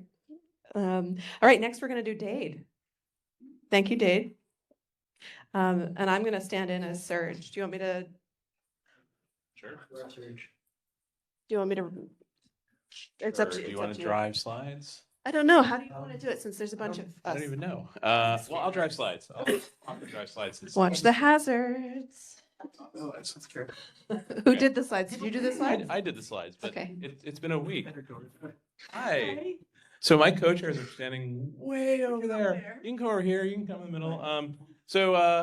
Good afternoon. I'm Dean Sachs. I'm here with my co-chairs, Eve Mailer, not a co-chair, Elizabeth Garber, who's going to stand here and hang out with us anyway because she's cool like that, and Mike Kaiser.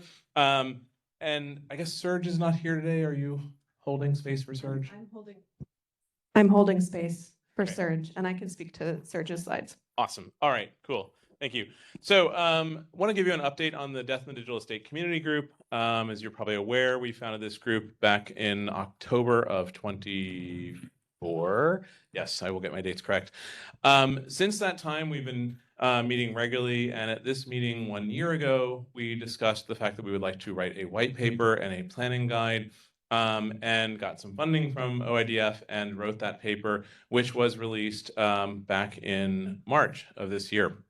So the paper is called The Unfinished Digital Estate, Culture, Law, and Technology After Death, by myself, Mike Kaiser, and Heather Flanagan, who's not here today because she had to run off to Mexico. We also released the planning guide, which is how do you actually plan your own digital estate? How do you collect the right data? What data do you need to collect? Where do you store it? That was more of a group effort. That was not the three of us. It was the entirety of the Dade community group and others who wanted to provide feedback to that. So that was great. Again, all of this was published, and the publication of this actually resulted in quite a lot of press, which Elizabeth will speak about in a moment. Where we are now with Death in the Digital Estate is we're at a bit of an inflection point. When we started this, I think we thought we had a couple of years of runway probably of work to do.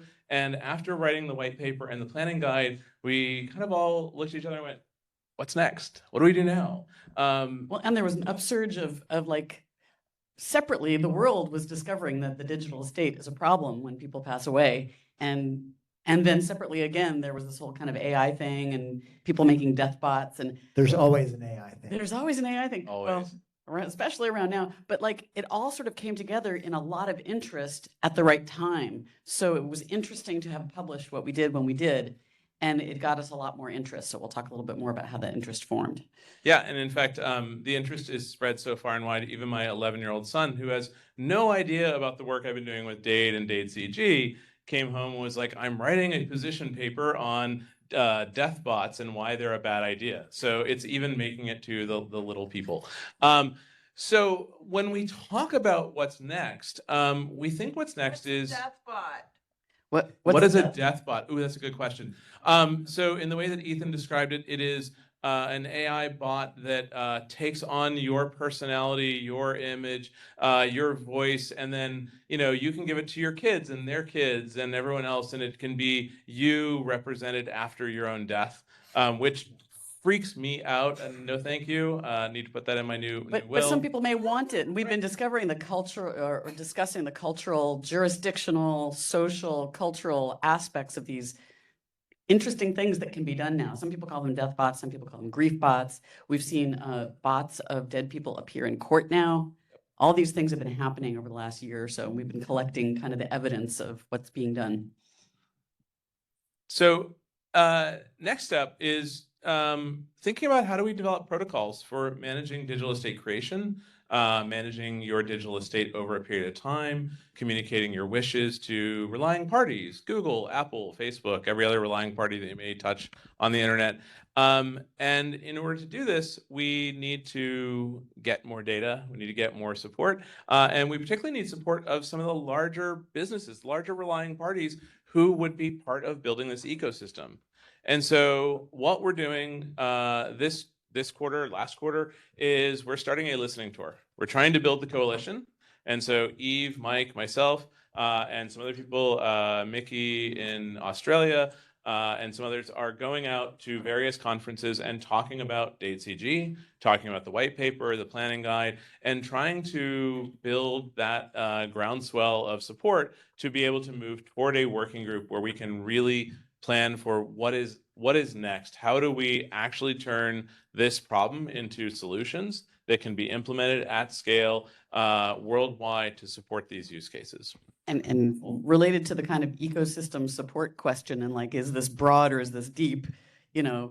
Everything that we've been discussing about all these other groups, I think, comes into play for a set of use cases such as this. Atul. Cool, you got a question? Yeah. So one of the things I feel really strongly about is back to what Juliana was talking about a little bit earlier, is being able to prove that somebody's death actually happened, or somebody's medically incapacitated, that they cannot, and the scope in that case is not restricted to your digital assets. It might be sort of broader than that. And so would the working group be concerned with that as well? I will answer for myself and ask my co-chairs to answer as well. But I think, yes, generally speaking, part of being able to manage a digital estate is going to require digital native credentials, not only for you, but for your death. Thank you, Justin. For your death certificate, potentially other kinds of identity data around you, but also how do you identify who the executor of your estate is? How do they get credentials to operate on your behalf? And so this is a large ecosystem of unsolved problems that taps into all of the other ecosystems we've been talking about today.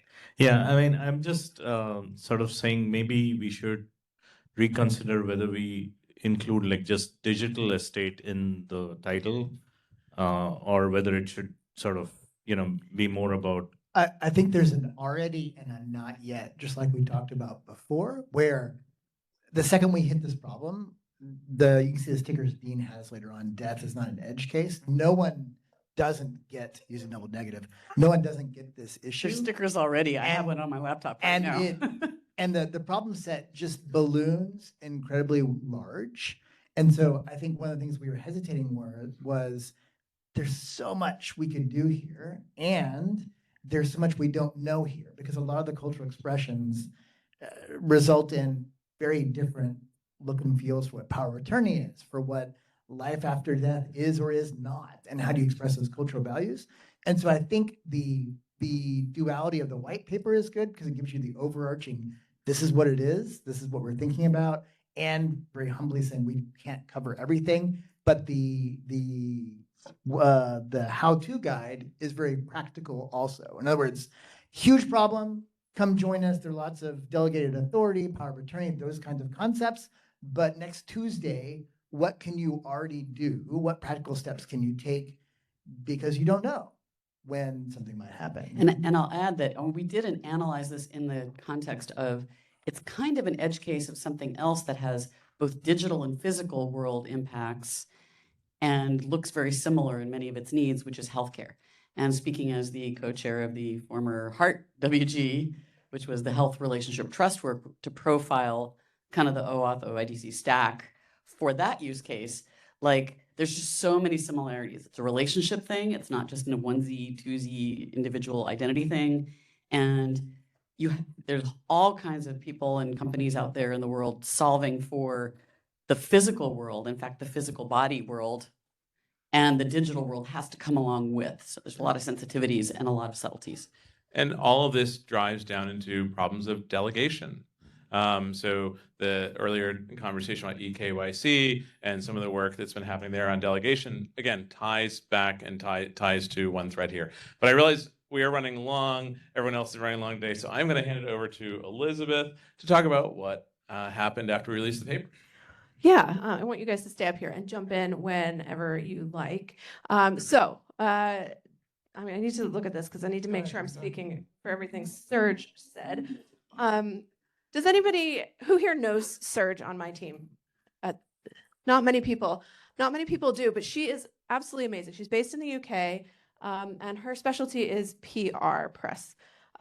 So these are all the headlines that, well, actually it's not. These are like a fraction of the headlines that we saw about the Dade paper once it lost. We've had at least 41 pieces of press coverage. These guys have done 4 podcast interviews, including one called Deaf is Not an Edge Case with the OpenID Foundation. And the Identity at the Center guys said it was one of their, I think it was the most downloaded, or the most watched episode that they've had so far. I believe they thanked me for putting me in touch with you. So yay me. Yay you indeed, and yay Serge, she's amazing. Serge has been great. Dean has been interviewed by Computer World. He was interviewed by Fortune Magazine. We have somebody who writes for Wired interested in Dade now. And Eve has written a byline for insurancethoughtleaders.com. Check it out. I had no idea. And there's more. And so what led to this? Yes, of course, there was a convergence of externalities that happened. People are more and more interested in this topic. It's important in the context of everything that's happening with agentic, and people have suddenly discovered it, but in part that's because you guys have been talking about it. But also, I want to point out how Serge was able to get some of these, especially the bigger pieces of coverage. And it was really a good partnership between Serge, who has this particular skill set in PR, and this team over here. And let's not forget Heather was also part of the team as one of the others in the white paper. Again, she's not here today, but she was a very important part of all of this. I wish we could do a little hologram of Heather. Next year. Next year. Yeah, Deathbot. Oh, no. Yeah, she probably doesn't wish that. Oh, moving on. So this team here identified, so they helped Serge to understand who the audiences for this were, which sectors are going to be most interested, what use cases are the most topical. Serge is a PR expert. She is not, super deep into any of our working groups or community groups until we brief her. And this team here did a fantastic job of briefing her so that she could actually go out, and she handpicked reporters that were writing on this topic and reached out to them and pitched them with the concept of digital assets after death. And so, and she has had a lot of responses from those reporters who are interested in this topic. And I want to see this happening with our other working groups and community groups. It may not be quite such a hot topic as death. You want to say something? Yeah, I kind of want to jump in about this kind of 10 target audiences, because we in the CG were like, you know what, this is great. We have all these ideas for things that could be solved in the technical realm, but we're kind of missing the relying parties who we wish would fix these things. We did have Yahoo at the table. We had some, a couple a little bit of access from interest from Google as well. From Google, and you have an Apple contact. We were working really hard. Yeah. So like there were those folks, but like we finally sat down and just said, who would we wish out there would fix this? Where is it going wrong? Now, there's the kind of policymaker element that we haven't really plumbed yet, because there's a lot of kind of death certificate, death administration, death information administration that's missing. But among the commercial entities, we're like, who do we wish would listen and provide their input and help solve the problem when it comes time to solving the problem in a WG? And we literally just targeted them and said, we think you have this problem, come talk to us.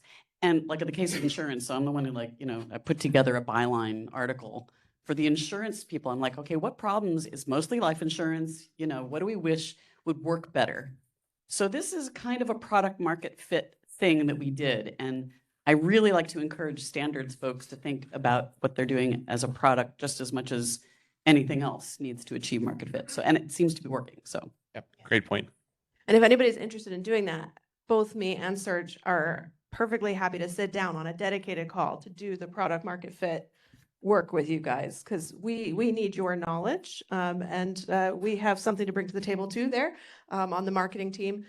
And I would love to see more of these partnerships so that we can be driving adoption, getting relying parties, and also as in this case, finding those topics and those reporters and those media outlets that are going to be writing about our work. So thank you for that. And the other skill that Serge has, by the way, that we can use to our advantage and that I want to just plug here is she's very good at hearing one conversation about a topic and turning it into a blog post. If you think that there's a post that your working group or your community group wants to put out there but doesn't have time to write, reach out to me, reach out to Serge. We're both on Slack. We're both active. And we will get that done for you. That's it from me. And I guess one last thing, this week at IIW, Eve and Mike and I will run a session on DADE. And we'd love to have folks come and join us and talk about this transition to a working group, maybe what's next. But it'll be an open-ended session. The other thing, and Gail, I'm sorry I haven't said anything to you about this yet. I have been working on a Claude skill to help you build your own digital estate plan. Not legal advice, not financial advice. Let me say that really, really loud because I am not a lawyer. But I will be sharing that a bit at IIW this week. And I'm speaking on the keynote stage at EIC and hope to release this as part of my EIC keynote later, next month, I guess. So, come and join us. And if you can't be at IIW, I'm on, grab me, talk to me. Happy to share it with you and get feedback. Exciting. Yeah. All right. Thanks all. Thank you. All right. We have Auth-Zen. We're into the final series here. We could do, let's see. No. I think, what time is it? I think we've got time to give everyone 10 minutes and then do our little panel. Cool. He's doing the AI bit, the interesting bit. Cool. So hi everyone, I'm Alex Olivier. I took over as one of the co-chairs of Auth-Zen beginning this year. Very happy to be here. Atul's also. Hi, Atul Toshibagwali. Joined the fun. So we kind of completed the speed run of getting a standard spec out for Auth-Zen. So the 1.0 went final in January, which has been a great relief in terms of getting adoption going. We've now actually getting to a point where there's both implementers, vendors, and actual end companies starting to implement Auth-Zen, which is great. So covering the typical, can this subject do this action, this resource type cases in both the binary and the batch version, discovery, those kind of bits and pieces, and then it went out in January. But in parallel, we did 7 different interops along the way at various events. So Advance EIC did one Authenticate, and Gartner as well has been very supportive and giving us time, both presenting and also space at their events to go and promote that. And along that journey, we've actually got a few different classes of vendors or open source projects in some cases that have gone and implemented some part of the spec. So decision points, enforcement points, various points. The last one we did was an identity provider as well, where we got an actual use case of where you can use Auth-Zen to decide what claims, for example, go in a token, those kind of different use cases. And this has really helped drive the model as we went along the pipeline to get to that 1.0. So it's out, it's shipped, it's on being adopted, and now we're starting to look upon the next kind of interesting things that we want to tackle, which of course has to be AI. which is a tool specialty. Yeah, so I think there's a lot of discussion right now on how to issue tokens for AI and how to exchange them and things like that. I think one of the things we try to focus on in the Odzen group is how do you ensure fine-grained permissions at the time of access, right? So let's say your AI workload calls through to an MCP server. How are you going to ensure that that MCP server can only give access to the data that the AI bot is working on right at that moment, and not like if I'm a HR bot, I have access to everyone's salaries, and acting on behalf of user A, they are able to sort of reveal user B's salary, right? Shouldn't have. So those are the kinds of things that you would want to restrict in real time at a fine grained level, which you probably cannot do using just OAuth scopes. And as a result, what we thought would be interesting is to create a mapping, MCP being one of the popular protocols out there, create a mapping from the tool parameters of MCP to Odzen API parameters. And because that mapping can be enforced, so if you don't know about the Odzen model, we are basically defining the protocol between the policy enforcement point and the policy decision point. Right, so the policy enforcement point in an AI workflow can be an MCP gateway or it can be an MCP server, right? Because the server may have offloaded that processing or that trust to the gateway, and the gateway needs to ensure that the call can go through. When it reaches the server is just going to execute, right? So that's one model. The other model is the MCP server itself is the policy enforcement point, and then it needs to say, okay, this request is trying to do this. Let me ask the PDP if this is okay, and if it is okay, let me continue. Right. So these are the models that both are supported by this mapping, and the way we do it is that we include the mapping in the list tools response in the schema in the MCP call, and so the gateway gets to know about it, the client gets to know about it, and so you can enforce it either at the gateway or at the server itself. The interesting side effect of the client knowing about it is that because the client is working with the LLM knows what to put in those parameters so that they get the expected result, and they don't have to go try again and again to figure out like how to get that call across, which is kind of what happens sometimes in AI workflows. So let's go to the next slide. Right. So before I go to the actual mapping, this is sort of a rough workflow. The first thing is, the client calls a list tools call where it tries to get all the tools. Each tool can declare itself as being compatible with Odzen or not. You'll see a word here, COAZ, we call it COZY. That's a name that we've used, but we are now thinking whether that's the right name or not, but let's just go with that for now. So what the list tools call will do is it'll return for every tool whether the tool is cozy or not. And if it is cozy, then it'll have a mapping from the tool parameters to the Odzen call, right? And then that gets down to the gateway if one exists, and it gets down to the client, right? Now, when the tool is actually called, you either verify at the gateway or you verify at the server based on that mapping, and then you get a response saying, is this allowed, is this not allowed? And then you respond finally to the MCP client. A very simple idea. And so if we go to the next slide, this is an example mapping. Would you like to talk about it? Yeah, so targeting MCP as that first use case, just because it has the mindshare at the moment. The idea is we have this kind of metadata description, which you can attach to some sort of implementation. And ultimately, it's a mapping between some source information model to the Odzen implementation model. And if you look at the Odzen Inspector tool, this actually looks like an Odzen evaluation tool. And the bit we're adding here is you use CEL, Common Expression Language, so the Google project, to ultimately pluck out attributes from one information model and pass it into the Odzen information model. So for a case of an Odzen tool call, we're doing things like looking at the token, looking at the client ID, looking at the arguments for a tool call, there's some hard-coded values, etc. This is literally, we changed this last Thursday on our last call.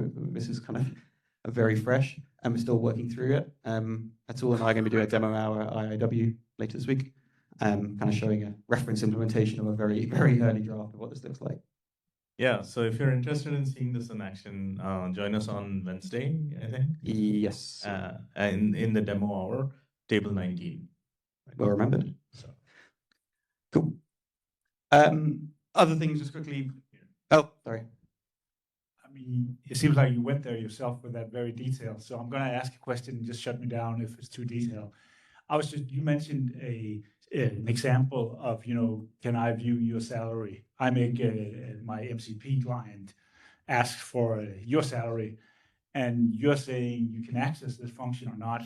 So that wouldn't be addressed in your model there. You understand? Yeah, it will be addressed in the following way. Can you go back? Yep. Typically we see two possible ways of issuing tokens, right? The access token is issued to the agent or it's issued to the user that is actually using the agent, right? Depends on like whether it's autonomous or not and things like that. Now, in either case, you have the information about the user on whose behalf that agent is acting at that very moment. And you have the agent identity, right?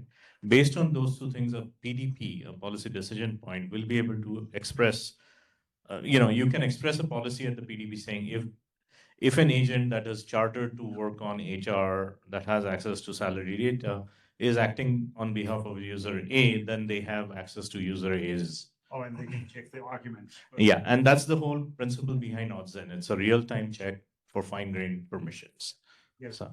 Yeah, it's just worth calling out that this sort of cozy mapping or Zen mapping is not defining the actual policy that would exist in the PDP. This is just how you map between the information models into the Zen actual request. Go ahead. So quickly, the mapping piece is going on. The other bit is our certification. So we're working with Edmund and the certification team. We've got a scenario set up now for that harness, which is he's going through and implementing currently, and hopefully we the first reference implementation harness, I think, is now there or nearly there. And then we'll kind of formalize this into the actual profile. So that's all moving along.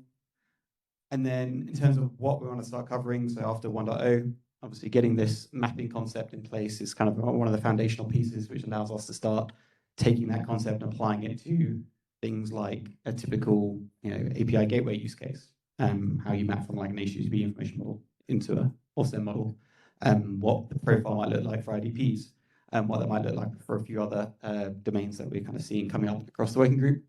But the idea is we want to start adding more profiles on top of ORFZen to show how you can map into that model.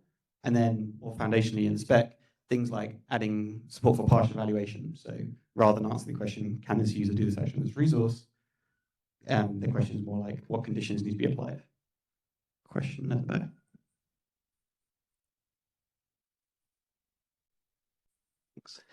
Thanks. I'm curious, are you familiar with the My Terms project, which sort of like flips privacy policies on their head to say what the user is permitting to? I am not, no. Okay. Well, I was just thinking about how those things don't have a scheme that I know of yet anyway. And I'm curious about the usefulness of authzen in those situations where, for instance, the data subject can be queried about what in real time they would authorize. So we have like the search API, which supports asking questions like, given this subject, what resources and actions can they access, which may go in that direction. Yeah, I think I'll try to answer that in a slightly different way. The authzen spec doesn't assume that there's only one PDP for the whole enterprise or something like that. I think the case that you're talking about is sort of a distributed PDP where each user is their own sort of PDP. And the authzen protocol doesn't make any assumption that there's only one PDP or anything like that. At the same time, we don't have a discovery mechanism. Like how do you discover where your PDP is? We don't have that in authzen. That's something that we'll have to add in order to support that. Justin doesn't agree with that. Just a second. Just the last bit. I don't think you guys need to or should work on a discovery thing. A lot of the personal data store ecosystems, like what My Terms is I would put in that bucket pretty firmly. They're solving the discovery problem for their own silos and environments in their own way. bring your own PDP is a really interesting idea. Auth0 could be the protocol to enable that. It doesn't solve the fundamental problem of nobody cares what my PDP says, but Auth0 shouldn't solve that because that's a bigger problem. The PDP could go behind bring your own AS. We worked on that. Still has the same problem. All I was going to say is I think the other model that so if you think about Auth0, it's kind of what I would say is a push model a pull model for authorization. And the other aspect that would potentially work in the my terms context is a push model. It's just we don't have a very good way for codifying policy in a way that everybody agrees to in order to be able to push policy at the authorization server. But in the context of the way I think about my terms and those sorts of things, it's really that sort of processing of me pushing some policy and then the enterprise running or MCP tool or whatever running its policy and seeing whether there's a match or not. And the intersection of all that policy might be a null set, and then it's just denied. But I think it's a place we can look at in the future, but it's a different kind of a model. Totally right. I mean, we had a lot of discussion in the beginning of the Auth0 group about, defining policy, transport mechanisms and all that. And we decided that the low-hanging fruit here is just the PEP to PDP communication. Let's solve that and then go from there. So it's not out of scope of Auth0, but we don't have any work right now. Yeah, policy distribution, policy orchestration is the other term that kind of been knocked around a bit as potential future things. And just quickly, in terms of adoptions, now the spec is final. We know that Mattermost is the first one that we're at least aware of that are rolling out native Auth0 support, so you can go and plug in your own Auth0 compatible PDP for their product, which is going to be cool. 2G and Identity have something in the IGA space as well that plugs into it. And there are two government projects going on. So there is now a Dutch government of the Netherlands profile for Auth0. So they've now standardized how all their services inside the government will talk to each other and authorize access to each other via Auth0. And there's a similar project going on being led by Roland, Umbrella, doing it the same for the German government. And I believe there's something going on with the Italian government as well, being led by Gerd. And we've got work to do to make tooling better for adopters, ultimately implementers, based on the work a tool did with K.Dev. Yeah, we're done. Thank you. Now, Dick Hart will come and tell us how to prevent oopsies with IPSY.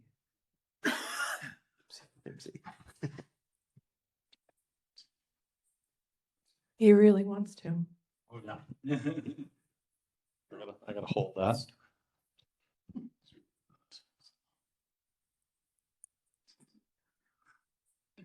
Whose machine am I going to be abusing here?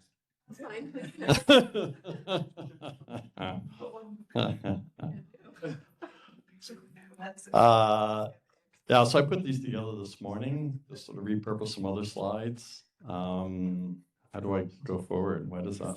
Oh, there we go. Forward. Okay. Anybody doesn't know what IPSY stands for? That's what it stands for. There's a whole bunch of different acronyms. I assume most people know what THAML, OIDC, SCIM, and OP commands are.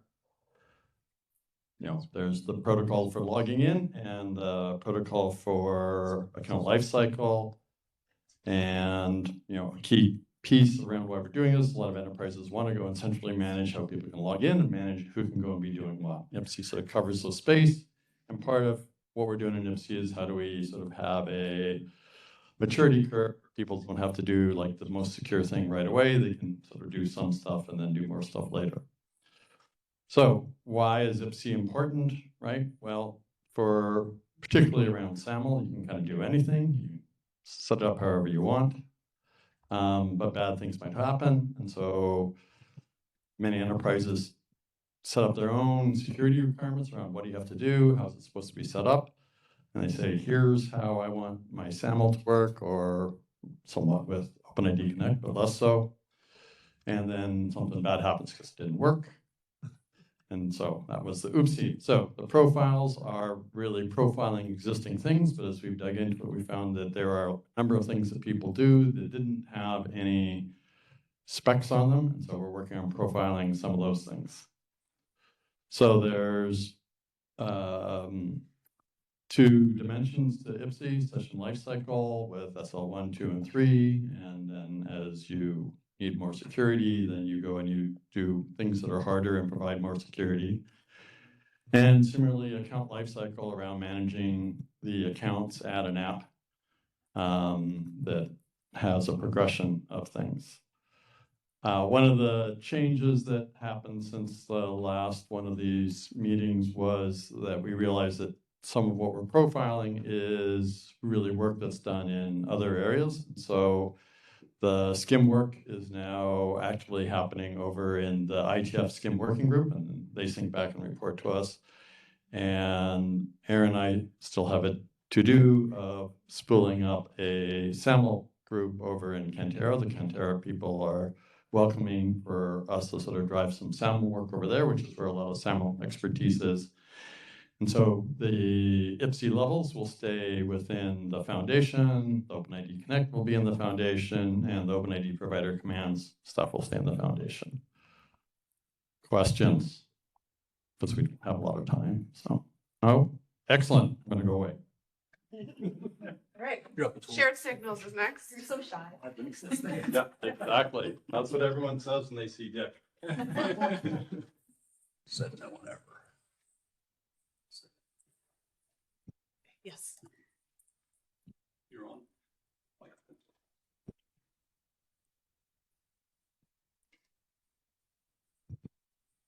Super excited. Hi everyone, Atul here again. I mean, by now, everyone will have seen this diagram a few times. For those who are new, just would like to explain that shared signals framework is a reliable asynchronous delivery platform on top of which you have various application-specific collections of events. What the shared signals framework gives you is just a generic way of transporting security events reliably. The risk incident sharing and coordination group of events, it focuses on account security events. Like, you need to, you've discovered that there's a credential that has been compromised, that you need to force a credential change, or that, you want to pause or purge an account or disable an account and all those things.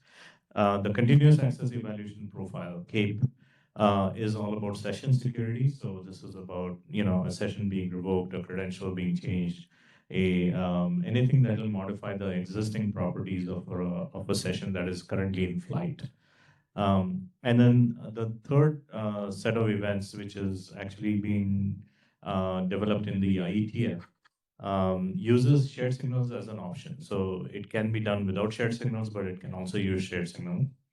And it provides account management events. So if you are familiar with the SCIM API, the SCIM events basically gives you a asynchronous way of doing the SCIM API, whereas SCIM API is a synchronous way of doing it. I hope I captured that reasonably well. Sure. And so the protocol works very simply. The receiver expresses an interest in receiving events specific to certain types of events, certain users. The server and client, the transmitter and receiver negotiate these things. So the receiver may say, I want session revoke, credential change, account, or some other events, and the transmitter has the power to say, no, I'm going to just give you these events and about only these subjects and things like that. So there's some negotiation that can happen in the setup of the stream, and the events are actually delivered asynchronously. And what is delivered is actually a security event token, which is a type of JOT, and CAPE, risk and SCIM events all define different types of security event tokens.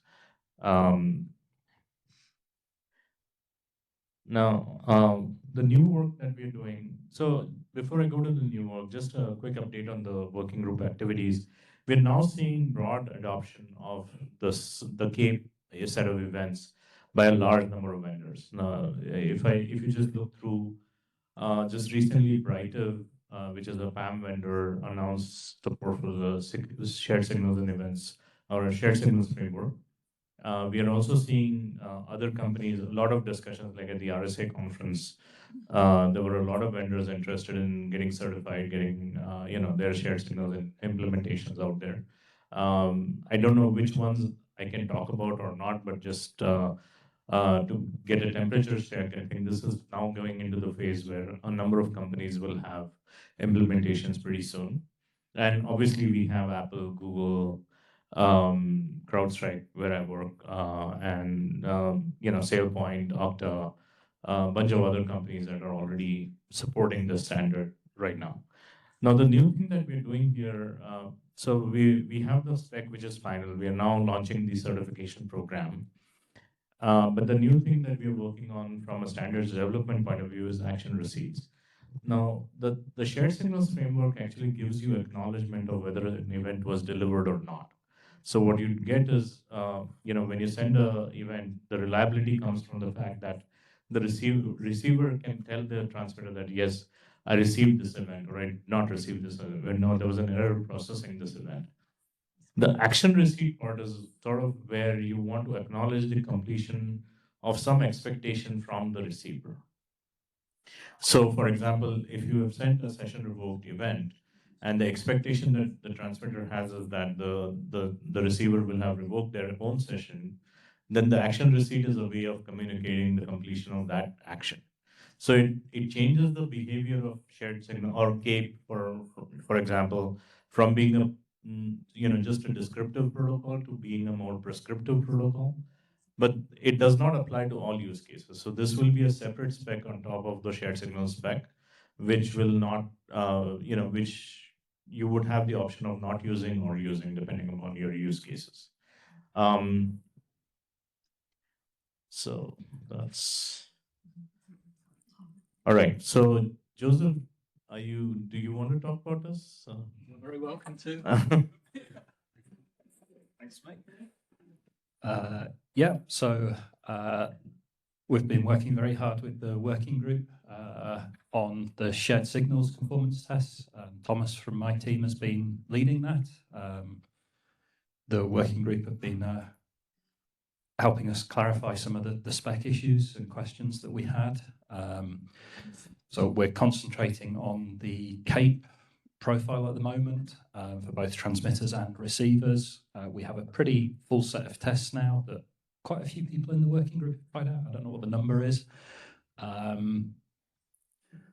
So I think we're, at this point, I think just waiting for the working group to finalize the specs, and then we can hopefully start towards a process of finalizing the tests, getting the final testing done, and then looking to the working group to actually approve launching a certification program. So as always, if anybody has a implementation of shared signals, particularly if it's compliant with the CAPE profile, then please do test the tests. The instructions are all in the usual place on openid.net. If you click on certifications and how to certify your implementation, and any questions, just reach out to the team. We're happy to help. Thank you.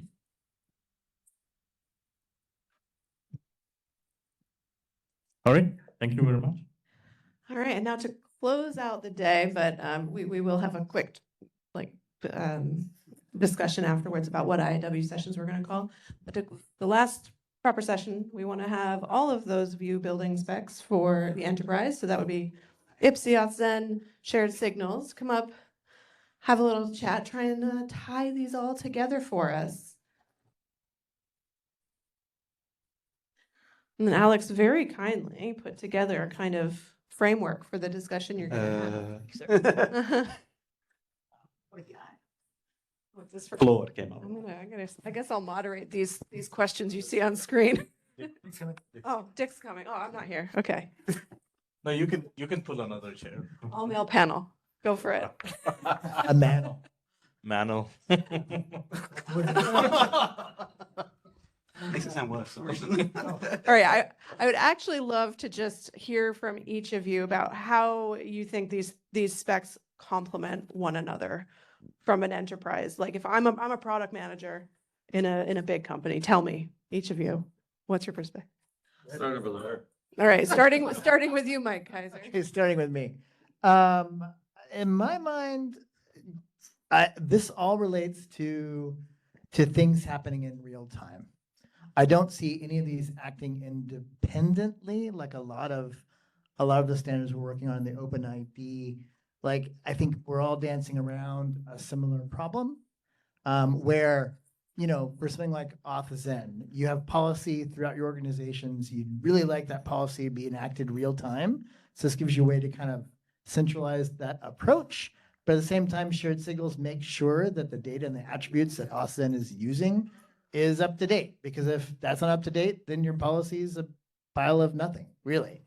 And IPSI kind of gives you the guidelines of what's, from my perspective, and y'all can disagree, of what's practical now and what the best practices to do that are to keep your sanity while you're trying to chase this goal of doing things in real time. Yeah, I think I completely agree with Mike. And so Omri and I wrote a blog post, I think maybe a year and a half ago on the OpenID website about how Auth-Zen and shared signals complement each other. And it was all about, you need to make these really quick real-time decisions to achieve fine-grained authorization. When somebody is actually trying to access your resource, you need to respond within a few milliseconds about, hey, is this okay or not? But if you don't have the data to, like Mike was saying, if you don't have the data to make those decisions, then you cannot make those decisions.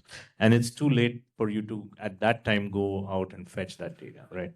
So what shared signals does is it basically delivers to you that data at the time you want to make that decision, right? So, before the time that you want to make that decision. So that is how I think Auth-Zen and shared signals complement each other.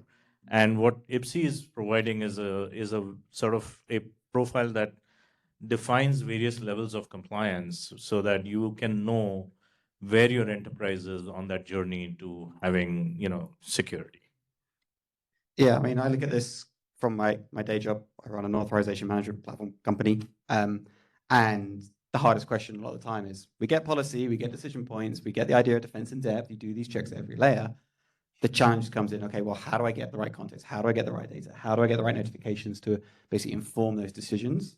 And being able to go and point to a spec like shared signals as mechanisms to do these things is key. And then when we think about like adoption, what's the crawl, walk, run? I think this is where things like IPSI come in and start overlaying maybe a bit more of that meta framework for you as a business and as an enterprise to start sort of working through that journey, moving to the end state, because otherwise you look at these architecture diagrams and go, that's way too much work. That's never going to happen.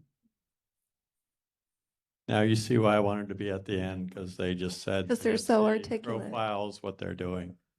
I was going to prove all of us wrong. Yeah. You start by saying, actually. Actually, so no alternative takes from you. I mean, IPSI is profiling a number of different specs, and so there's a lot of things you can. Is this on? You're on. Okay. We hear you. Okay. Shared signals, you can do an awful lot of stuff with it. And IPSI says, well, if you want to be at this level, here's the things you need to do that's highly opinionated. But many orgs want to do lots of different types of things. And so IPSI is to go and try to drive a set of things so that you have sort of some crisp idea around, if I don't want to do everything, right, what are the things that I need to do? Thank you. Okay. So where are each of these steps at on their adoption journey? Each of these specs, did I say steps? Where are each of these specs on their adoption journey? And are they interdependent? Like, is it a problem if one is far less adopted than the other? Or is it just, iterative? Let us know. Maybe I'll start and, others can prove me wrong. But, I think that it has really helped in the last 5 years or so that we've been incessantly talking about shared signals and CAPE and all that. It has really helped because it got into certain, like the CSRB report made a recommendation to use shared signals. There were probably other documents that were very. Well, I remember at Gartner, the big slide Gartner on screen was saying, amazing, it's ready. Yeah. Do it. And that Ask your has vendors. really turned the needle in terms of, the customers asking their vendors, when are you going to support it? Or do you support this? And that little push helped us make progress. Now you're at a place where Apple has it in production, Okta has it in production, Google has it in beta, SailPoint has it in production, CrowdStrike has it in production. So we have a lot of companies now that have implemented shared signals, right? So we are getting there. Now it's still, you can say, the very, very beginning of it. But because these standards are complementary, it doesn't mean that you're going to be held back just because you don't have the other piece, right? You're making progress. So as we see more Auth0 implementations, I think you'll just improve the security posture from where we are. Yeah, I mean, to take at that point, having had Gartner and Covering Nicole with the EIC and stuff support these with both interops and presentations has been key to kind of get that top level sort of view of where these standards are going and what they can basically do for business. The big thing, at least from Auth0, from talking both as a vendor but also as working on the standard, is getting to that final draft or that 1.0 release was kind of the key unlock to actually have companies take this sort of seriously and start rolling things out. And getting the native implementations from a vendor perspective or a project perspective has been another one that kind of drives it. So kind of following the shared signals approach and trying to emulate some of that model, I think is the right direction to go. And these things are loosely linked, not coupled, I would say. We still haven't finalized anything. So we've got a fairly solid session level 1. We've been doing a lot of iterating on what do we mean by session level 2 as we look at what's out in the industry and what do people really need. I think we've nailed down a bunch of that recently. We've got some good momentum going in SCIM. There was like a huge chunk of work on just what the base was as to, how did you narrow down what was in SCIM and define sort of that core base. And now they're on like the AL1 and AL2 levels, but we're still a little ways away. I don't think we have any dependencies. Everybody else is further ahead from us, and we're just working on standardizing what the other things are.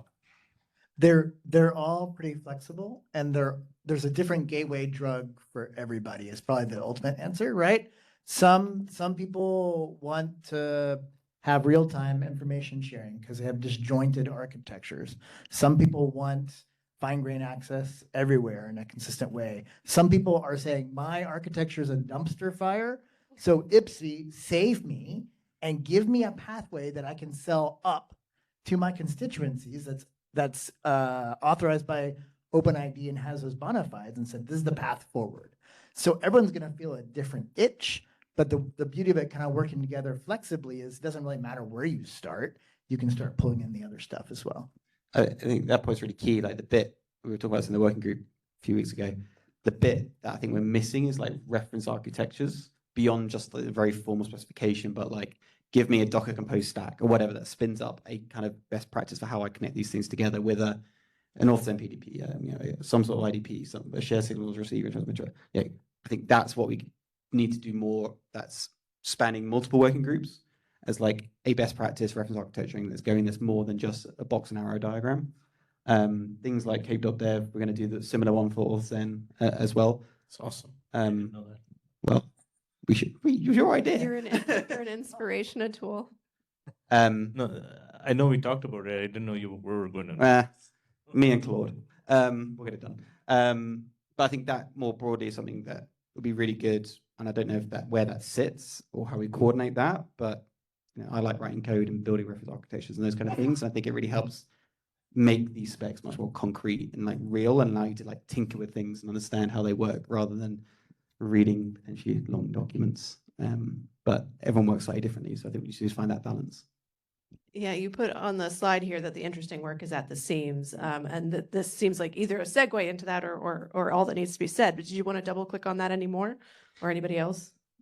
Yeah, I mean, on that particularly, it's like we talk about share signals, create events, also then use that context, but that's words. There's like, I don't even know yet the mechanics myself of how to actually go and implement that and like build a PDP for a living.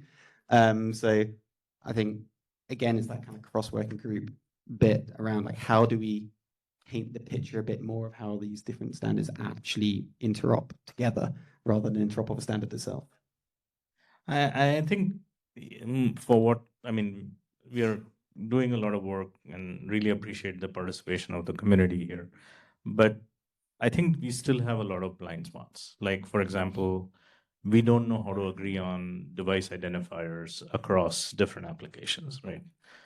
We don't know, like, how to agree on authentication methods or authentication levels, ACR, AMR kind of stuff, right?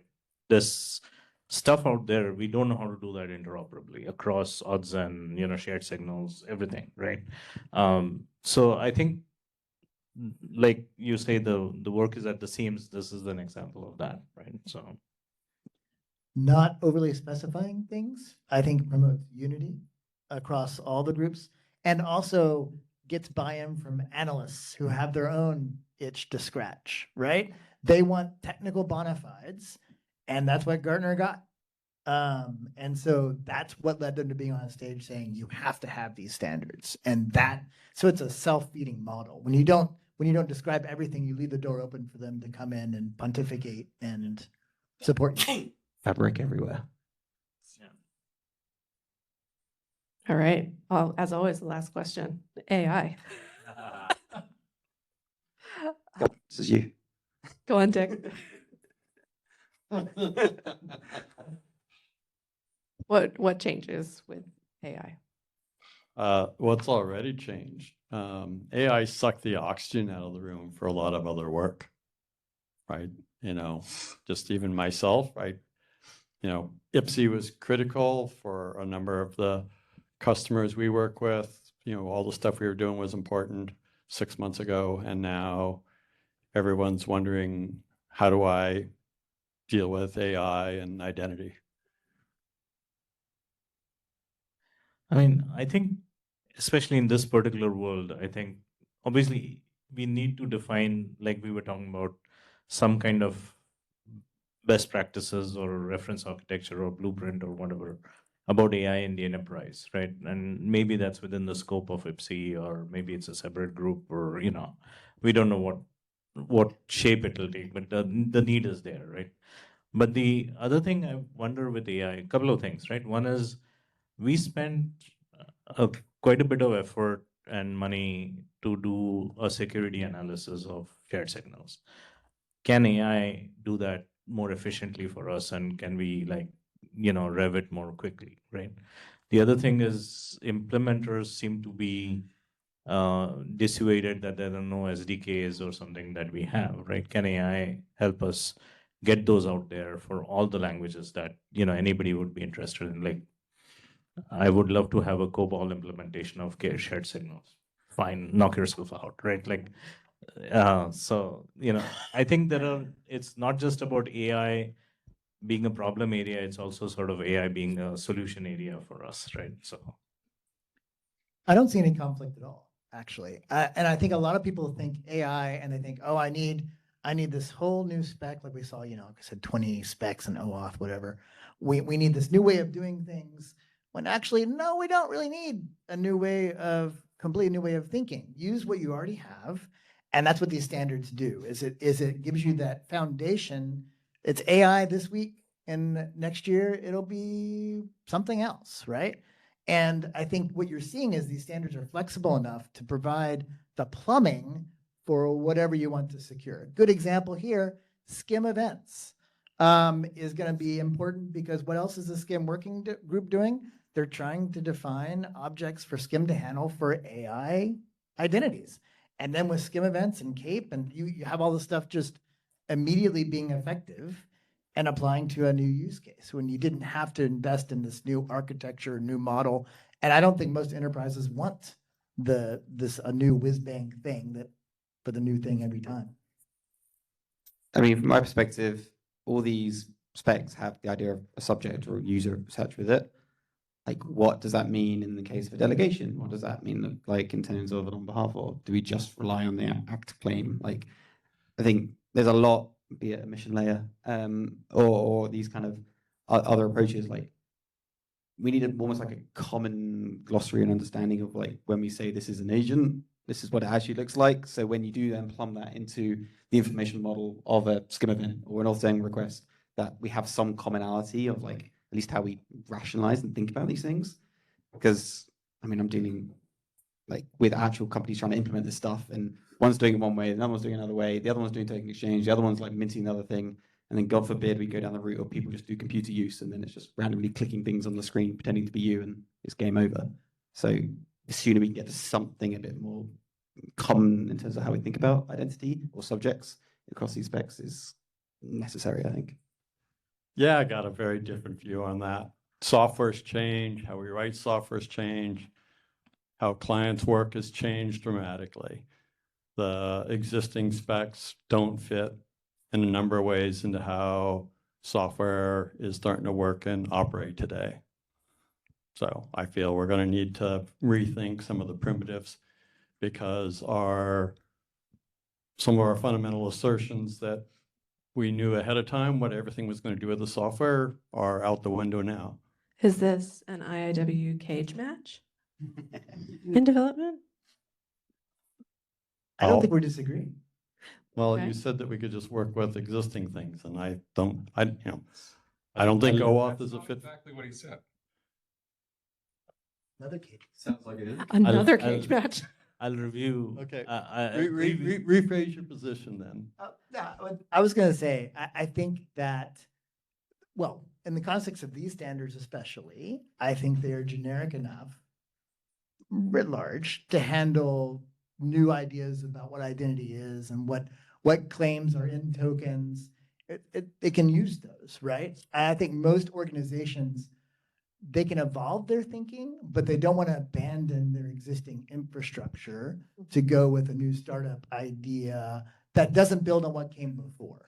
I think the ways that you've advocated for thinking about tokens and AOAuth and some of these things, as I understand it, is not an abandonment of what we've been doing. It's an evolution of that to prepare for new cases. Maybe I'm mischaracterizing it. No, you're not mischaracterizing my position, but I think that, like an MCP, OAuth just isn't a fit at all. It's just the wrong tool for so many reasons. And that could be, yeah.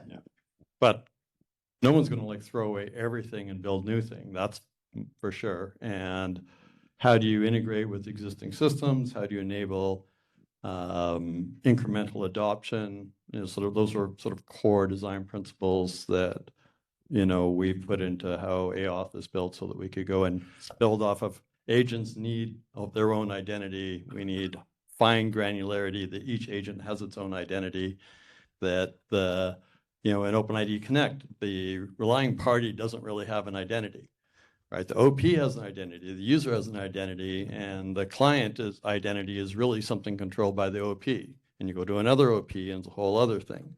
That doesn't work in a more dynamic environment that we have today with agents, where they need to work with something they didn't know they needed to work with when they started off. And that's my comments. Like, how software works is very different now than how software worked a few years ago. I think Eve has a question. I just wonder, I think there should obviously be a cage match, because that would be really fun. But I just want to throw in the example of what we just had happen over the last 12 years approximately. It was extraordinary that we had cross-domain single sign-on in XML, and then we came up with cross-domain single sign-on basically in JSON, and that it was adopted. That was like a big deal. That was very disruptive, but it's been very sticky. And the fact that verifiable credentials started out with a position of, well, that's all wrong, and we have to go over here and do this whole other stack, and you're doing it wrong. And now we just saw that stack picture of OIDC for verifiable star. It's huge. And the reason it exists is because it was so sticky what started with the JSON stack for single sign-on. So I think it's another case of where probably some humility is going to be warranted. So there, I've thrown my hat into the ring for fighting about it. Thank you. So I think we can say that by and large, successful standards don't lead. They follow implementation, they follow technology, and they follow especially the problems that they're solving. And that's where adoption really comes into play. And so that, I think, is something that, like, I've been in so many conversations where people are like, oh, we need a standard to solve this. And it's like, no, we need a solution to solve this. And if a bunch of us can use the same solution, well, then we have a standard. And getting those backwards doesn't work. And I think that this is something that I'm seeing the MCP community learn in real time.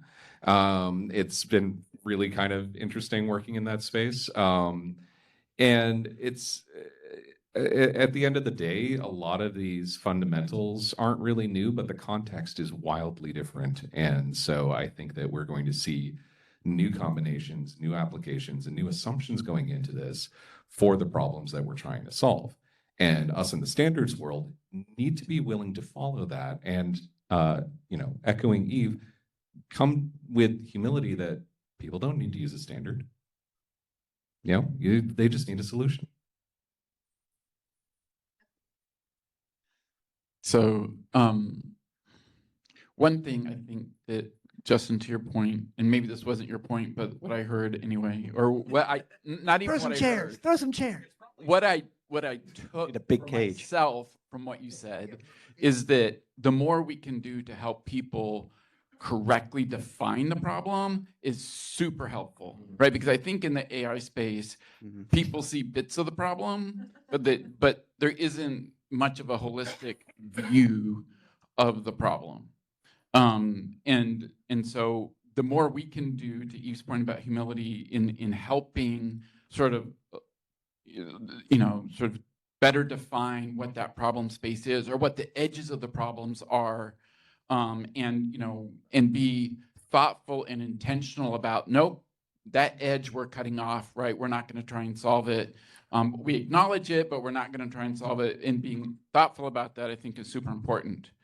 In the context of standards or not standards, I had this realization the other day talking to Peter that where we've needed standards in the past has largely been an ROI problem, right? I need to implement I have 1,000 customers. I don't want to do 1,000 implementations. That's not really true anymore. Yes, I have to pay the AI, but I could have the AI do 1,000 unique implementations. So, again, better understanding of the problem and what the potential security gaps are and what the implications are of doing X or Y, I think is super helpful to everybody. And if we can do standards out of that, great. But some of the sort of underlying groundswell of why people really cared about standards might go away. Ooh, Well, that's I don't- another I don't- IIW. I don't know. There was definitely some ROI for people to know it, but a core goal of many of the standards is really around interop. How do you have X talk to Y reliably, and that I can just go and plug things together and they start working, which is becoming super important in the AI world, where suddenly the agent wants to talk something it's never talked before, and you want it to actually be able to work. You didn't write the client to talk to that server. The client's deciding, I just want to talk to any server.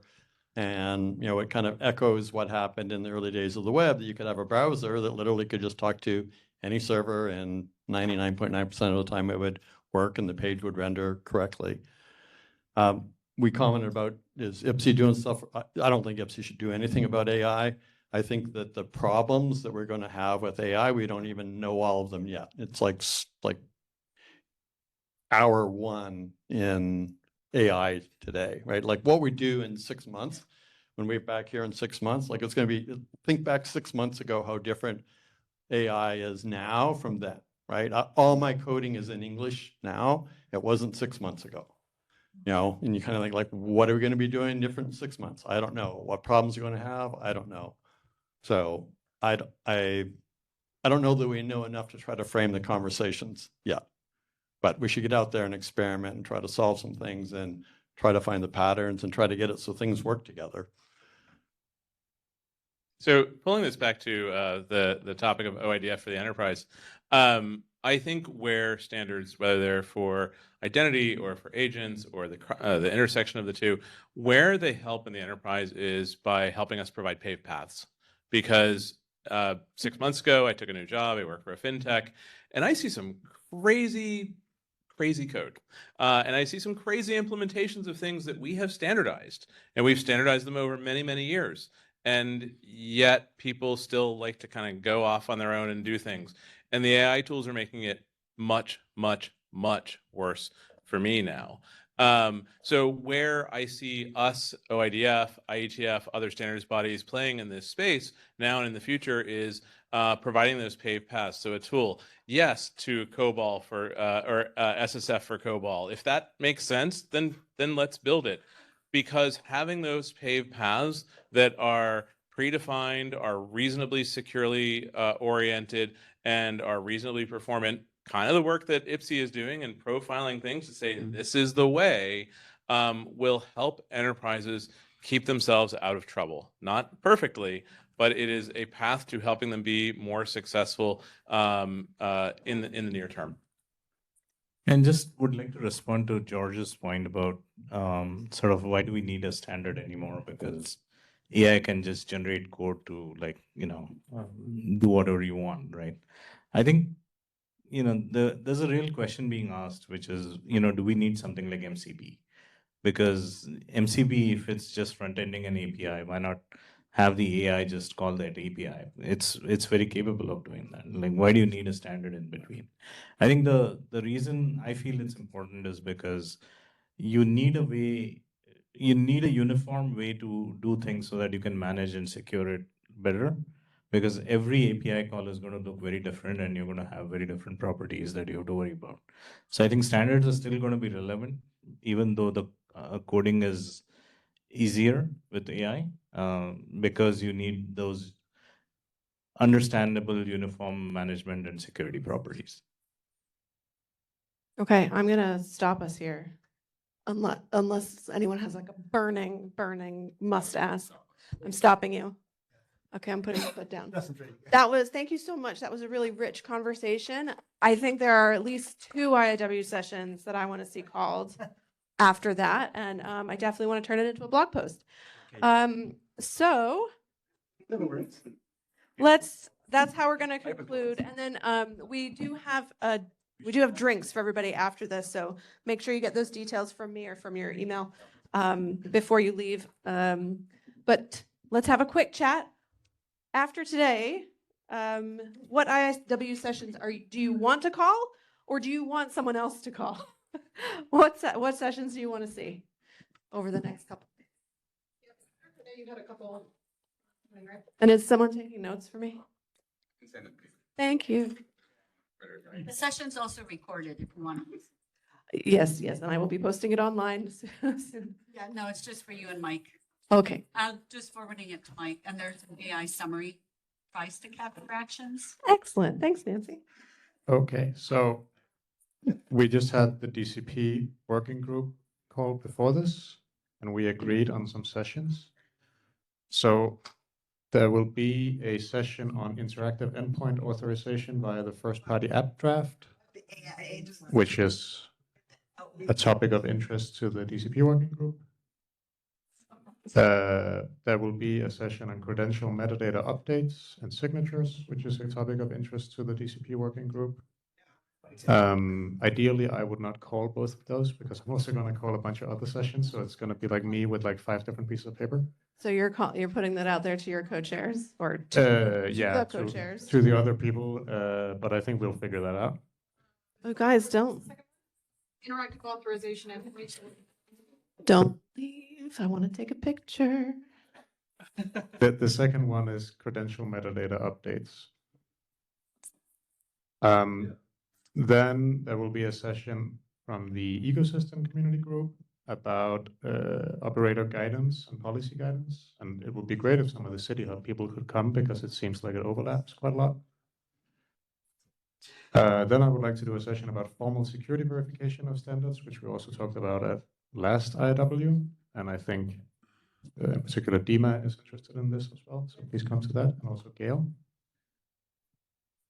Actually, I took notes about who should come to things. So anyone who's interested in formal verification, please come to that. Then I will do a session on OpenID Connect with deferred credential response, which is a draft that I'm one of the co-authors of. Yeah, that's probably it for what's relevant here. That's a bit. Cool. Lots of work getting done at IIW as always. Okay, who else? Elizabeth. A Dade CG session. Dade CG session. And then one about the digital estate builder skill. One about digital estate builder skill. Oh, your cloud skill. Yes, great. I want to call a session also for the DCP group. So what the EU has built on the high assurance interop profile, we can be very in a good or bad feeling. I don't know how we will feel after this session, but yeah, let's find out. Awesome. Anybody else? All right. Thank you all so much for being here. I know it's always a long day, but there's so much really powerful work happening in this community, and I'm really grateful to you for doing it and for being here and listening to everybody else. I would love to get a picture of all of you, maybe like in the middle of the room or something, towards, I don't know, smushed together and. Oh yeah, we can do it. We can do it in the. Oh gosh, don't I need to move where I'm standing? Yeah, stand in front of these people online, and then I will take a picture of you, and it will be great. And if anybody needs the details for where we are having drinks afterwards, please come up to me. It should be, if you register for this, it will be in your email. Probably both Friday and today.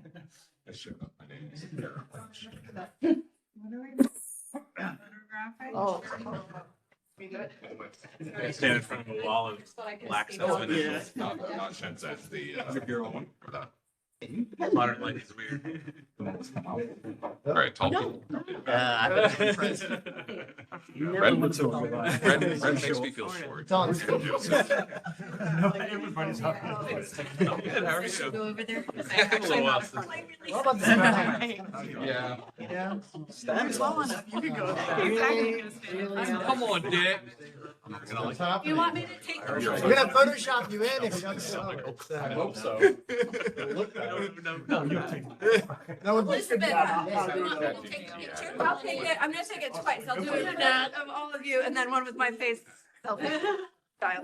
Look at you. You're so beautiful. Elizabeth. Flipped like this. We'll replace her with AI. Yeah. In the photo, I mean. Yeah. Oh, you know who we don't have is Claudre. Wait. I want one.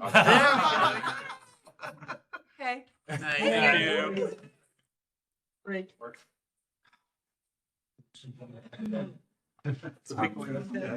Never happened. Sticker.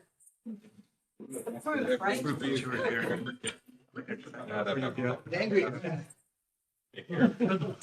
I know. I keep getting all the appreciate. So obviously, You're implementing Alex found that sticker for me at a bookstore. Uh-huh. It's a